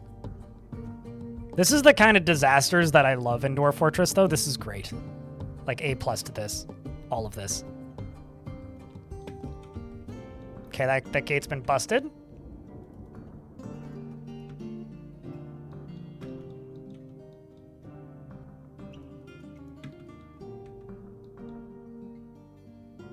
Let's see if they can make it. Come on, dwarves.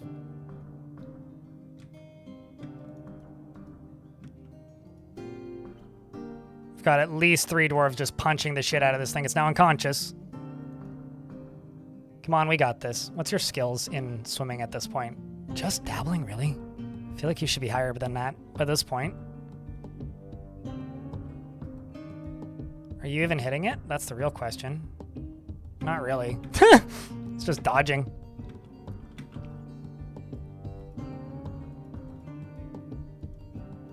Let's move the squads up.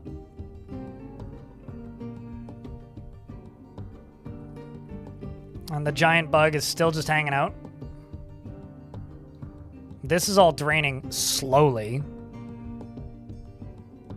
but not fast enough.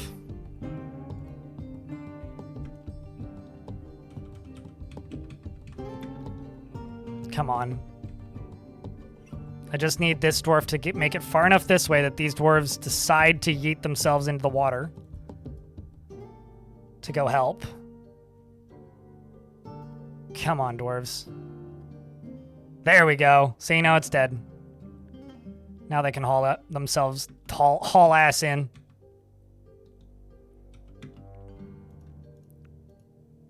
Is this in the burrow currently? Yes, it is. Let's just dig through this.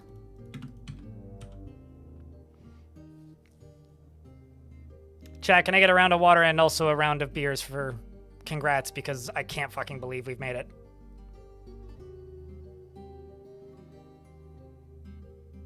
This was great. I don't know about you guys, but I'm having a great time right now. This is fucking awesome. Absolutely A+.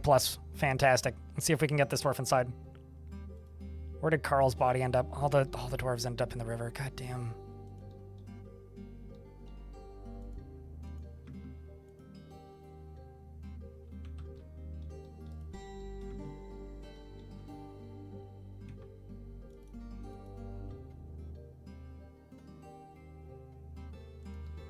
Watery beer, isn't that just PBR? PBR is not that bad. Like, it's not good, but you could do significantly worse than PBR. Kokanee is my, like, oh, that's just piss water or water even. Like, I would rather have a Perrier than a Kokanee. Although Kokanee is like a specifically Canadian beer, so it's just not good.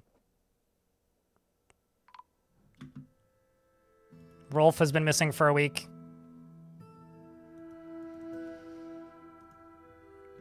Okay, so now we should be able to rescue dwarves. Let's just send you inside. Send you inside. Send you inside. And now a Forgotten Beast has arrived. This one's named Ared. It is very Ared. Maybe well read. It's a feathered snail. It has wings and it undulates rhythmically. Its river blue feathers are fluffed out. Beware its dust. Where it?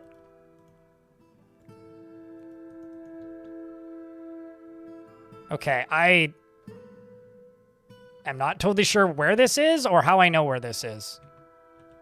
but it's right here and can't get to us. So I'm going to not worry about that one for the minute because I need to get these dwarves out of this river.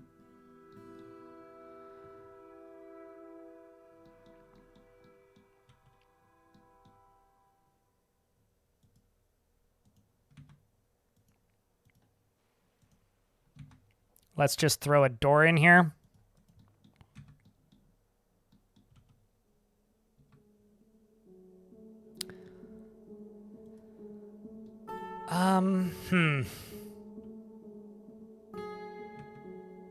Trying to figure out how I can get other dwarves into here. You're surprised they aren't drowning? It's not deep enough for them to drown. In order for them to drown, it has to be 7 deep. And because most dwarves have at least some swimming skills, like this dwarf's a novice swimmer, like they're totally fine. The reason they died when they fell wasn't because they drowned. They died because they hit the ground really hard. It was literally like dying from the impact, not... Like, I think they're all just going to crawl out slowly. So honestly, this will probably be totally fine. He says there's another dwarf has been missing for a week.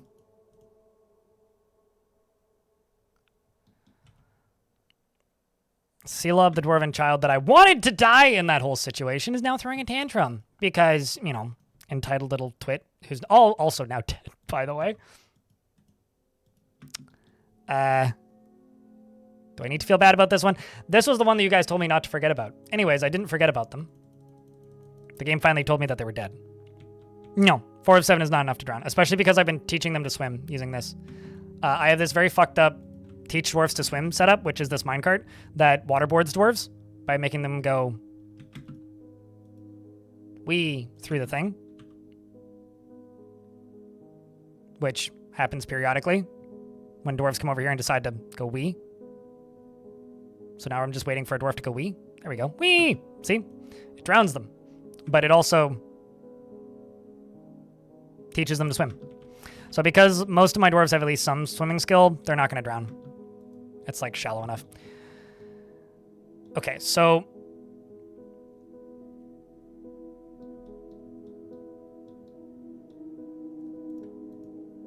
I'm just going to do this.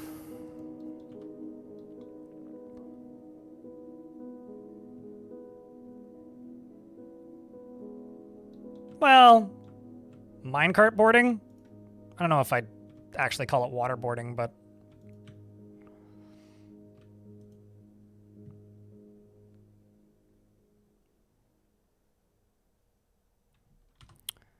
Okay, so there's still agitated giant thrips on the map. And I'm just going to kind of hope that the dwarves are all inside, so I'm going to close this. I'm going to open this. So if any giant thrips are dumb enough to try and enter the fort, they'll just go down into here and hopefully die on my traps. And that's the hope for the minute. Otherwise, they'll go in this way and die on these traps, but we've got to seal this area off, so there's only so much I can do.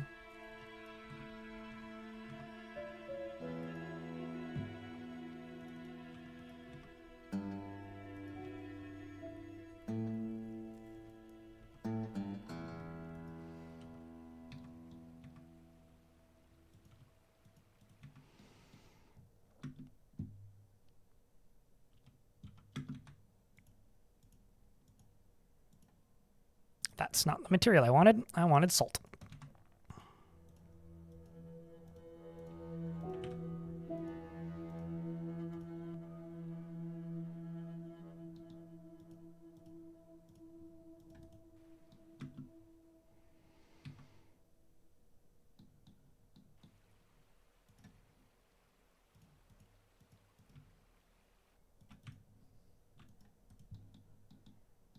There we go. They should dig into that real quick.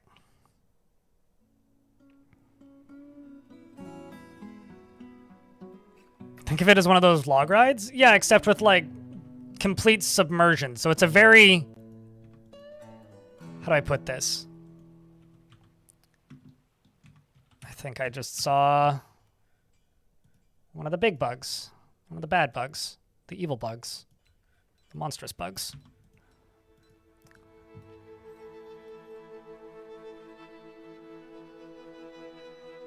Alrighty, lead. You can lead this squad. And Udib, you can be thrown into this, as well as 2 of the peasants.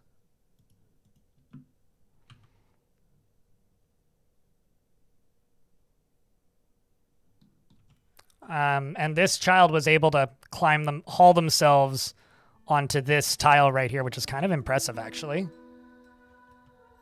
All things considered.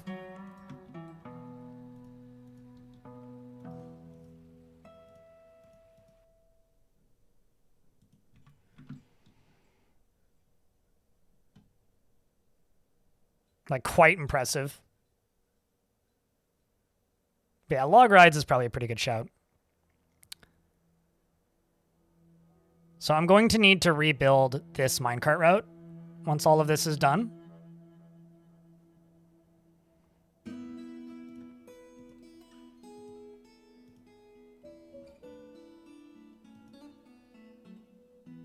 I'm also going to need to dig through a lot of this. I'm just trying to do this to drain this water faster, is the only reason I'm doing this. Because I'm kind of hoping that if I can get this all drained out and I can get all this stuff out of here, this won't be a problem. And then I can get this area over here done quicker. But that's going to require a little bit of luck, I think. And minimal giant murder bugs.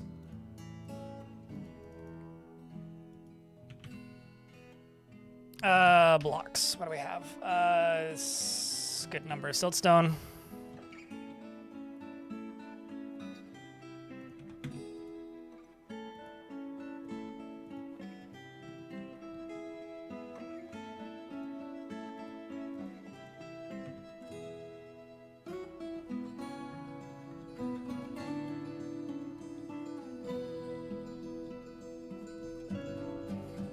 It's funny that it teaches them swimming, when at most it should teach them how to hold their breath. Dwarf Fortress isn't entirely logical.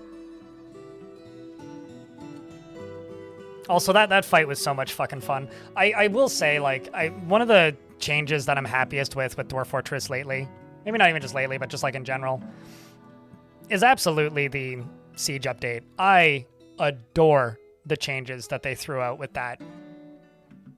Purely due to the fact that, like, it is so possible to fuck up, and I love that about the current version of the game. We're out of splints and crutches, so.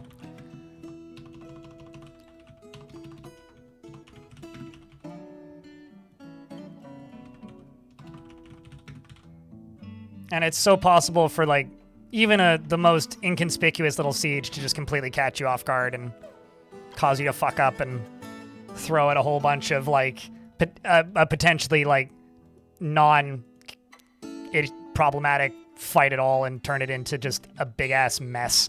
And that's great. That's one of my favorite things. I love when a siege doesn't go the way you're expecting it and it forces you to do something completely fucking different. Okay, so let's try and get these tombs filled.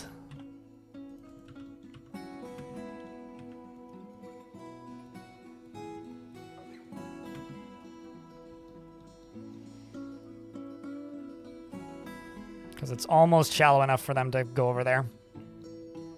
Almost.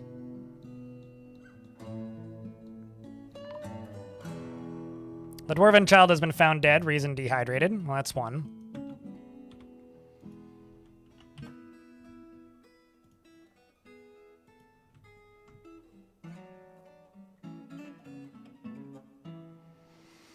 Made you actually build layered defenses. I love it. Like, I do think it still needs a little bit of tuning. Like, there's still parts of it that maybe don't feel unfair, but just aren't fun. But, like, it's been such a good series of changes to the game. Like, just period.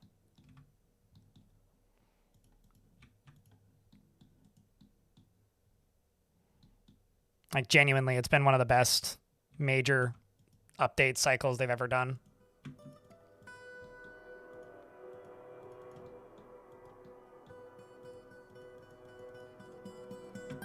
There we go.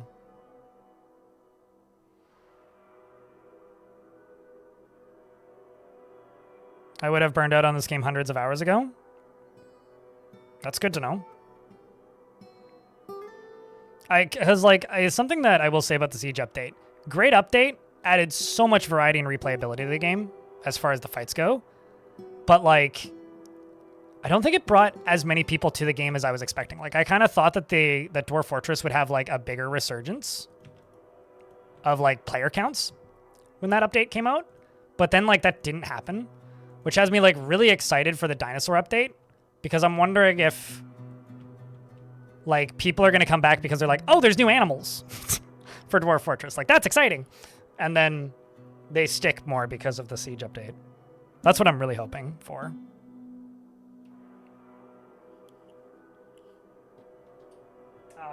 I managed to just smudge the ever-living shit out of my glasses. I'm just going to go clean them and run an ad break right now. Give me 2 minutes.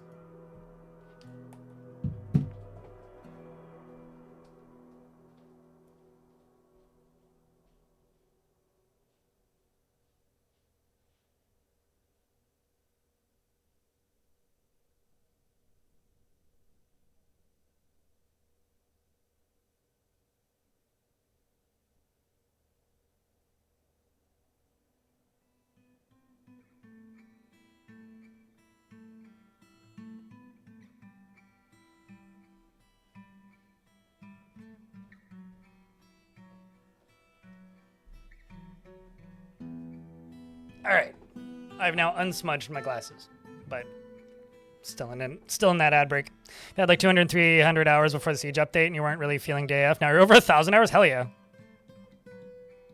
Just playing it as a base defense game, or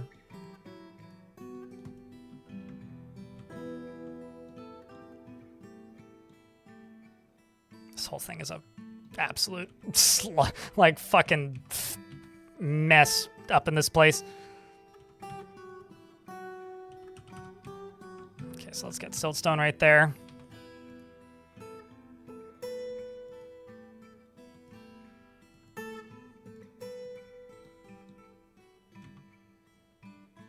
You know, actually, let's just do it this way.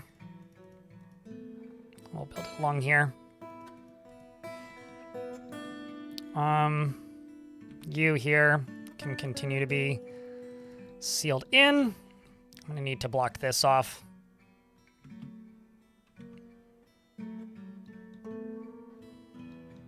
Because this right here is going to be blocked off too. You play 100 hours or so, and then it's 3-month break. That's like me in Songs of Six. Very healthy relationship to have with a good game, honestly.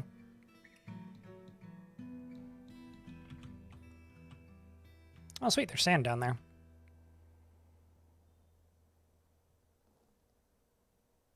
You came in right like near the Siege update. That was last November was the Siege update. Something collapsed? Well, that's not good. Oh, fuck me.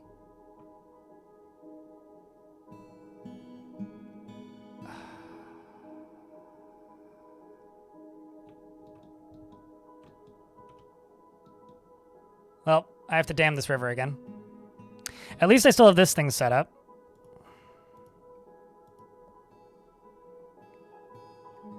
Actually, why don't I just do it this way?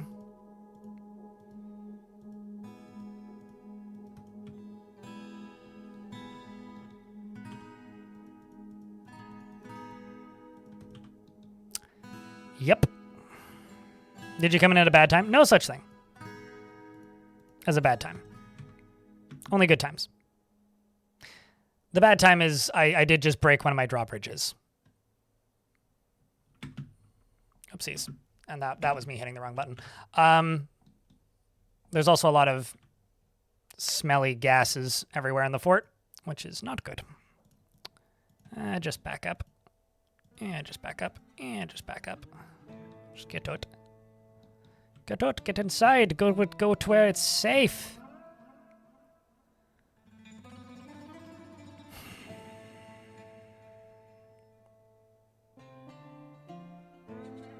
It's not all bad.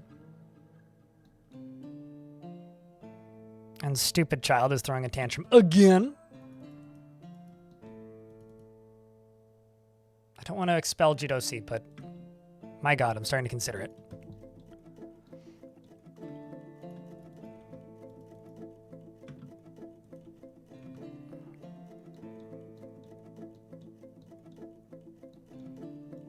Also making all these splints and crutches because they need to go into the hospital so that they can be handed out to dwarves who are in hospital currently. Yeah, this ain't so bad. It just means I'm going to need to go over here and get this burrowed back in, which I don't really want to do, but... So that this really means... And then seal this off again. The good news is this can drain, so I can close you. And open you.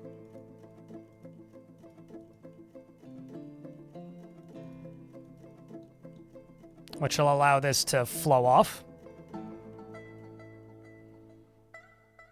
It's a good thing they've been practicing their swimming. Oh, yeah.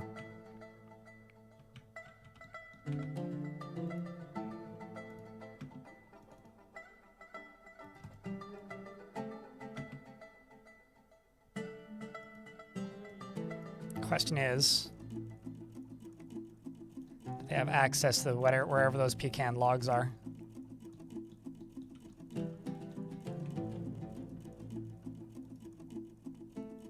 Just turn this off.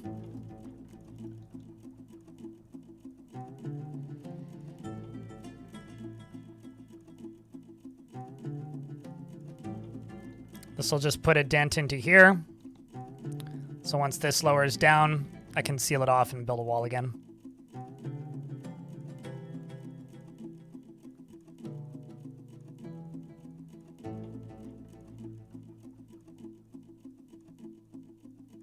Also hate green tea.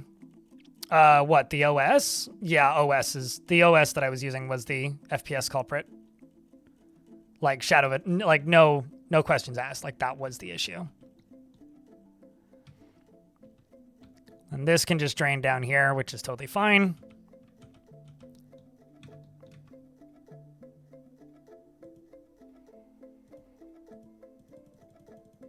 I mean, the frame rate's bad again because I'm doing shenanigans with water, but it's not 1 frame a second, which is what it was running at before.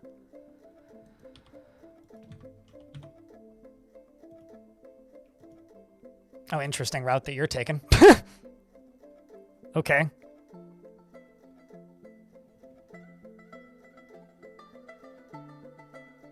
Can you grab the pecan wood logs? Awesome. How's Pain Cleric doing? Ability to stand lost. So you've got a crutch. Okay.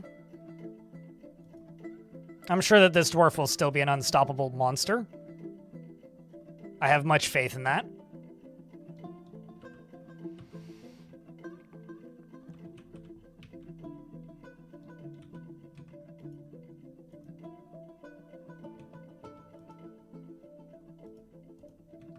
I feel like the actual thing I should do is just stop them from pumping this, but...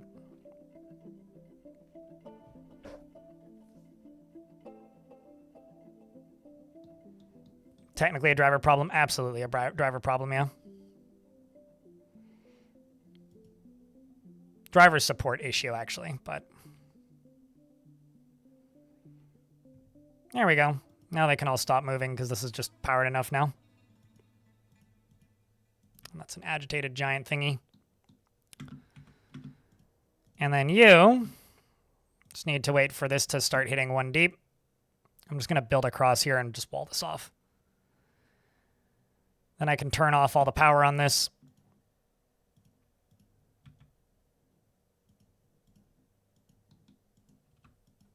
Actually, fuck it. We'll just do that. Turn on the burrows again. They're not going to be able to complete this right away, but I'll build them as quickly as I can. Because then I can just turn off the pumps.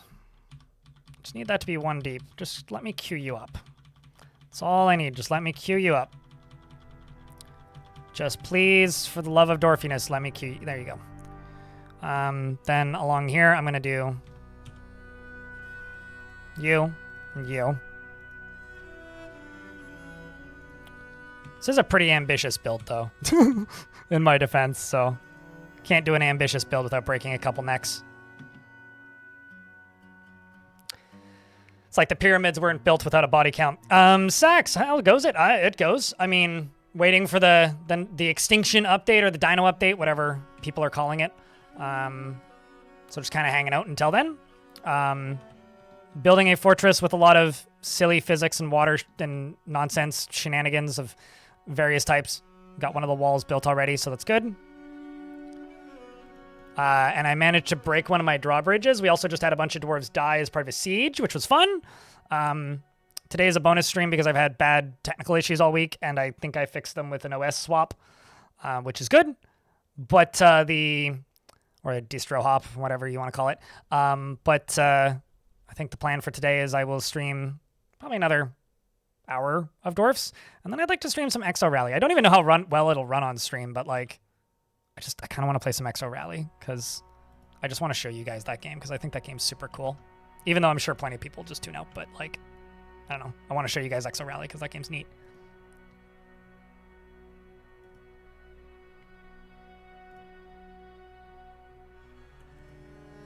Come on.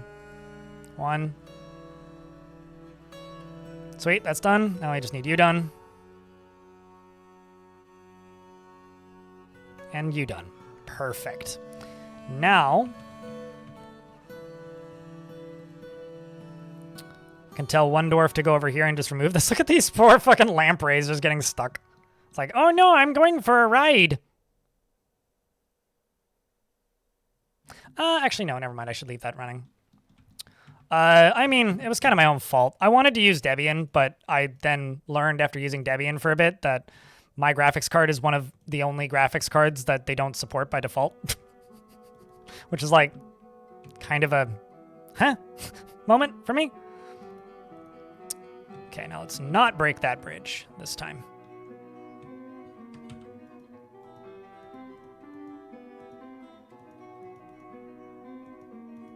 This is the one that got knocked out, so I'm just going to rebuild you.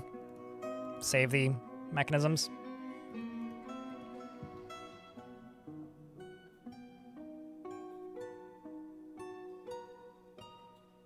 A 1080? No, 3070. The 3070 Ti and the 3060 Ti are both supported, but the 3070 is not. So I had to compile my own drivers, and I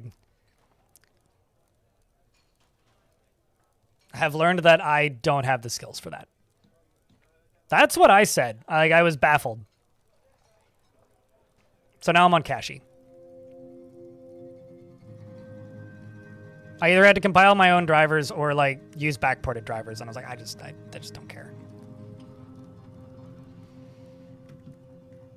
NVK, please explain like I'm 5. I don't know what you're talking about. I'm sure I do, or should know, or like probably should have some semblance of awareness of what you're talking about, but honestly, I have no idea what you're talking about.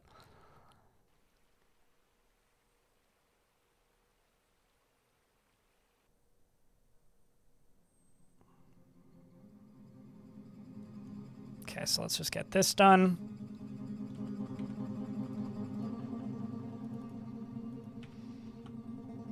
Siltstone. The side's all done. Sweet. That side's all done, so you can get deconstructed. You can deconstruct this. You're almost done.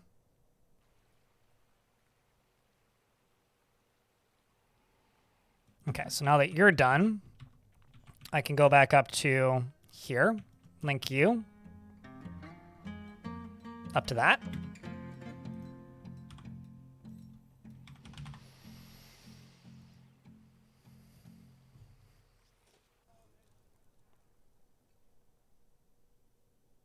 Oh, I have no idea.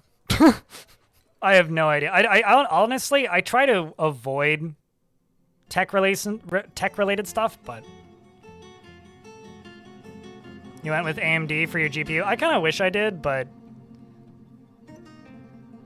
I saw an opportunity to get this one, and I took it.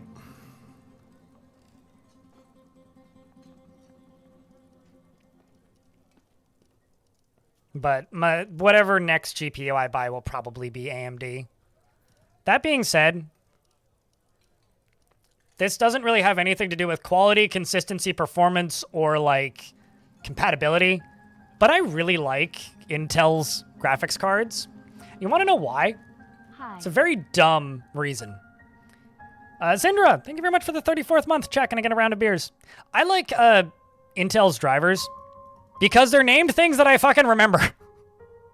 It's like Battle Mage. Yeah, that's straightforward. They're like the only they're the I guess they're new enough to like graphics cards where like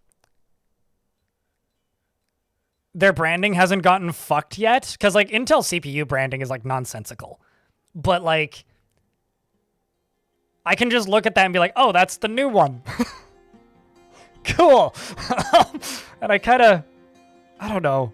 Can we just go back to that era where it's just like, what's the graphics card called? Voodoo 2 is basically ending, and it's a shame. You know, I think Gamers Nexus says it's best. Nvidia is really good at what they do, but they're assholes. Which, like, you know, honestly, I don't disagree. They're just a bunch of self-centered twits. It's like if they would just play together as a team once in a while, life would be so much fucking better. Lentil pasta defeats the purpose of being diet pasta. You used 4x as much cheese as normal pasta. I really like a buckwheat pasta. Oh, were there no video of the open source drivers, by the way? Because if so, like, that was what was causing performance issues for me. Also, we've got agitated storks.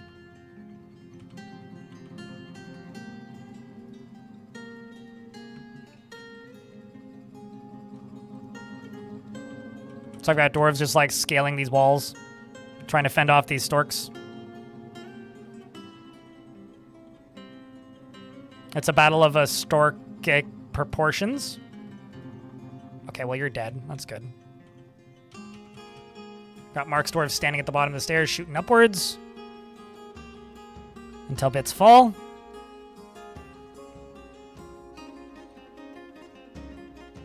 It's a very stork situation, let me tell you.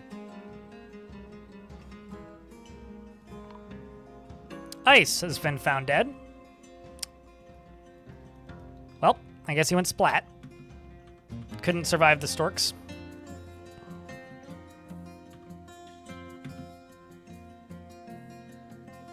It's a very stork contrast here. Sure as the baby has been found dead. Well, that's unfortunate.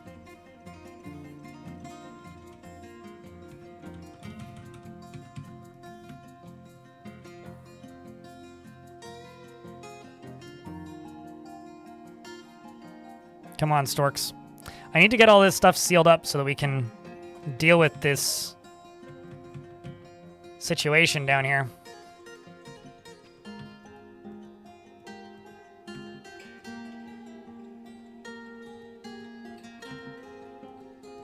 Well, good news is all of these dwarves are coming up here to rescue dwarves, hopefully. How many of these storks are still alive? It's so vertical, like, it's kind of hard to tell. Okay, you're very far away.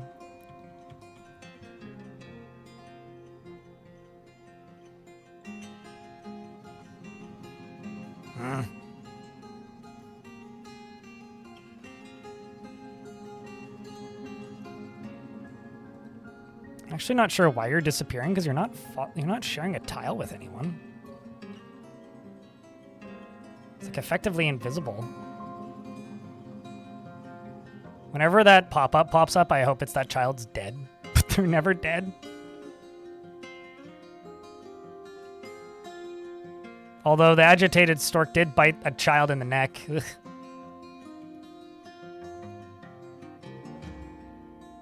If I could stop them from climbing these, I would, but I actually can't, so. Famille Noir, the peasant, has been found dead.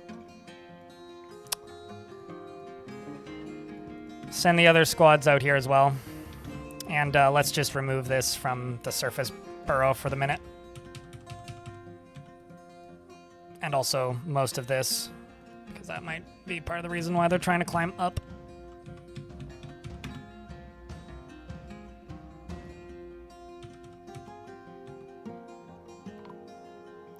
Zen, the leatherworker, has been found dead. This fortress has attracted no migrants this season. You know, I also wouldn't go here. You know, I love how we've had multiple giant animals found dead. But the highest body count against my fortress so far has been a bunch of fucking storks. Like, genuinely, these storks have single-handedly done more damage to my fort than, like, voracious cave crawlers, than quite literally anything else. Mark's been found dead. Like, this is all storks. And yes, like, a lot of it is dwarves falling, but that is incredible.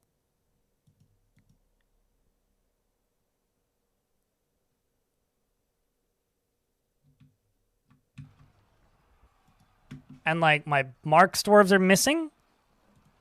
All of the shots they're firing, I think. Steel bullet hits it in the lower leg, fracturing the bone. Okay, maybe we are hitting something.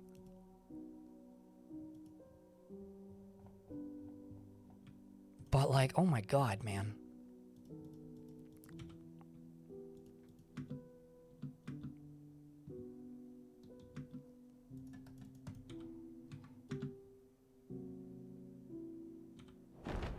Also, meanwhile, a forgotten beast has arrived. This one's named Reki. It is a huge three-eyed lobster. It has 4 long straight horns and a bloated body. Its huge exoskeleton is sleek and smooth. Beware its deadly blood. This is intense. What's going on? Okay, it's where it can't get to me. That's good. That's exactly what I needed. I need one that can't reach me.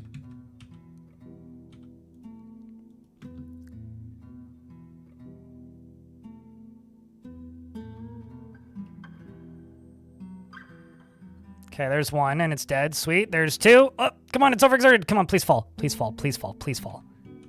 There we go. 2. 2 down. The rest of them appear to be very far away. Okay, well, that's good. I mean, it's not good. We lost a lot of dwarves.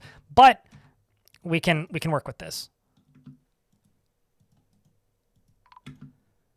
And rock mine enough has been found dead. What happened? Where'd you die? Up here too? Okay.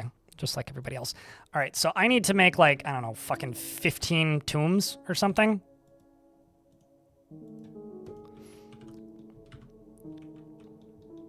Yep, something like that.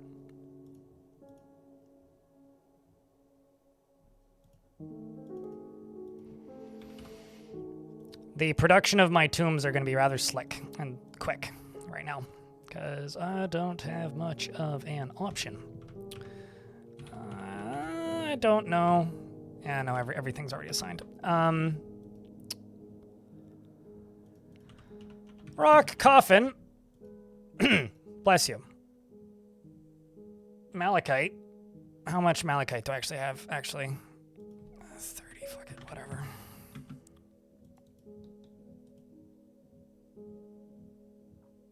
Gunyu, thank you very much for the raid. Check, can I get a round of beers?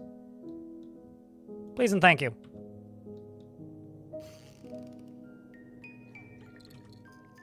What a traumatic event. And they're still fucking shooting bolts.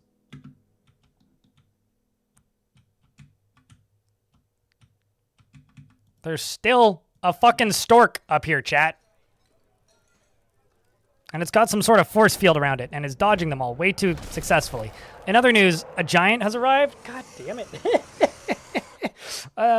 Okay. Reguns Utast has come, a gigantic creature resembling a human almost unparalleled in size. Almost? So what is taller than it? Obviously a human. Because this one just resembles a human. Okay, well, it's got no items in its inventory. No past relationships. Has it killed any of my dwarves previously? I hope so. No, just an elf in the year 60. Storkfort mascot, Scott? At this rate, maybe.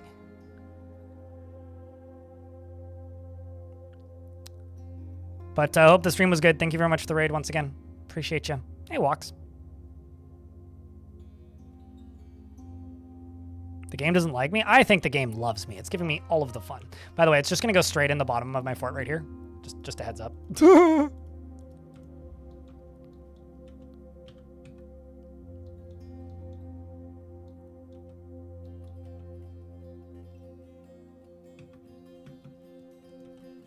I'm also just going to go up to here and just forbid all this for the minute.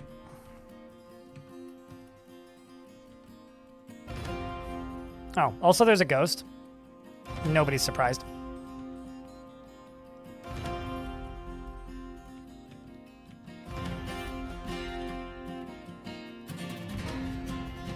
Here comes the ghost.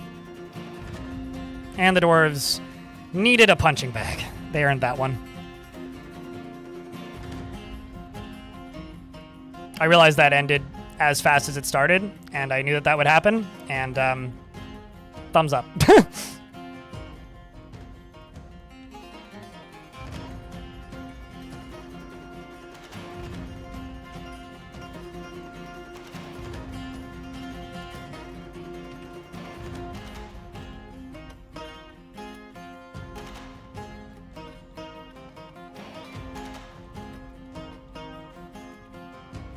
I don't really know how to fend this off.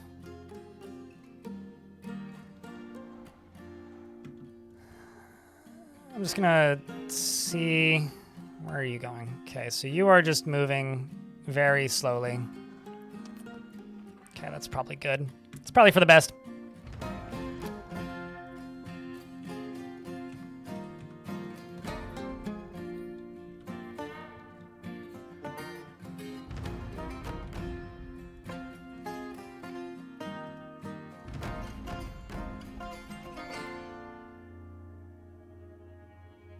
Are those all bolts that missed? Oh, they might have hit and been pulled out. Bolts can either miss or like miss and be or hit and be pulled out.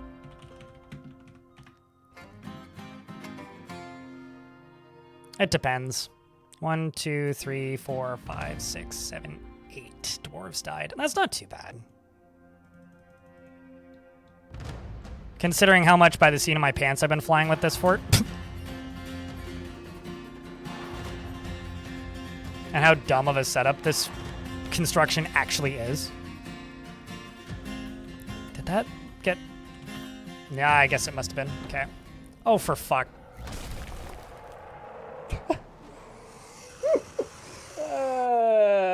Kill me now. I guess it wants to, actually. The beast, stag shill. It's a shill for stag parties, chat. An enormous monitor twisted into humanoid form. It's 1920 by 1080 and composed of grime and filth. That's why it is shilling for the stag parties. And it undulates rhythmically, naturally. And it has deadly spit. Gross. I wish it would brush its teeth. It is down in the cavern layers where it can get to me. And I'm going to tell my dwarves to go beat the ever-living fuck out of its face. Get 'em, boys!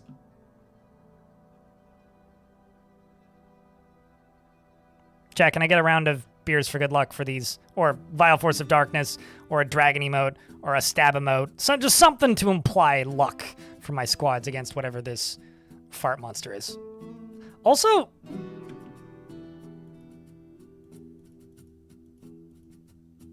I feel like... I need to go back and look at the video, but I feel like this exact monster was one of the ones in the caverns at in the last fort, but I feel like it would have kills if it was actually that. Oh, look! They're getting crushed. Okay, squads have encountered it and are now smacking it. And it dead. Nice and easy. Good job. And this is the hospital currently. It's a little busy. Including the dwarves who died.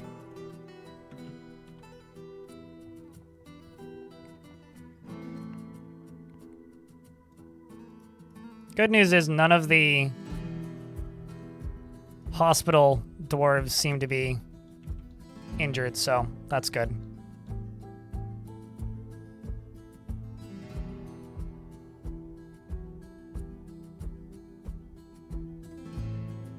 Muck expies tend to go splat. Yes. Well, I mean, it was composed of grime and filth. It's like a humanoid vomit pile.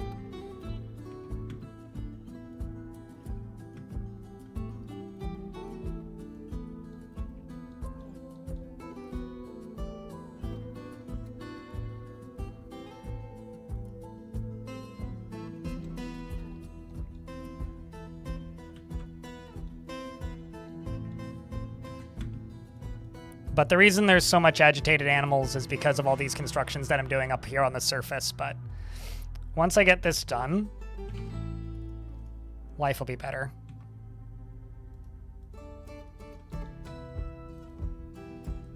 Oh, one of the reasons I went up here in the first place was to unpause this, so we can get that done.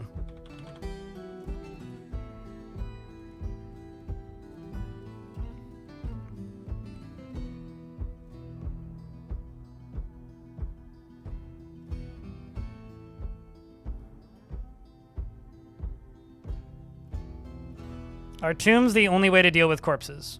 I mean, if you're talking about just like dealing with as in disposing of, no, but it's one of two ways to memorialize bodies so that you don't have ghosts invading. And you don't really want ghosts to invade. Ghosts are bad. Because they spook the shit out of dwarves, and if they don't spook the shit out of dwarves, then they kill dwarves.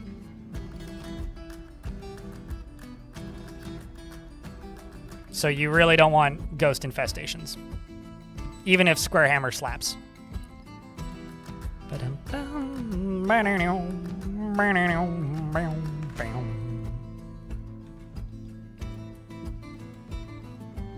So once this is done being linked, then I can smooth my way through that and then shut down the pumps on the other end of the map. I mean, sure, there was that fortress where I, like, just intentionally had ghosts in the fort. We had, what, like, a population of, like, 80 ghosts? It was, like, an average of, 3 dwarves dying per minute, but it was fun. You caged a grizzly bear? If you go to the pets, or if you go to the wild animals, there should be a tame button. And just assign it a trainer. And keep it in the cage until it's trained, and then put it in a pasture, and then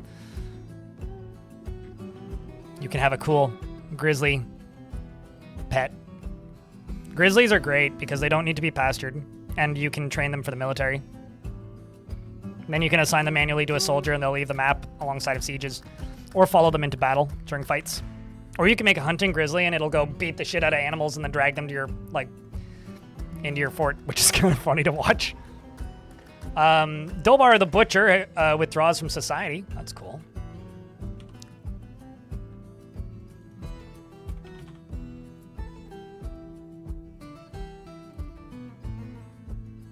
I feel like I'm going to finish building this structure that I'm working on, put together a library, and then just lock the fortress down for a little bit because I think we need it. It's kind of how I feel. Get all the bodies buried first.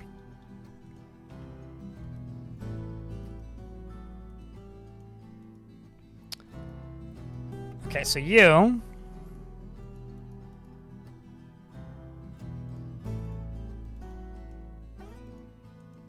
I need to fortify that.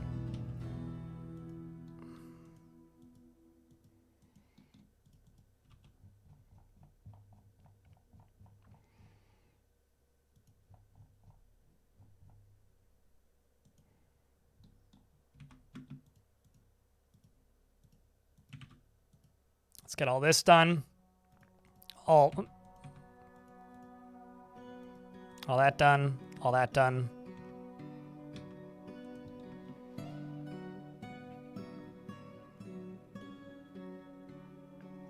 They need a good old festival. They need a lot of things. But a festival is one of the things that they need. What are you seeing?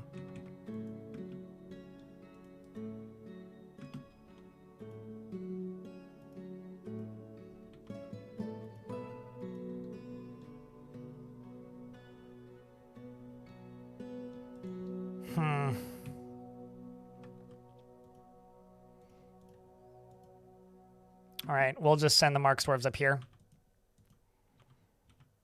Here we go again. This is my own fault for allowing this, though.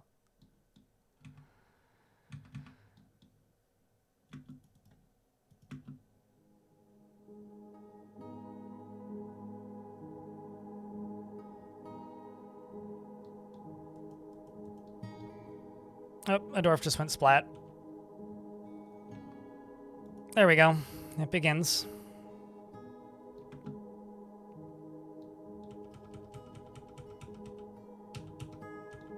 This thing. You right here.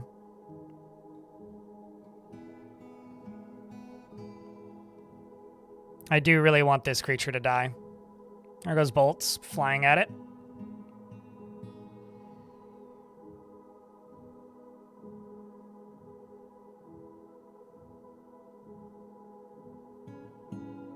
I just need you to come down far enough so that you could actually fight with the dwarves.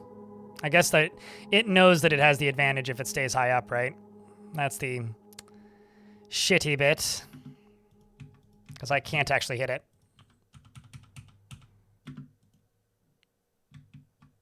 But it's almost low enough now that we can smack it in the face. And there it goes. It's down.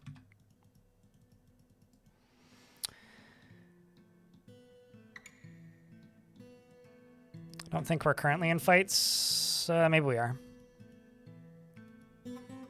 Okay, so you're all the way the hell over there.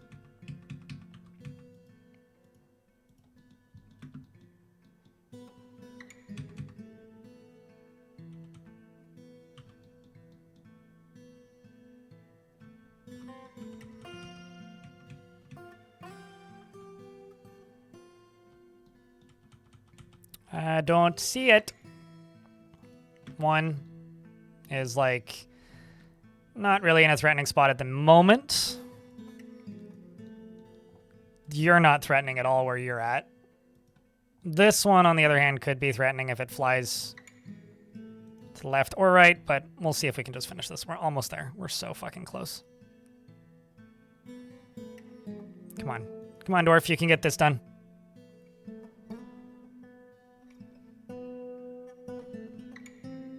Come on, Dwarf.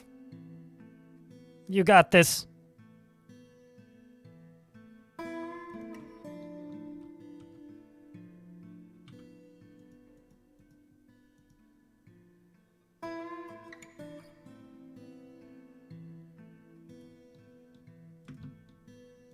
Oh, this is the issue. I was like, why are they not building that? Well, I found the problem.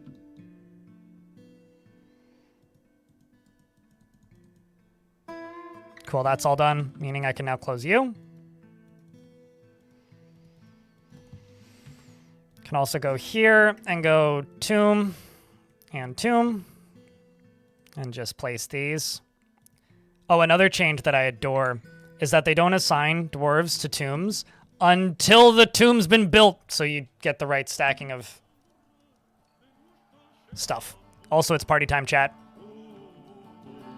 I think I'm having a pretty good day. Chat, are you having a good day? The dwarves are partying for the dead. I mean, most of them do worship the god of misery, so it's a very misery-driven fortress. We'll post an emote that appropriately satisfies your need to party. Fairlyite, says Ellen on YouTube. We are about to get hit by some ads, so I will pause the game when the ads hit.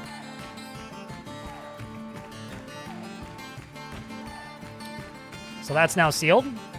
Excellent. Just gotta get rid of these. Rock mine enough needs to get buried. I also need, not doors, but hatch covers on this. These need to get filled in.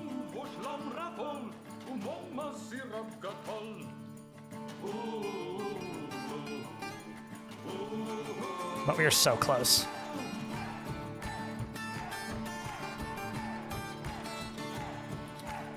Also, we're in the ad break, so I'll pause. Jamming tunes, though. Jamming tunes.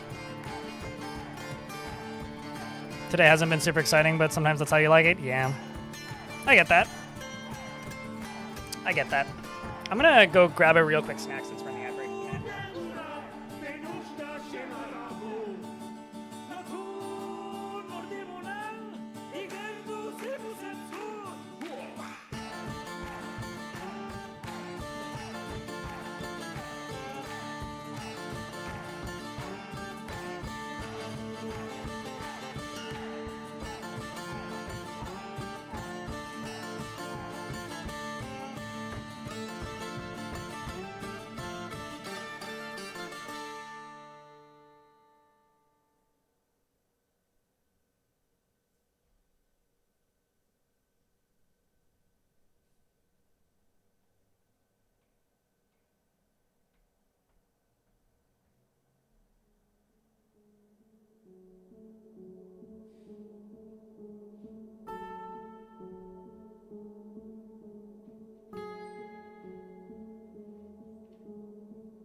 Boiled egg and a handful of almonds.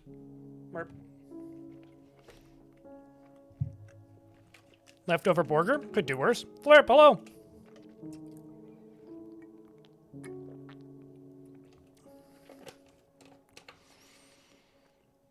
What are my system specs? Your mid-game runs at 30 FPS. I mean, mine's running at 30 FPS. It's like a 7-year-old computer. I've got a Ryzen 7800 X3D. I've got a GTX 3070, and I've got 32 gigs of RAM. Like, it's nothing super special or anything. Like, it works for me for what I'm using it for, but it is not anything crazy. Okay, so since all of this is now done, I'm going to tell a dwarf to go deconstruct this.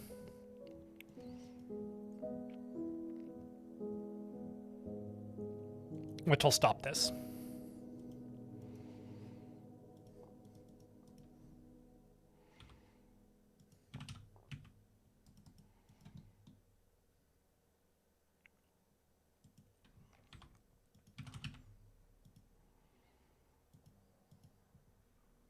All right. I'm not going to say that Bambul is the smartest dwarf we have in the fort at the minute, because she is carrying a baby and has volunteered to run into the worst part of the map. And getting 50 FPS in this game? I mean, 50 FPS in Dwarf Fortress is extremely good. Like, I think that Dwarf Fortress, you need to remember, it's not a first-person shooter, right?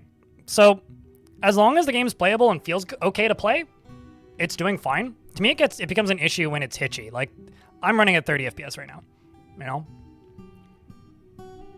Playing in 4K won't really affect your frames. Like, resolution in Dwarf Fortress won't change your FPS, period.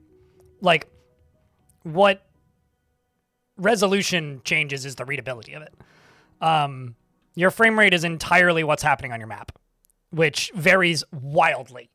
And the bigger the map you have, the more dwarves you have on the map, etc. So, like, my general advice is just, if you are looking for a consistent, playable game, just leave the settings at default and don't try to make your maps massive. Because otherwise you will run into, like, performance issues. Okay, so with all of that done, we're just going to go knock out this.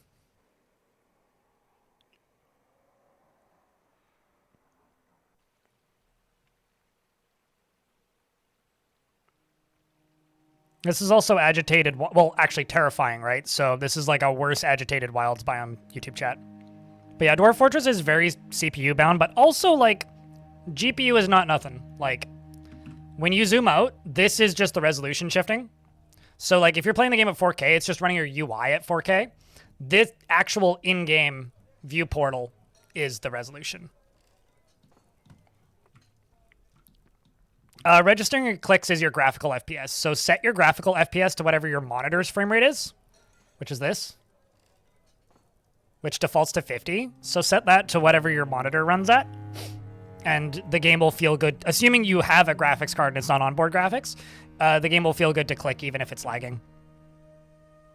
Unless it's like a frame per second, or a frame per minute in some cases. Unless it's like effectively frozen or locked. It'll run smooth enough.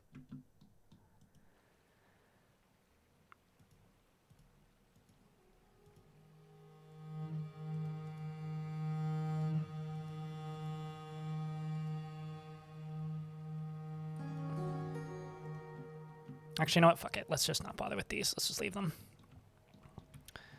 And I'm going to go over to here, and I'm going to remove you from here. Okay. All the way up to here. All the dwarves are inside. Hit X. I should really put a large ammo storage somewhere. Maybe like right here.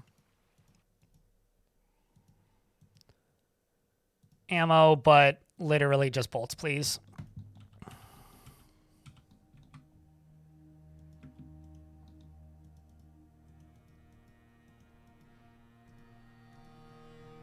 I'm just gonna dump these, but they're just being dumped into a nearby stockpile, basically. And then you, over here.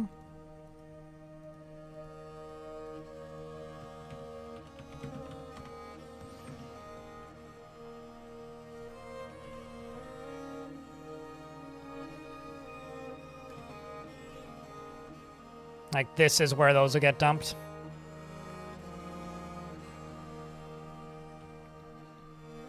I don't know how well sorted this will be, but it'll be something.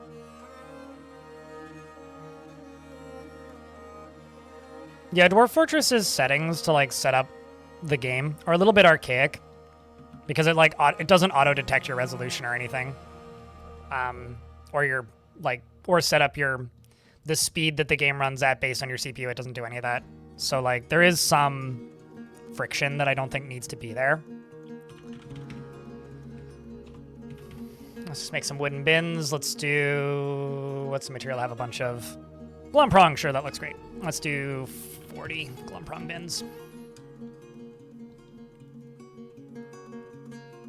Needs cleaning.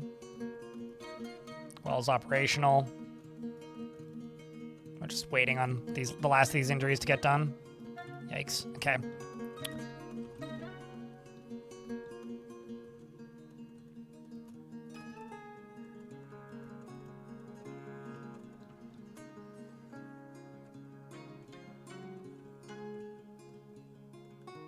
Hit escape. It's on that menu. Jammy Toasty. It's just called graphical FPS. Because there's the simulation frames and graphical frames. Simulation frames is set to, I think, 100 by default. Graphical is set to 50 by default.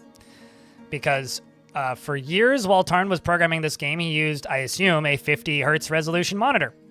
Or refresh rate monitor.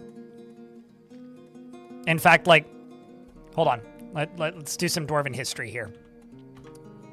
If I go to YouTube, I type in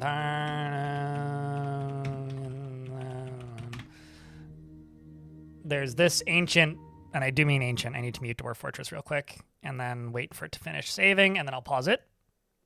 I'm gonna show you this this 50 hertz monitor. The reason Dwarf Fortress defaults to ridiculously low graphical resolution. Like, if you want your world to be a pocket world, it would just be 17 by 17 of these little text tiles, or a medium world is 129 by 129. Dwarf Fortress is a city building kind of game where you have a little colony of dwarves that you send in under the mountain digging for wealth and so on, and they run into various encounters. There it is. See? This monitor. with trouble. It's a game that you don't win, but you always lose in the end. No, he was living in Kitsap County in like Greater Seattle previously, like at this point. Yeah, it's a very Pulls bow. This monitor.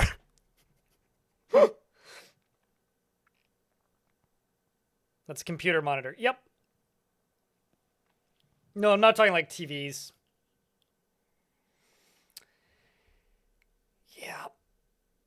That's not even a CRT. It's just an early flat screen. It's kind of a charming design. complicated game by some standards. I'm Tarn Adams, and It's a complicated I'm the game by some co-creator standards. of Man, what year was this? April 2013. This was uploaded. I don't know when this was filmed, but video game Dwarf Fortress that we distribute for free on our website, bay12games.com. So we released the game back in 2006 and just threw up a PayPal button and asked people, if they wanted to help us out, we could keep going. I had just $1,000 from random people that month back in August 2006, and we don't have any advertising or really anything special we do. People just hear about the game, and if they do send in some money, we've kind of added some little rewards for them over time.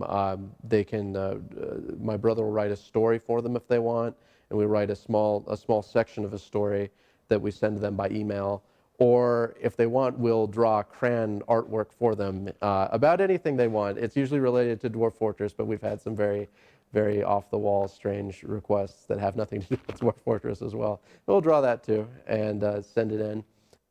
I don't know. It's just nice to have people that you know really like the game send in money for it, and anyone can download it. And people like kids that don't have any money at all and can't get their parents. We have people, kids get their parents to send in money sometimes, but that's very rare.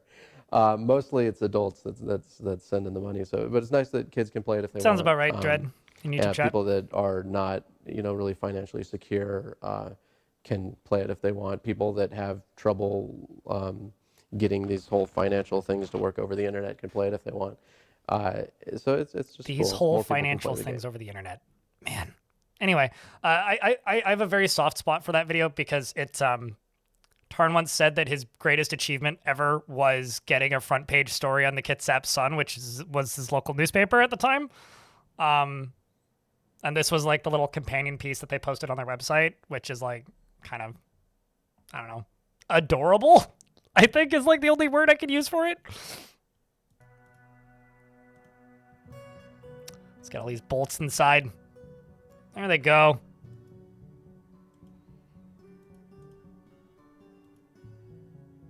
Well, Udib over here is taking a napsies.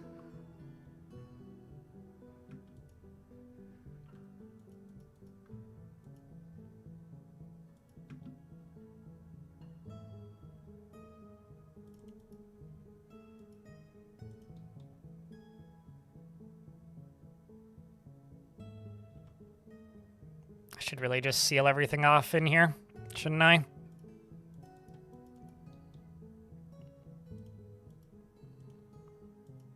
Come on, dwarves. Let's get this stuff removed. We got this. I just want this whole area to be clean. No items, no crap, no stuff. No bullshit. So that I can open up the gates. And let the moisture... Oh, shit! I've got a stuck child. Not one that I wanted to be stuck. Well, that's awkward. Sorry about that, kiddo. We'll let you out, maybe. You're dehydrated. Go lick the floor. There's water on that. Or don't. Shit. Okay. Get inside, kiddo. You can make it. Maybe. Or not. Maybe. Whoops. Get him, buddy. You can make it, I think. See, this is why I don't like having that DF hack edition. Violent fences. Why are you violent against fences? This is why I don't like having the DF hack plugin that just like tells you when there's a dwarf stuck somewhere. Because my god, it's fucking funny when you find one and you're like, oh shit! I must save Jimmy! God damn it!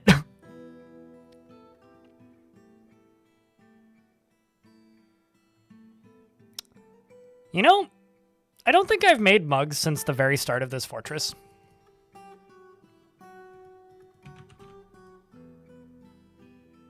I think these dwarves have earned some mugs.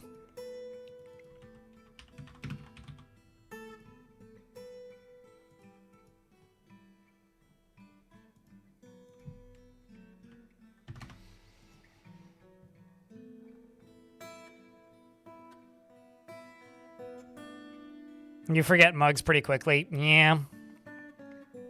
It's like, I know I have a few, but... There you go, kiddo. Go grab yourself some steelhead trout biscuits. The way you like it. I'm also going to stop making easy meals. Because I've been making easy meals this whole time. And I'm going to instead make lavish meals.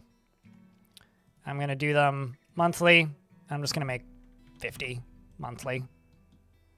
So we're just going to use more ingredients. And Rolf, the dwarven child, is following a herbalist. And so where's Rolf's corpse? Where did Rolf die? That's a good question.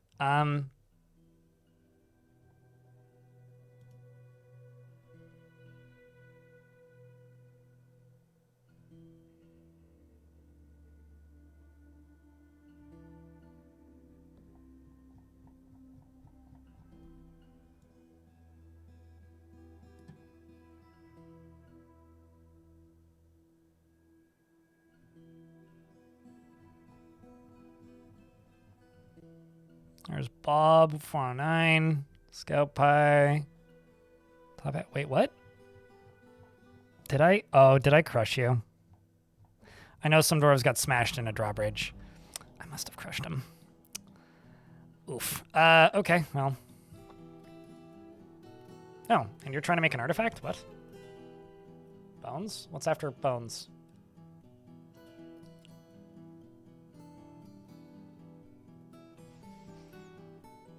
Skeletons. Cut gem. It's always cut gems. Let's cut gems and also cut a rock. Okay,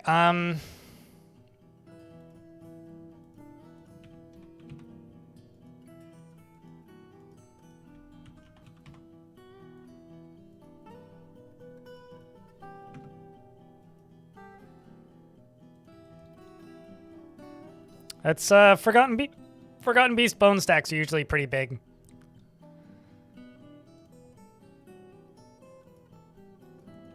Is anybody coming to dump an item? Kiddo is. Alrighty, kiddo.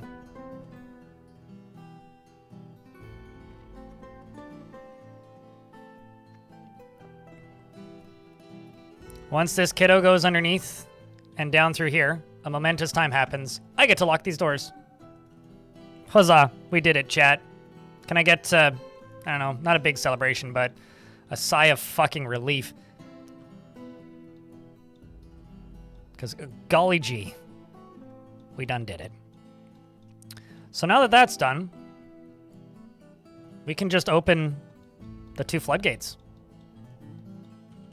I say we open the top one first.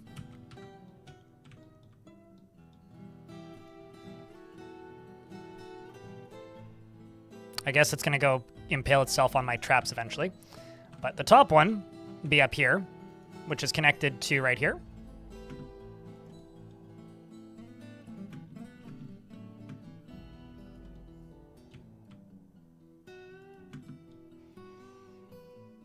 And I completely fucked up the top, but that's fine.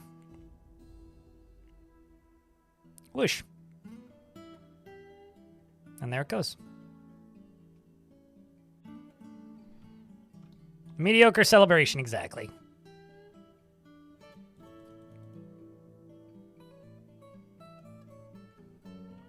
So this is going to flow along here and start flowing down through my tavern again. And then once that hits down into here, I will open this side and get this flowing in. And this is all going to fill this up. I should probably lock you.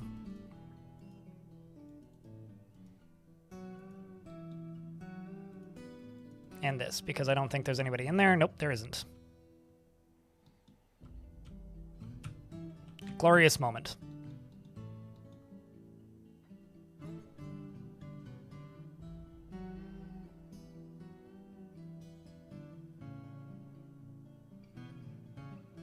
Some goblins scared him, and you forgot to bring him... And you forgot to bring him down when you were prompted to? Oh, what, like... Ghosts? Ghost being stuck in a tree? I'm confused as to why we're talking about tree ghosts, but...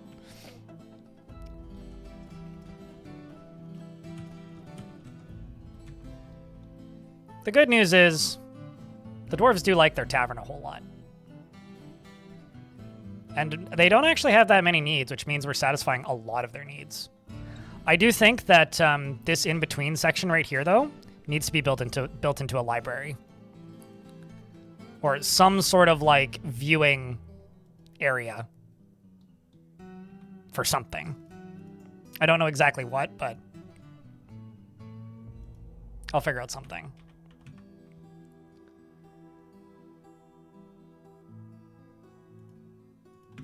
Like, I'm just gonna go here and just do, like...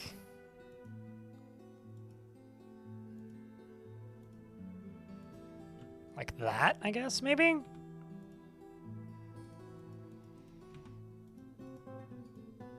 Maybe like this?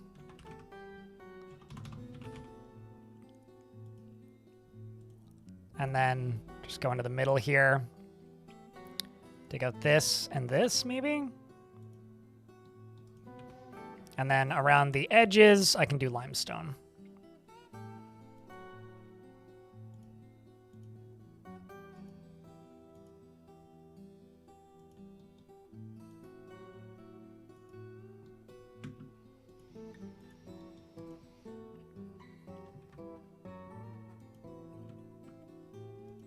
And the other thing I'm going to do is I'm going to go down here and grab all this stuff out of here. Because this should all still be accessible, which it is.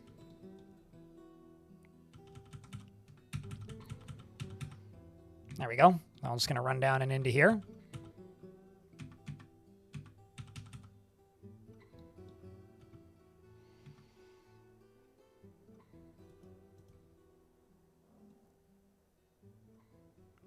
Glass floor? At the very least, like malachite and limestone. It's also going to be where we fish. It's probably going to be over here somewhere. Like over on this end. It's going to be the new fishing setup. I also have to say a big thank you to those of you who are still hanging out today. I appreciate you guys. Very excited for next week. I'm trying to figure out exactly what my schedule is going to be next week. I know I'm going to stream probably Thursday, Friday, Saturday. Just because, like, you know, patch is releasing, so there will be some extra streams next week. But I don't know exactly what the difference in schedule and how different the schedule is going to be to normal because of new patch stuff coming in.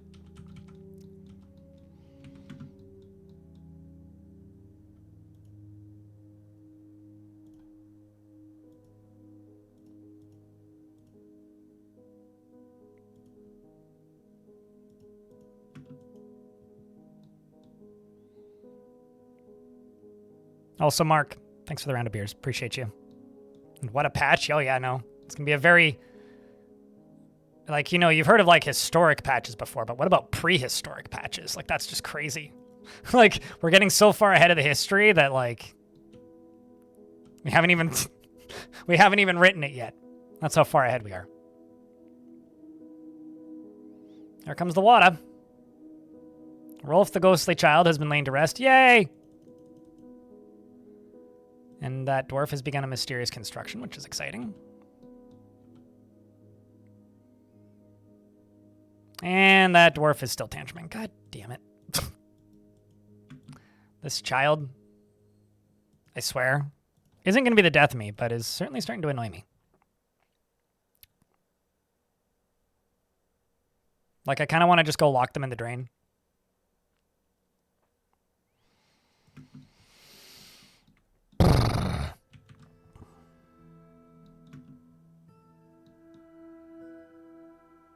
Do we have a helix? Nope. No, because I am not in any position of power. Dobar the Butcher has created Orthor Recalistortumud, a malachite throne, and claims it as their personal treasure.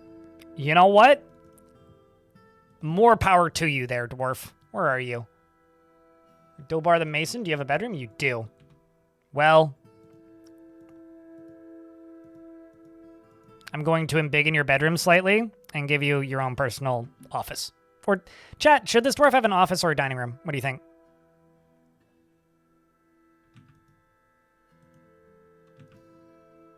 Like, if you were to just be like,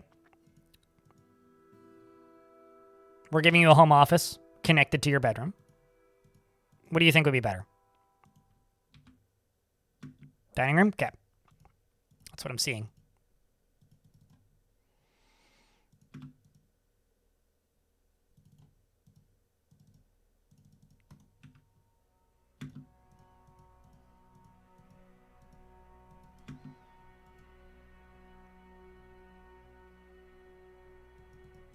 Water's falling again, which is exciting. Which means the tavern now has its mist once more. The dwarves missed that. The water is flooding down into the lower levels and beginning to fill. Which means on the left side, we can now open that.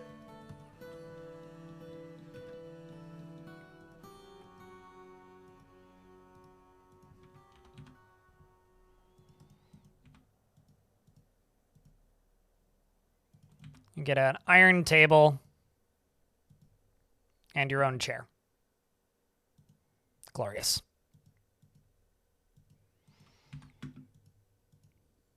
And another wood table and a lower value chair.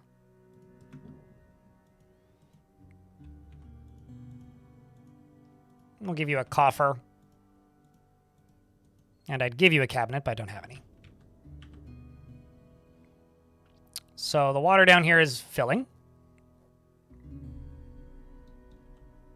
And the side on the left is now open. That looks really fucking cool. Like, real fucking cool. The center is now filling. I'm gonna let this thing fill up a little bit, because it's got a little bit of time to go. Is anybody coming to get those? Not really. I'm just gonna undump, forbid, and hide those so I don't have to look at them. Found my website, Phonics. Well, it's not a kid. It's a mother and her husband in regards to who's getting that office. And this is all technically undercover because this is the ceiling up here. Which is what got the storks to attack us, but...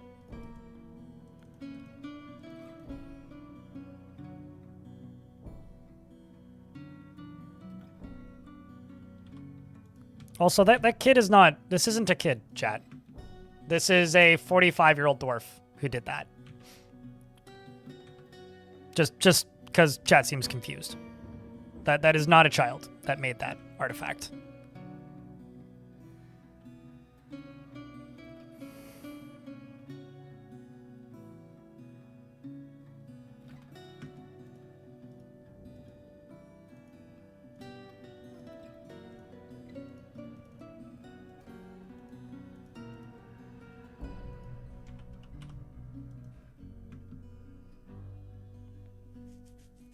I was confused? Yeah, well, I mean, normally it's me who's clueless and confused, let's be real. For the new update, you don't need a new world, but if you want the dinos, you need a new world, in regards to YouTube babbling.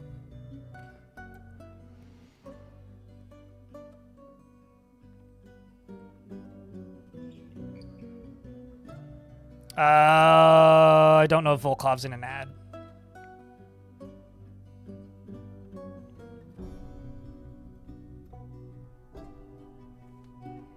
Yeah, goddamn the English language, right, today?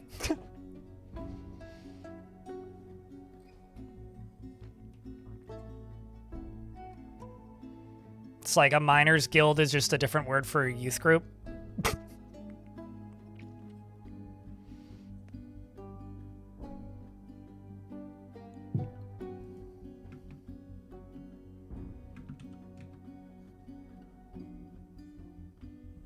All right, we're just waiting for this ad to end. It's got 18 seconds left. But I'm assuming that Volkov is in an ad. But dwarves don't recognize fountains, but mist, if it touches them, makes them happy. So like this dwarf is very content being near a waterfall, but it's not like a fountain. It's just water mist, which they consider to be a waterfall regardless of where it's coming from. But if a fountain produces water mist, then that gives them happy thoughts. Unlike lava mist, which just makes them die. So they don't think of it as a fountain, they think of it as a waterfall regardless of the context, but like, yes, fountains make them happy.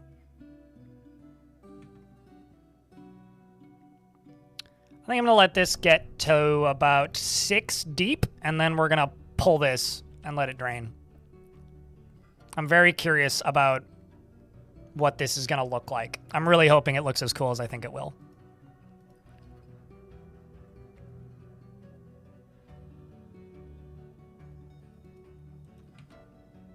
I'm really curious if it's gonna look as good as I hope it will.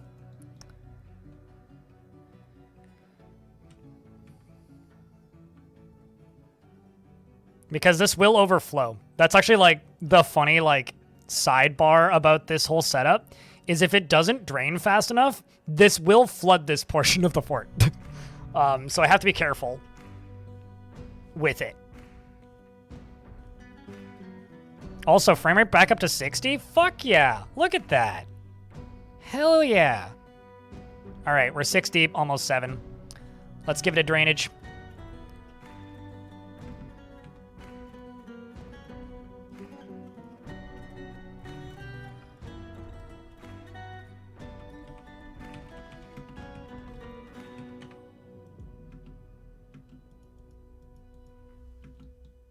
Okay, so here comes a dwarf to pull this lever.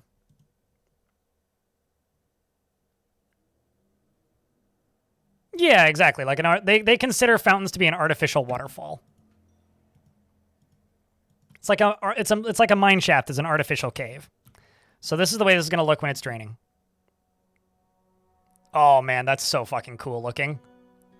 Look at that shit. Holy hell. Yes. That is dope. I don't know if it'll be able to reach equilibrium. Like it might just dry up.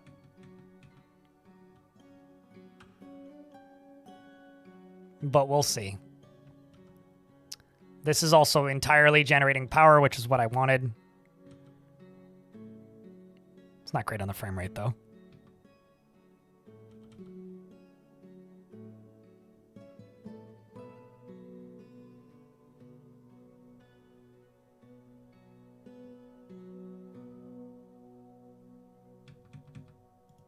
And then I can just slam this shut.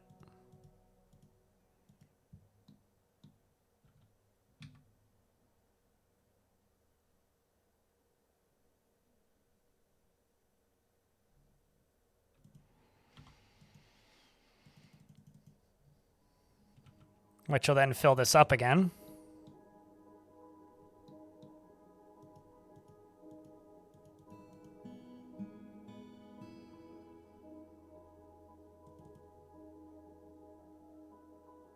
Also, hey, carbohydrates. And then it fills up. And then that even made mist. And this stupid child is throwing another tantrum. So you can go break more of my stuff, probably. Big sigh.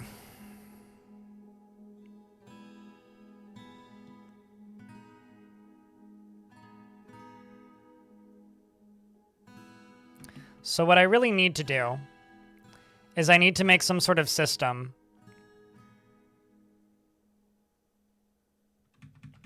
that perpetually drains this and refills it.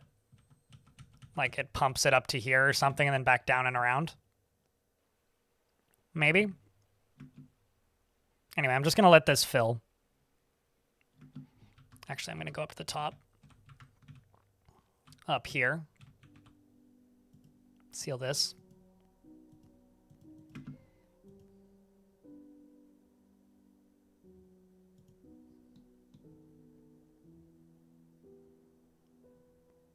Okay, so you've stopped now.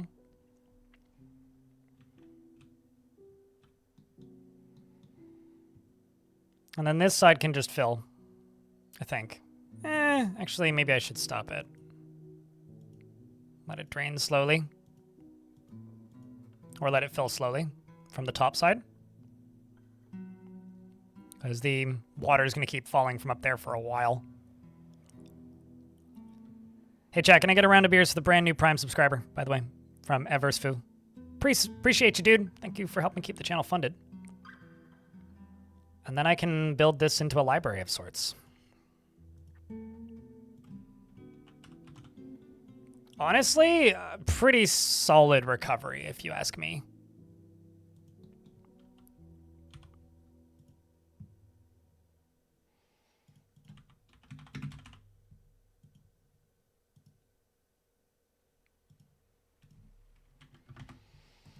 Pretty solid recovery. Like, today was pretty dire for a while there. And kind of touch and go. But I think that effectively we've made it. We've, like, survived this nonsense.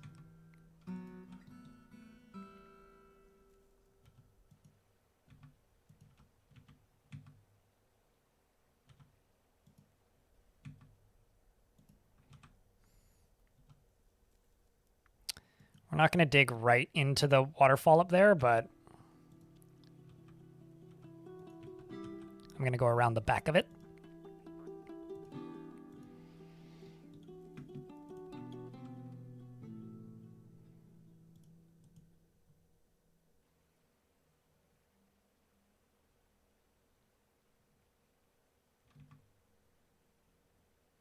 What's up, Ashlock?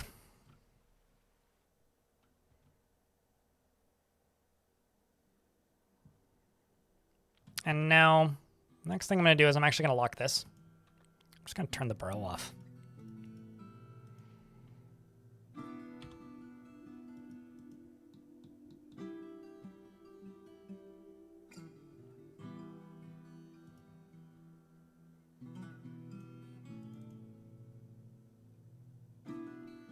I'm sorry, what? Oh, it was 2 Forgotten Beasts fighting. I was gonna say, I'm sorry, but did I screw this up? The other thing I need to do is I need to fortify this and take a look at exactly what's down here, because this is in the second cavern layer, so the middle one. But allegedly, there's stuff beneath this, and I want to take a look at it. I want to see what's beneath this. I want to see what's down below. I want to see what's in the depths. I want to see what the dwarves haven't seen yet. I want to chisel a hole in this wall and peer down to see how deep this cavernous hole goes. But Ashlock, how's your day been? Happy weekend. Probably going to immediately discover another cavern.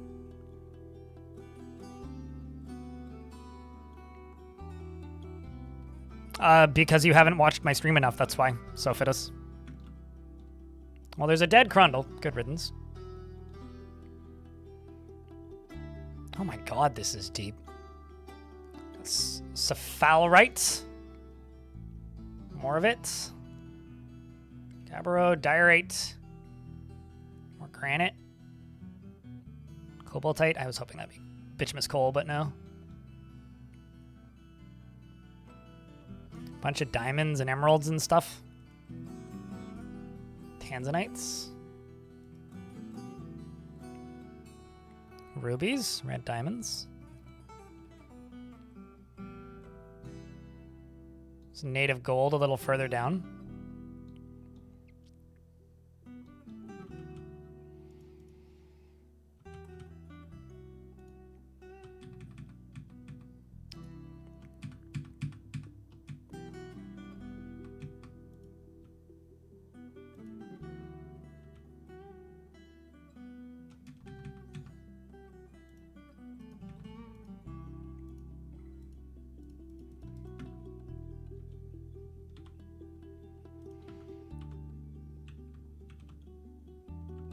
And then let's go right here. Because we've got, holes that I've now dug in the wall again. That's not good. Let's fill that in with siltstone.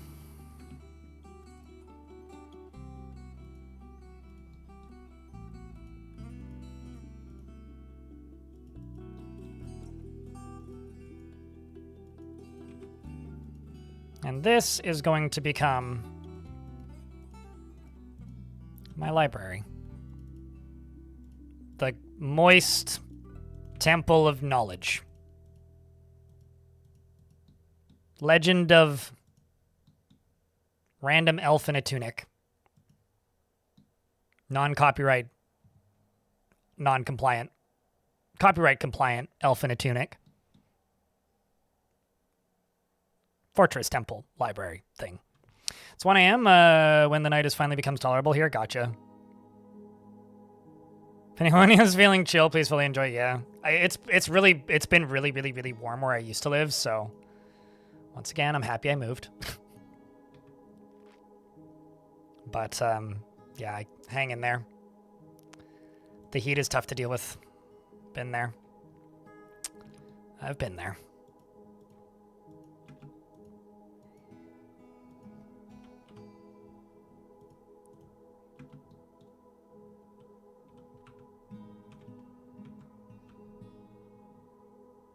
I'm thinking maybe what I'll do is maybe make this thinner towards the bottom. Like from here this way. Because maybe there's just like...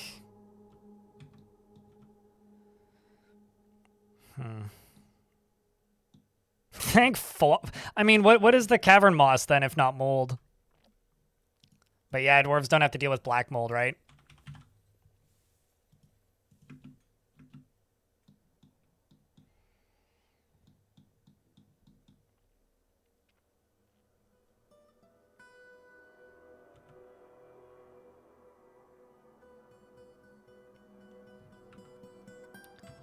Why don't I just let it hit equilibrium and see where we end up? I know I was like, I'm not going to do that, but you know what? I'm going to do that.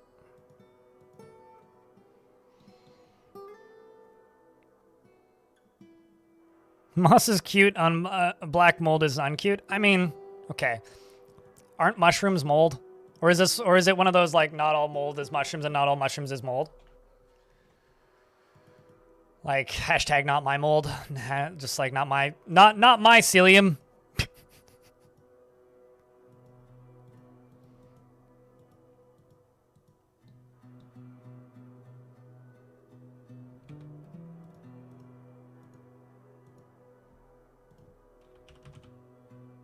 Why have I not made more limestone block? Oh, because I haven't hauled them yet. Uh-oh. Uh-oh, that's not good. Dwarves, get your asses back inside, you dipshits. That's no good. That's bad. That's bad. Not great. Me no big fan of this. Please unfuck this situation. Sincerely, Urist.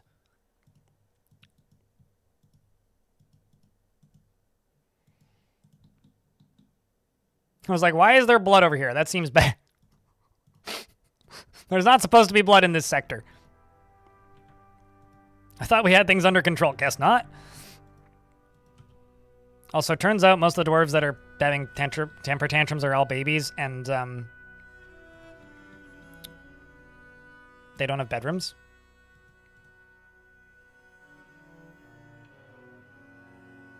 So there's just goblin corpses right there. That's fucking funny.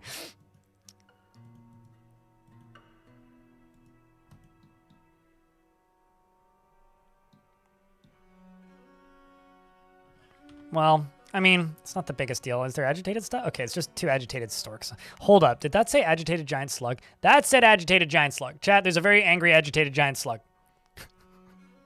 I don't know what you need to do with this information, but there's a very slow-moving, smooth criminal here to slop its way downtown on one giant foot. Presumably with great success.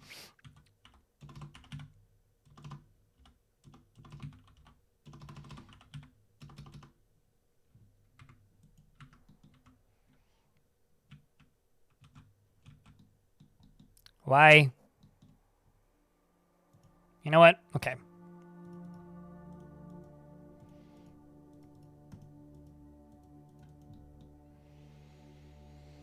Oh no, it's a slug. It's here to kill us. Quick, thwack it.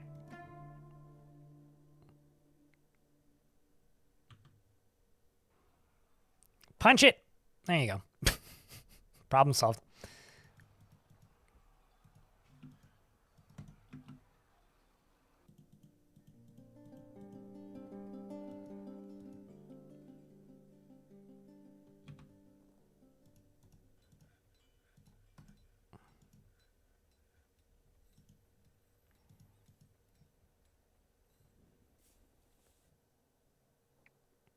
Are floor engravings less hostile to the eyes in this version? You've only played ASCII. Here, I'll engrave a floor and show you.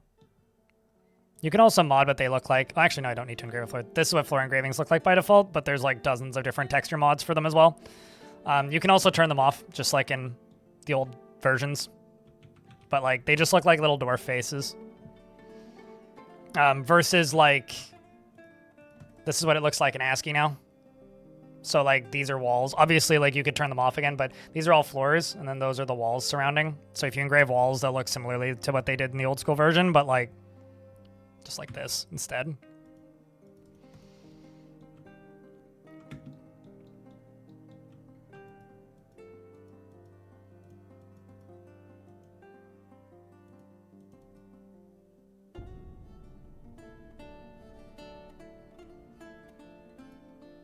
Let's just get all this done.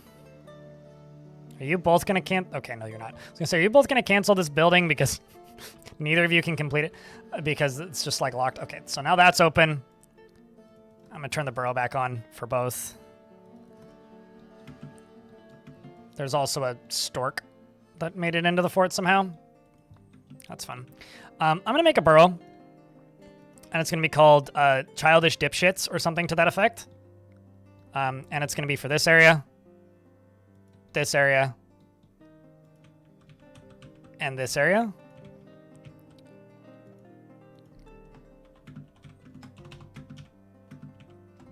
Kids. And I'm just going to go here and type in child. Padunka. Okay. Then I'm going to go here and go child. Kabui. And child. Okay.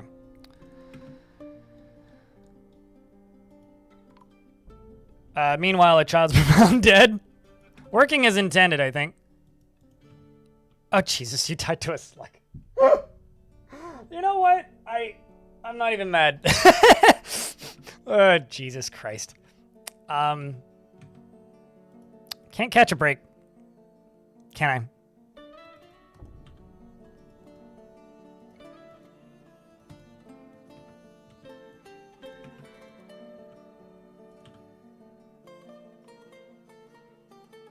Like how?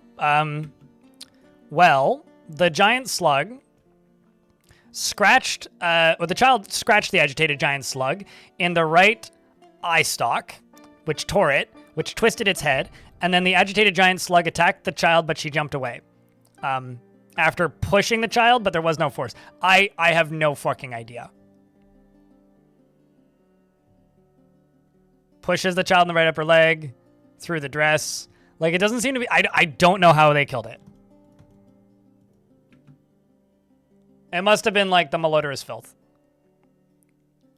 Kid died to gravity? I guess? Reg died because a giant agitated slug pushed the child in the head and the injured part exploded. Oh. Okay, so the child got knocked over because it hit them in the leg and then attacked it, but the slug jumped away. Envision that. And then after the slug jumped away, it pushed the child in the head and the head just went pop like bubble wrap. Well, that's great.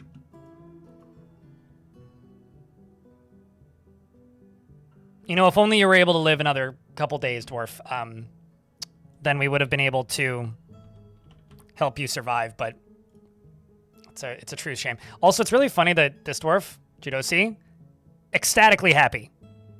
Child is a goddamn terror who constantly is tantruming and knocking shit over and breaking stuff. It's the meme of the killer snail. Well, in this case, it's a slug, but yeah. I do love the slug jumps out of the way. I have a feeling that trading is going to become impossible in this fort purely because, like, all of the local factions that I'm trading with just get more and more and more injured as time goes on.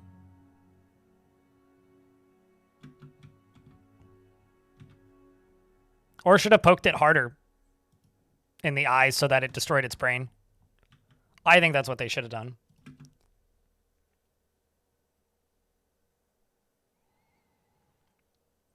I mean, we didn't really need to. You just need to poke them once or twice and they die. Slugs are like one of the least threatening giant variants of a creature, period. Like, they are not threatening. Wait, what? Where the fuck are you going? Oh, back inside. I get it. Okay.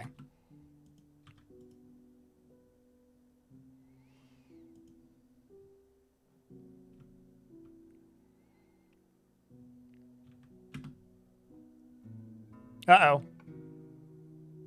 Remember how I said that I had to be careful with this or I would drown people? Or flood this area? Anyways, I flooded it. Okay, so, dwarves, maybe... Vamos. I got distracted by giant slugs, okay?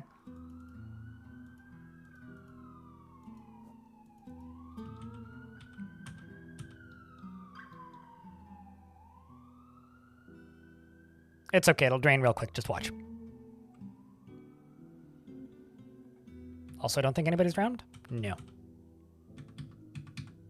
There it goes.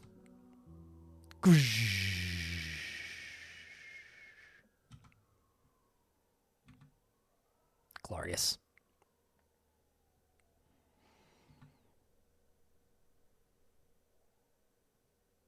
I do think this might be one of the coolest, pointless constructions I've ever built. That's all. Like, actually, this might be one of the coolest, pointless things I've ever made in Dwarf Fort. Because honestly, this is completely pointless. It's got no actual purpose aside from looking awesome and being extremely dangerous and inconvenient.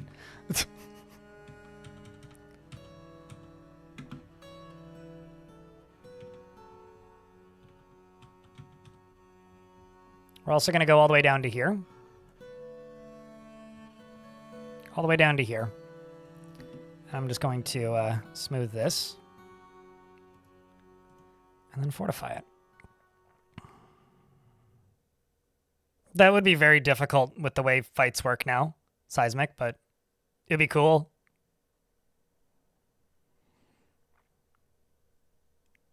Looks awesome, but dangerous and inconvenient. You know, you're not wrong. I did kind of just describe a Lamborghini, didn't I?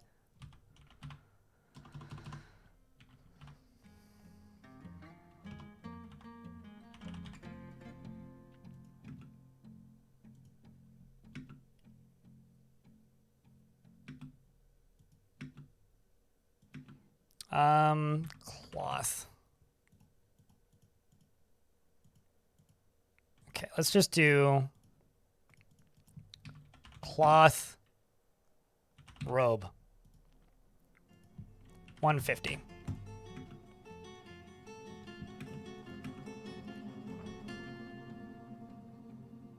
Next work order. Craft 100 rubber duckies. Got it. And a few floaties.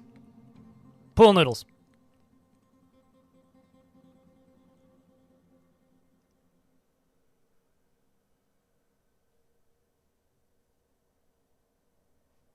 Primarily pool noodles. So once this is smoothed, I can then fortify.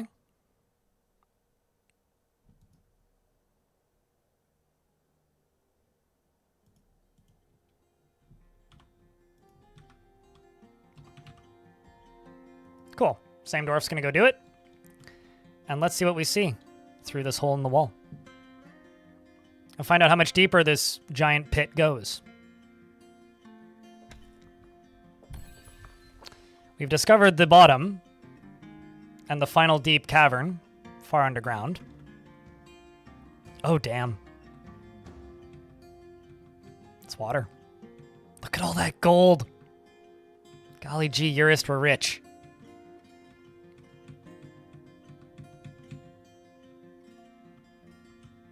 That is one deep-ass pit. That's a deep enough pit that it could be in a Star Wars movie. Like, so it starts at layer -9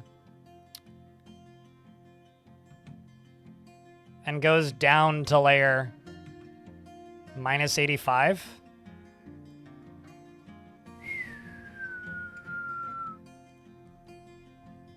Where does this land above ground? Okay.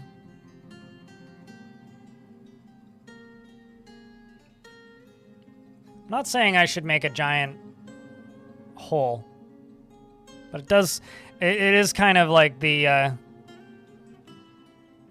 well, I mean, there's Sarlacc pits, but there's also, like, those mysterious pits that, like, all the bad guys in Star Wars are just, like, naturally attracted to. Very good for throwing stuff down. Oh, yeah. I mean, admittedly, we do have a few of those, so. I feel like I need to give these dwarves a break.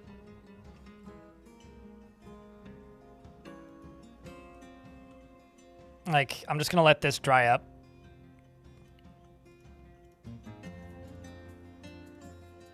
We're just gonna engrave a bunch of these floors to get rid of that mud. Well, actually, no, it's not gonna get rid of the mud, but I'll just leave this area. I'm just gonna place 2 doors here. Maybe more than just 2 doors, whatever's closest. We will let the dwarves into here again. Thankfully, nobody drowned.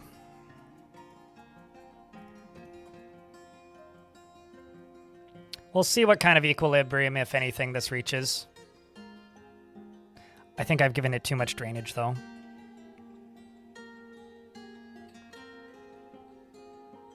I think what I'm going to do is I'm going to go to this top one and just turn it off. Entirely let that whole top side drain. And then drain the bottom side and let it drain. And then what I'm going to do is once like this is all stopped flowing, I'll close off this side and let it drain completely. And I'm going to lower the amount of flow it has down here. So basically put in extra walls. Because like I want it to stay wide here, but like at the end where this spot begins right here. So like basically from here forward, like I'm going to maybe make it like 3 wide or something, or 4 wide, so that less water can actually drain out of it, because there's too much drainage. And then that will make it so that it drains slower overall and gives me more capability to be able to let this build up, because I want this to be like 4 or 5 deep or so. Otherwise, it's like a bit of a non-starter, really.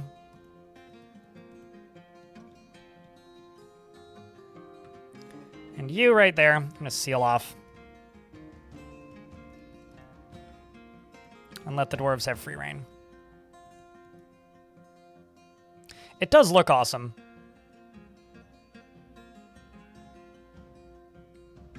It does look awesome. Chat, we're getting close to 8 hours of stream. We're currently in an ad break, so the game is paused. How do you guys feel about seeing a completely different game that I'm very enthusiastically excited about? What am I building? I don't know, a showpiece?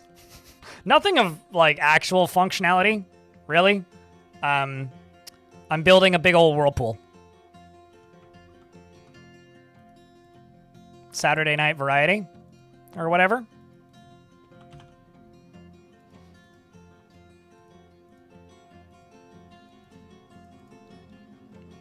I guess it is Saturday. It doesn't feel like a Saturday to me, but that's because I'm streaming. I don't know why. I haven't been super used to streaming on weekends, but we'll just finish up a little bit of the walls in this project. But no, this is very much just like a vanity set piece structure, because I think it's going to look dope. And that's most of it.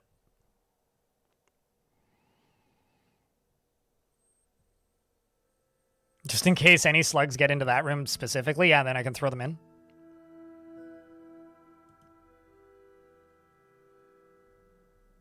The Gurgletron, or whatever.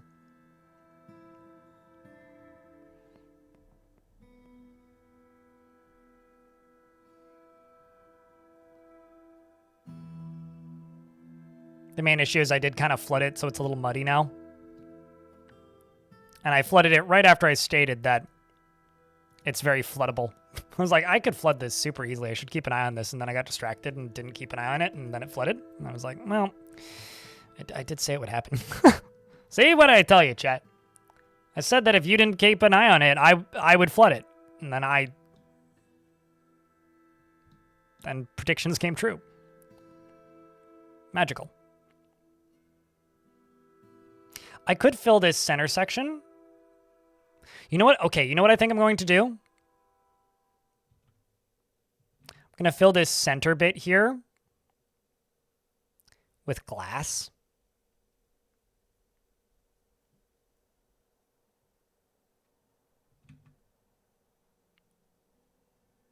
Because I think that could be really awesome.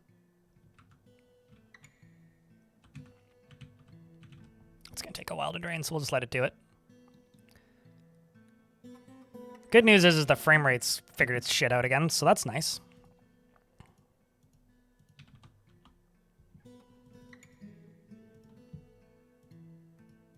Chat, do you always try to make big projects that are functional, or do you ever just make vanity projects? Because who the hell's going to stop you? Exactly, Egon.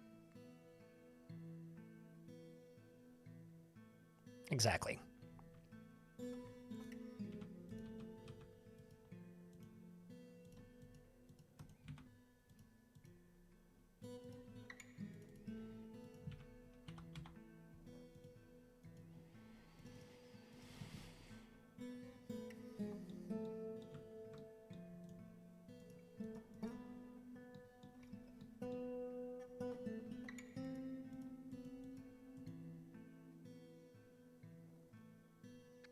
Show off to the mountain homes? True. Yeah. Can't deny that. Everyone's got to show off to the mountain homes. Yeah, I think filling this up with glass would be the most practical way.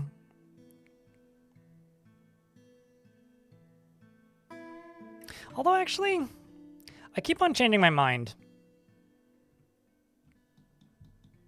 Maybe I can just let it run. Let's just let it run for a little bit with the bottom open and see if it hits a nice point of equilibrium. Because, like, this is filling from here, and this is filling from here. The other thing that I could do is I could build walls around here, so they'd have to... Ooh. I mean, then it wouldn't look as nice. But the other thing I could do is I could put walls around the edge. And then it would pour in more periodically. But I don't know.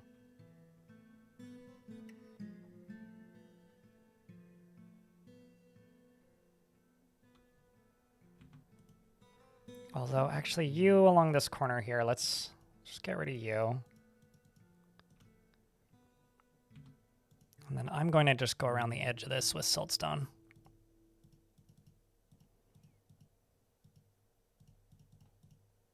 Just to give it some color variety.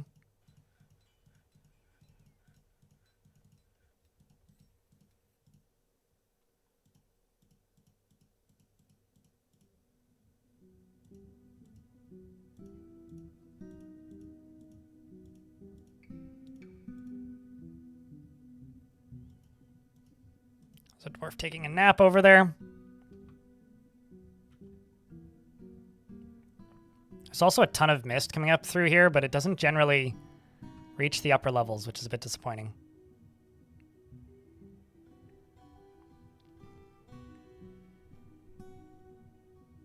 Since the Siege update, your experimentation has led you to create such half-assed obscenities as what? Dedicated one for it back in the day to making a big statue to look at in Stone Sense, but didn't work out, but it was fun anyway. Every now and again, I'll try to like make something that looks good in Stone Sense, and it kind of rarely works. This'll look cool. I don't know if it'll look cool in Stone Sense, but...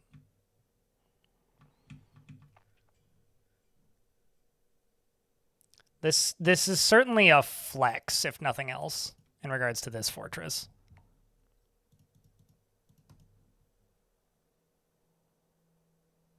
Or at the very least, it's starting to feel like it's a flex.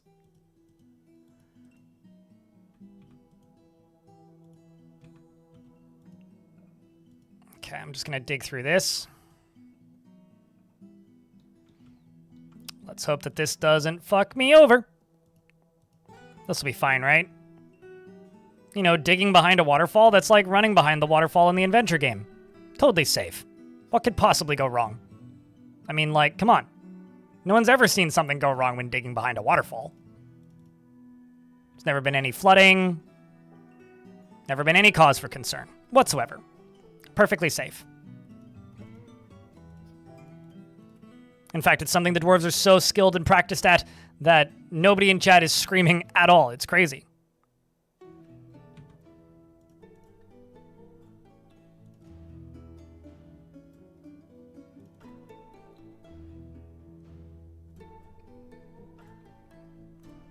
How do you handle the tavern not becoming a fighting arena?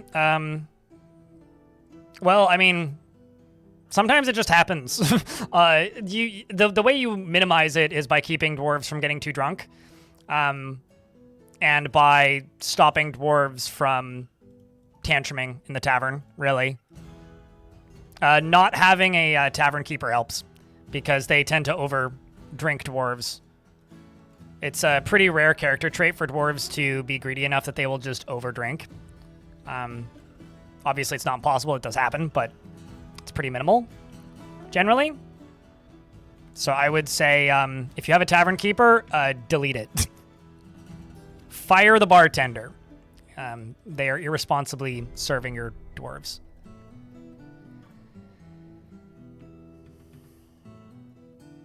Yeah, this is starting to meet a nice level of equilibrium, I think. Obviously, it's not perfect, but it's pretty rad. How you doing, Letteran, by the way?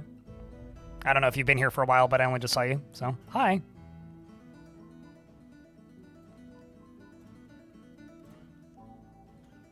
Gift shopping? 4? Is it somebody's birthday or something?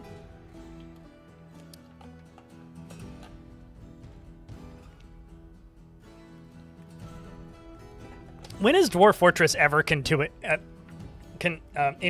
not contuitive? Intuitive. Oh, wow.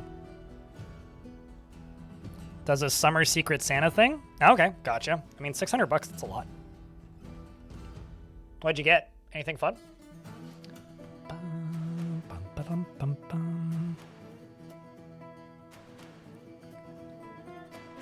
I'm trying to turn this into a functional library. But turns out it's taking a while. This could just be the most dramatic well of all time.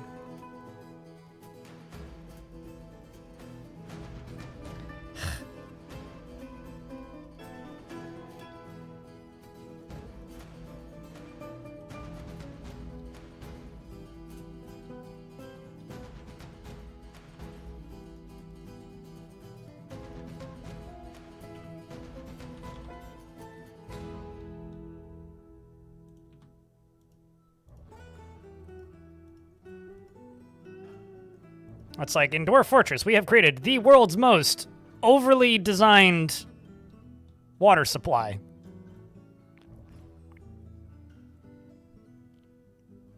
Okay. I mean, that seems fair. No, I also didn't mean, like, did you get anything fun, necessarily, because I assume it hasn't happened yet, regardless, but I'm assuming it is, like, the... Like, did you... Is there anything that you're particularly... What the fuck am I saying? Is there anything that you are particularly excited to give to a person? There we go. That's...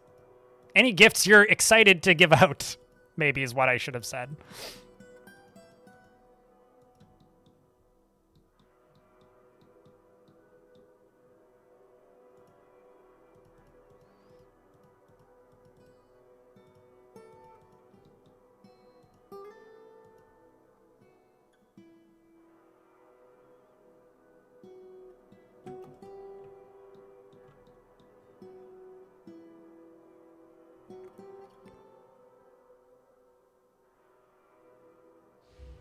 That's my preferred kind of Switch. Let her in. Got some 8-bit dough, fight stick stuff, and keyboard with cherry brown switches. Cool stuff. One of my herbalists has been possessed.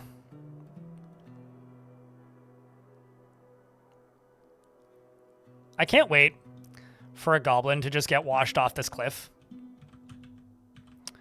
And then just, like, end up underneath my library down in here. I can't wait for that. It's like, I feel like that's going to happen. It's not a matter of if, it's a matter of when.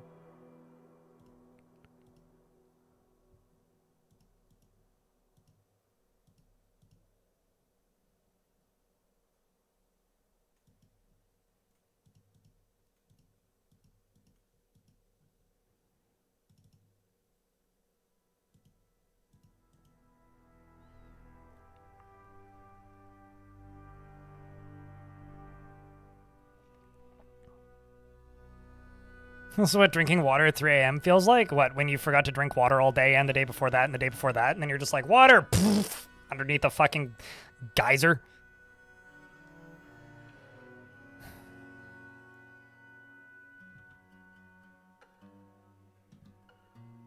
Okay, I'm actually going to go all the way around with the rock salt.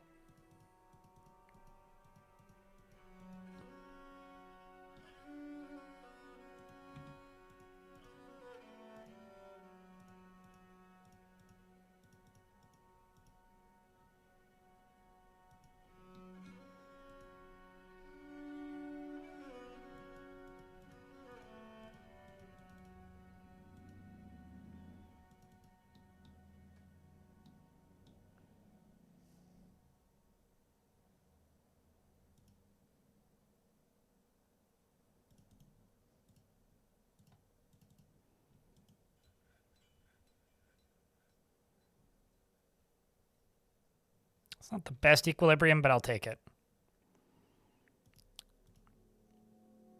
The Great Waterworks of Mortalsludge.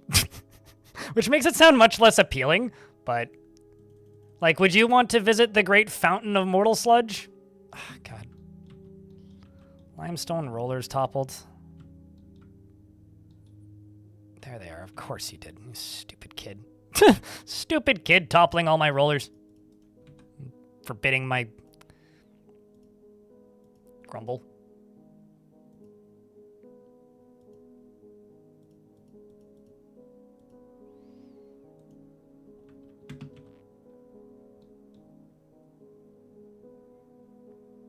I hear Mortalsludge has killer weather. It's why you gotta stay inside and see the waterworks.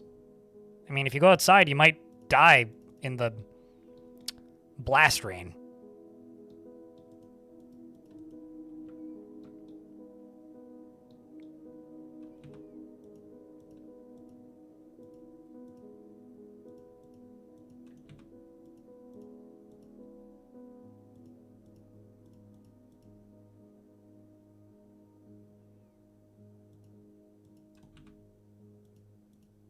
And then tables.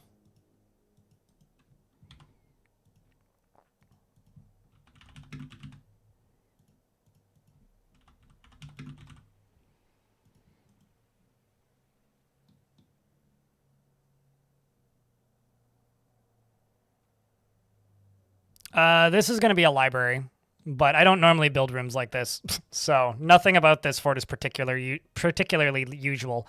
I haven't done any very large vanity projects, really, with the exception of, like, trying to melt oceans that are frozen and stuff, in quite some time, actually, so this is a bit outside of the norm for me in general.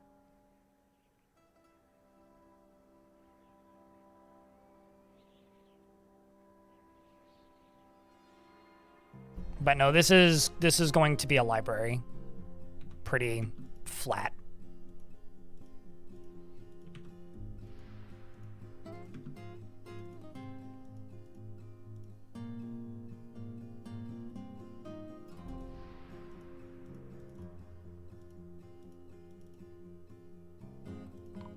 Uh-oh. Outpost liaison has arrived. Even though trading situation is tenuous at best. I'm sure they'd be very impressed with my silly, absurd front door. Or not front door, but library that's under construction.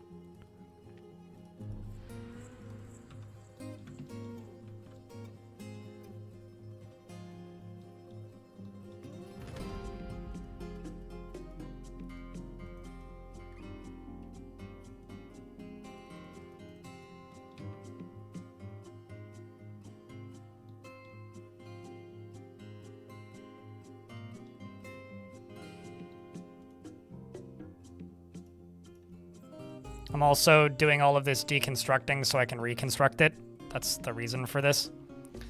It's because it's got the water on it and then mud on it, so I'm trying to get rid of that and then not flood it again. Fingers crossed. Can't guarantee I won't flood it again. I might flood it again. Expect me to flood it again. We'll probably flood it again, but hopefully not anytime soon.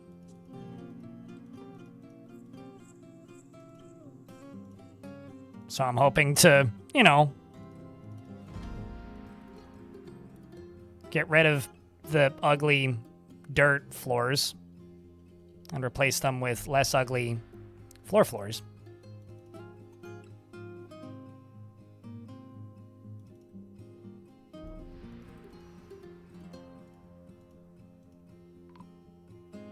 And another dwarf has arrived, but trade sentiments are terrible. But like, I sold you so much good stuff last year. How could trade sentiments be so bad? I gave you so much fish. I guess they don't like fish very much. Maybe that's on me, I don't know.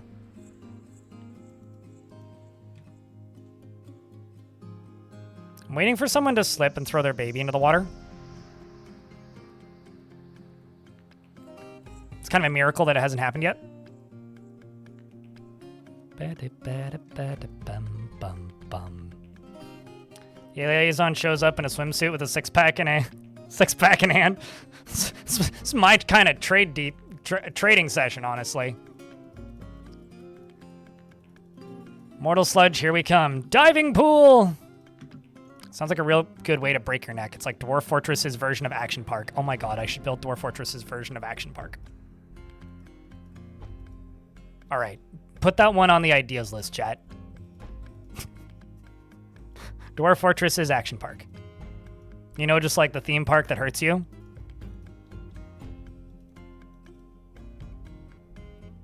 Intentionally designed to cause grievous injury?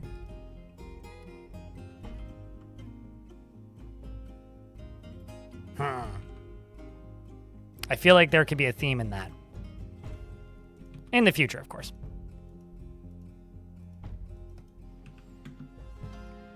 So this is going to be a dining hall,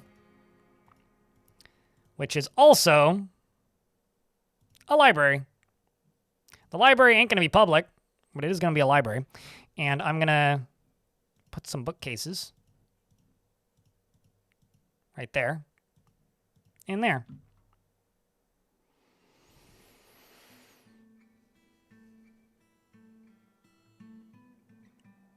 And hookers and blackjack, obviously, Zordos. Okay, but like, what if I made a minecart route that dropped down into here, shot along here, and then up and then out to teach dwarves to swim?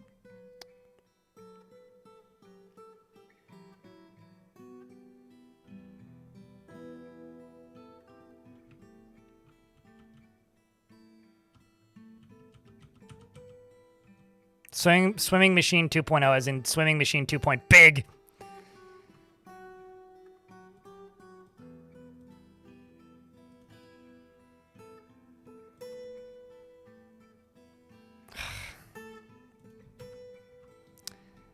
Dear kid, you're going to be the death of me. At least my rollers are still working. How's the dodging?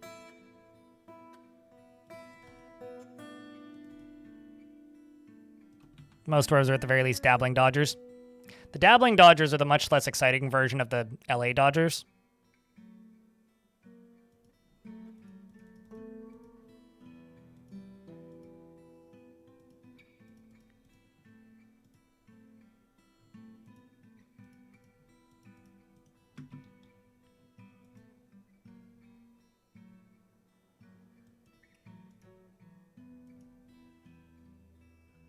Why are you not powered?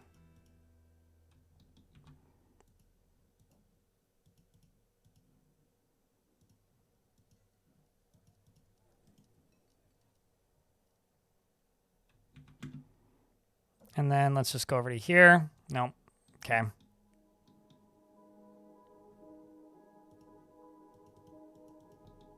What do you need? Metal bars. What's after metal bars? Stone, okay. Leather, yes. Uncut gems. Rough gems, got it. What next? Bars, metal, got it. What's next? Bones, got it. It's always bones. Surprise. Is nobody.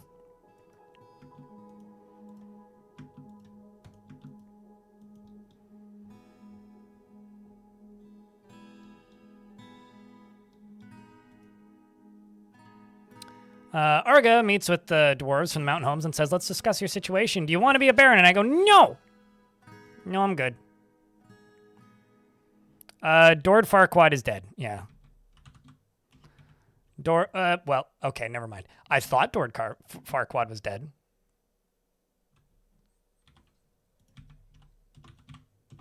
Actually is not as pissed off as Dord was previously.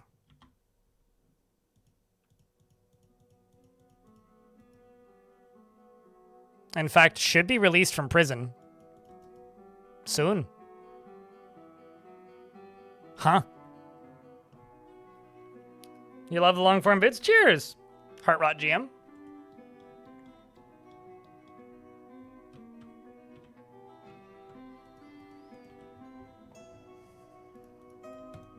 I would say that they're probably the thing that people know me for these days. It's like somebody in chat earlier was like, do the thing you're known for. And I just kind of thought to myself, I'm like, so disappear for 3 weeks and edit a very long video? Like, that's kind of what I'm known for these days.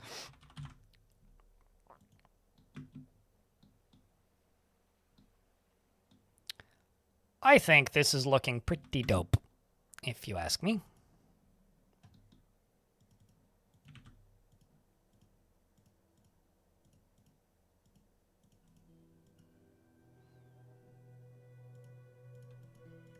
Also, this is almost looking like a cat pixel art.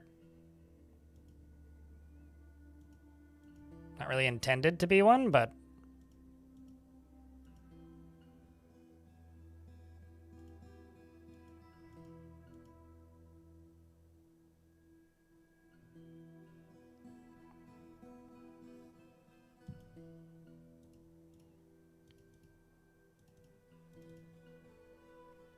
And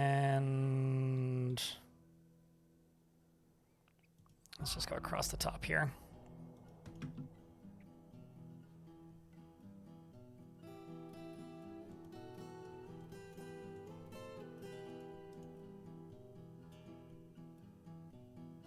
As all the dwarves go read the books. Braid Tundra. How many books do we have? 3. 3 books. 3 individual booklets. Some of them aren't even originals.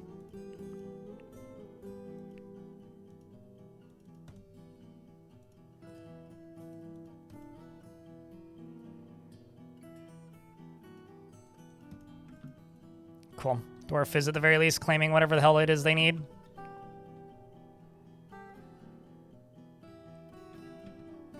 I wonder if I could build stairs down into here. I bet you I could. Make this into the prison. 1 per layer. It's a very moist tomb, potentially.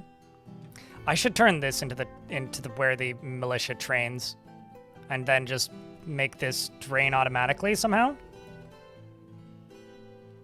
Looks like a bat, kind of. Kind of like Nyan Cat as well, if it was a Cyclops.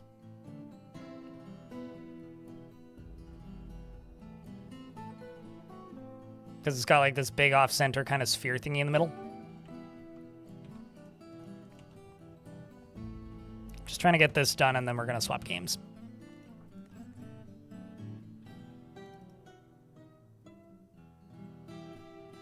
Fortress attracted no migrants this season. I'm not actually at the population cap either, so I'm not sure why we're not getting migrants, but it is what it is.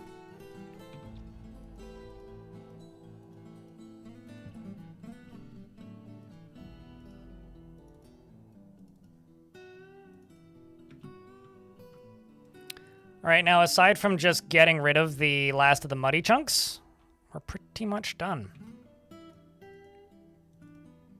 And then, of course, getting the boulders out, and then filling the rest of it up with other things. My silly, absurd vanity project seems to be mostly complete-ish. I'm thinking about maybe putting vertical bars around the edges or something. Maybe statues. So it's less dangerous. Not safe, just less dangerous.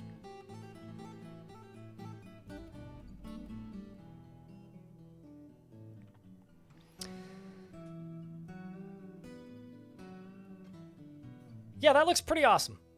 Let's see what this looks like in ASCII.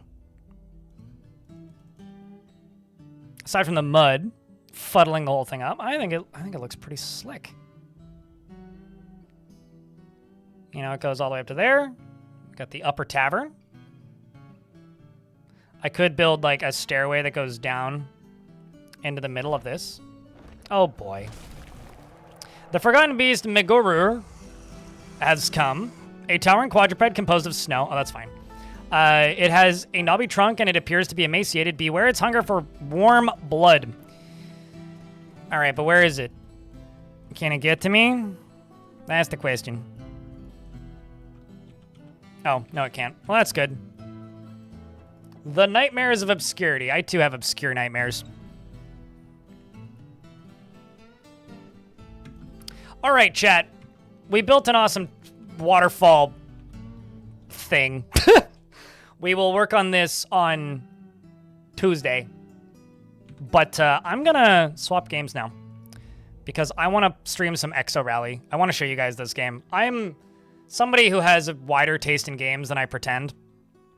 And I want to play some Exo Rally because I kind of want to showcase that game because I think it's really fucking cool. So if you're hanging out and you're going to stick around, can I get a round of beers? And give me a little bit to set things up here. But I do have to disable the naming now, even though nobody's claimed it for the last 3 hours. But what kind of game is it? It's a third-person rally racing game in space on, like, exoplanets. So it's like a science fiction dune buggy racing game. But it just looks super fucking cool. So I hope that you guys stick around.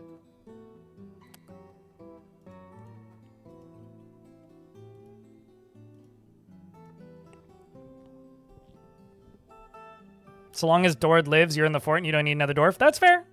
But I don't know, you could name a chair. Called the fancy throne or something. Does it have Z levels? It is 3 dimensions. So, no? I don't know what constitutes a Z level outside of Dwarf Fortress, really. But you can move on the Z axis, so yes.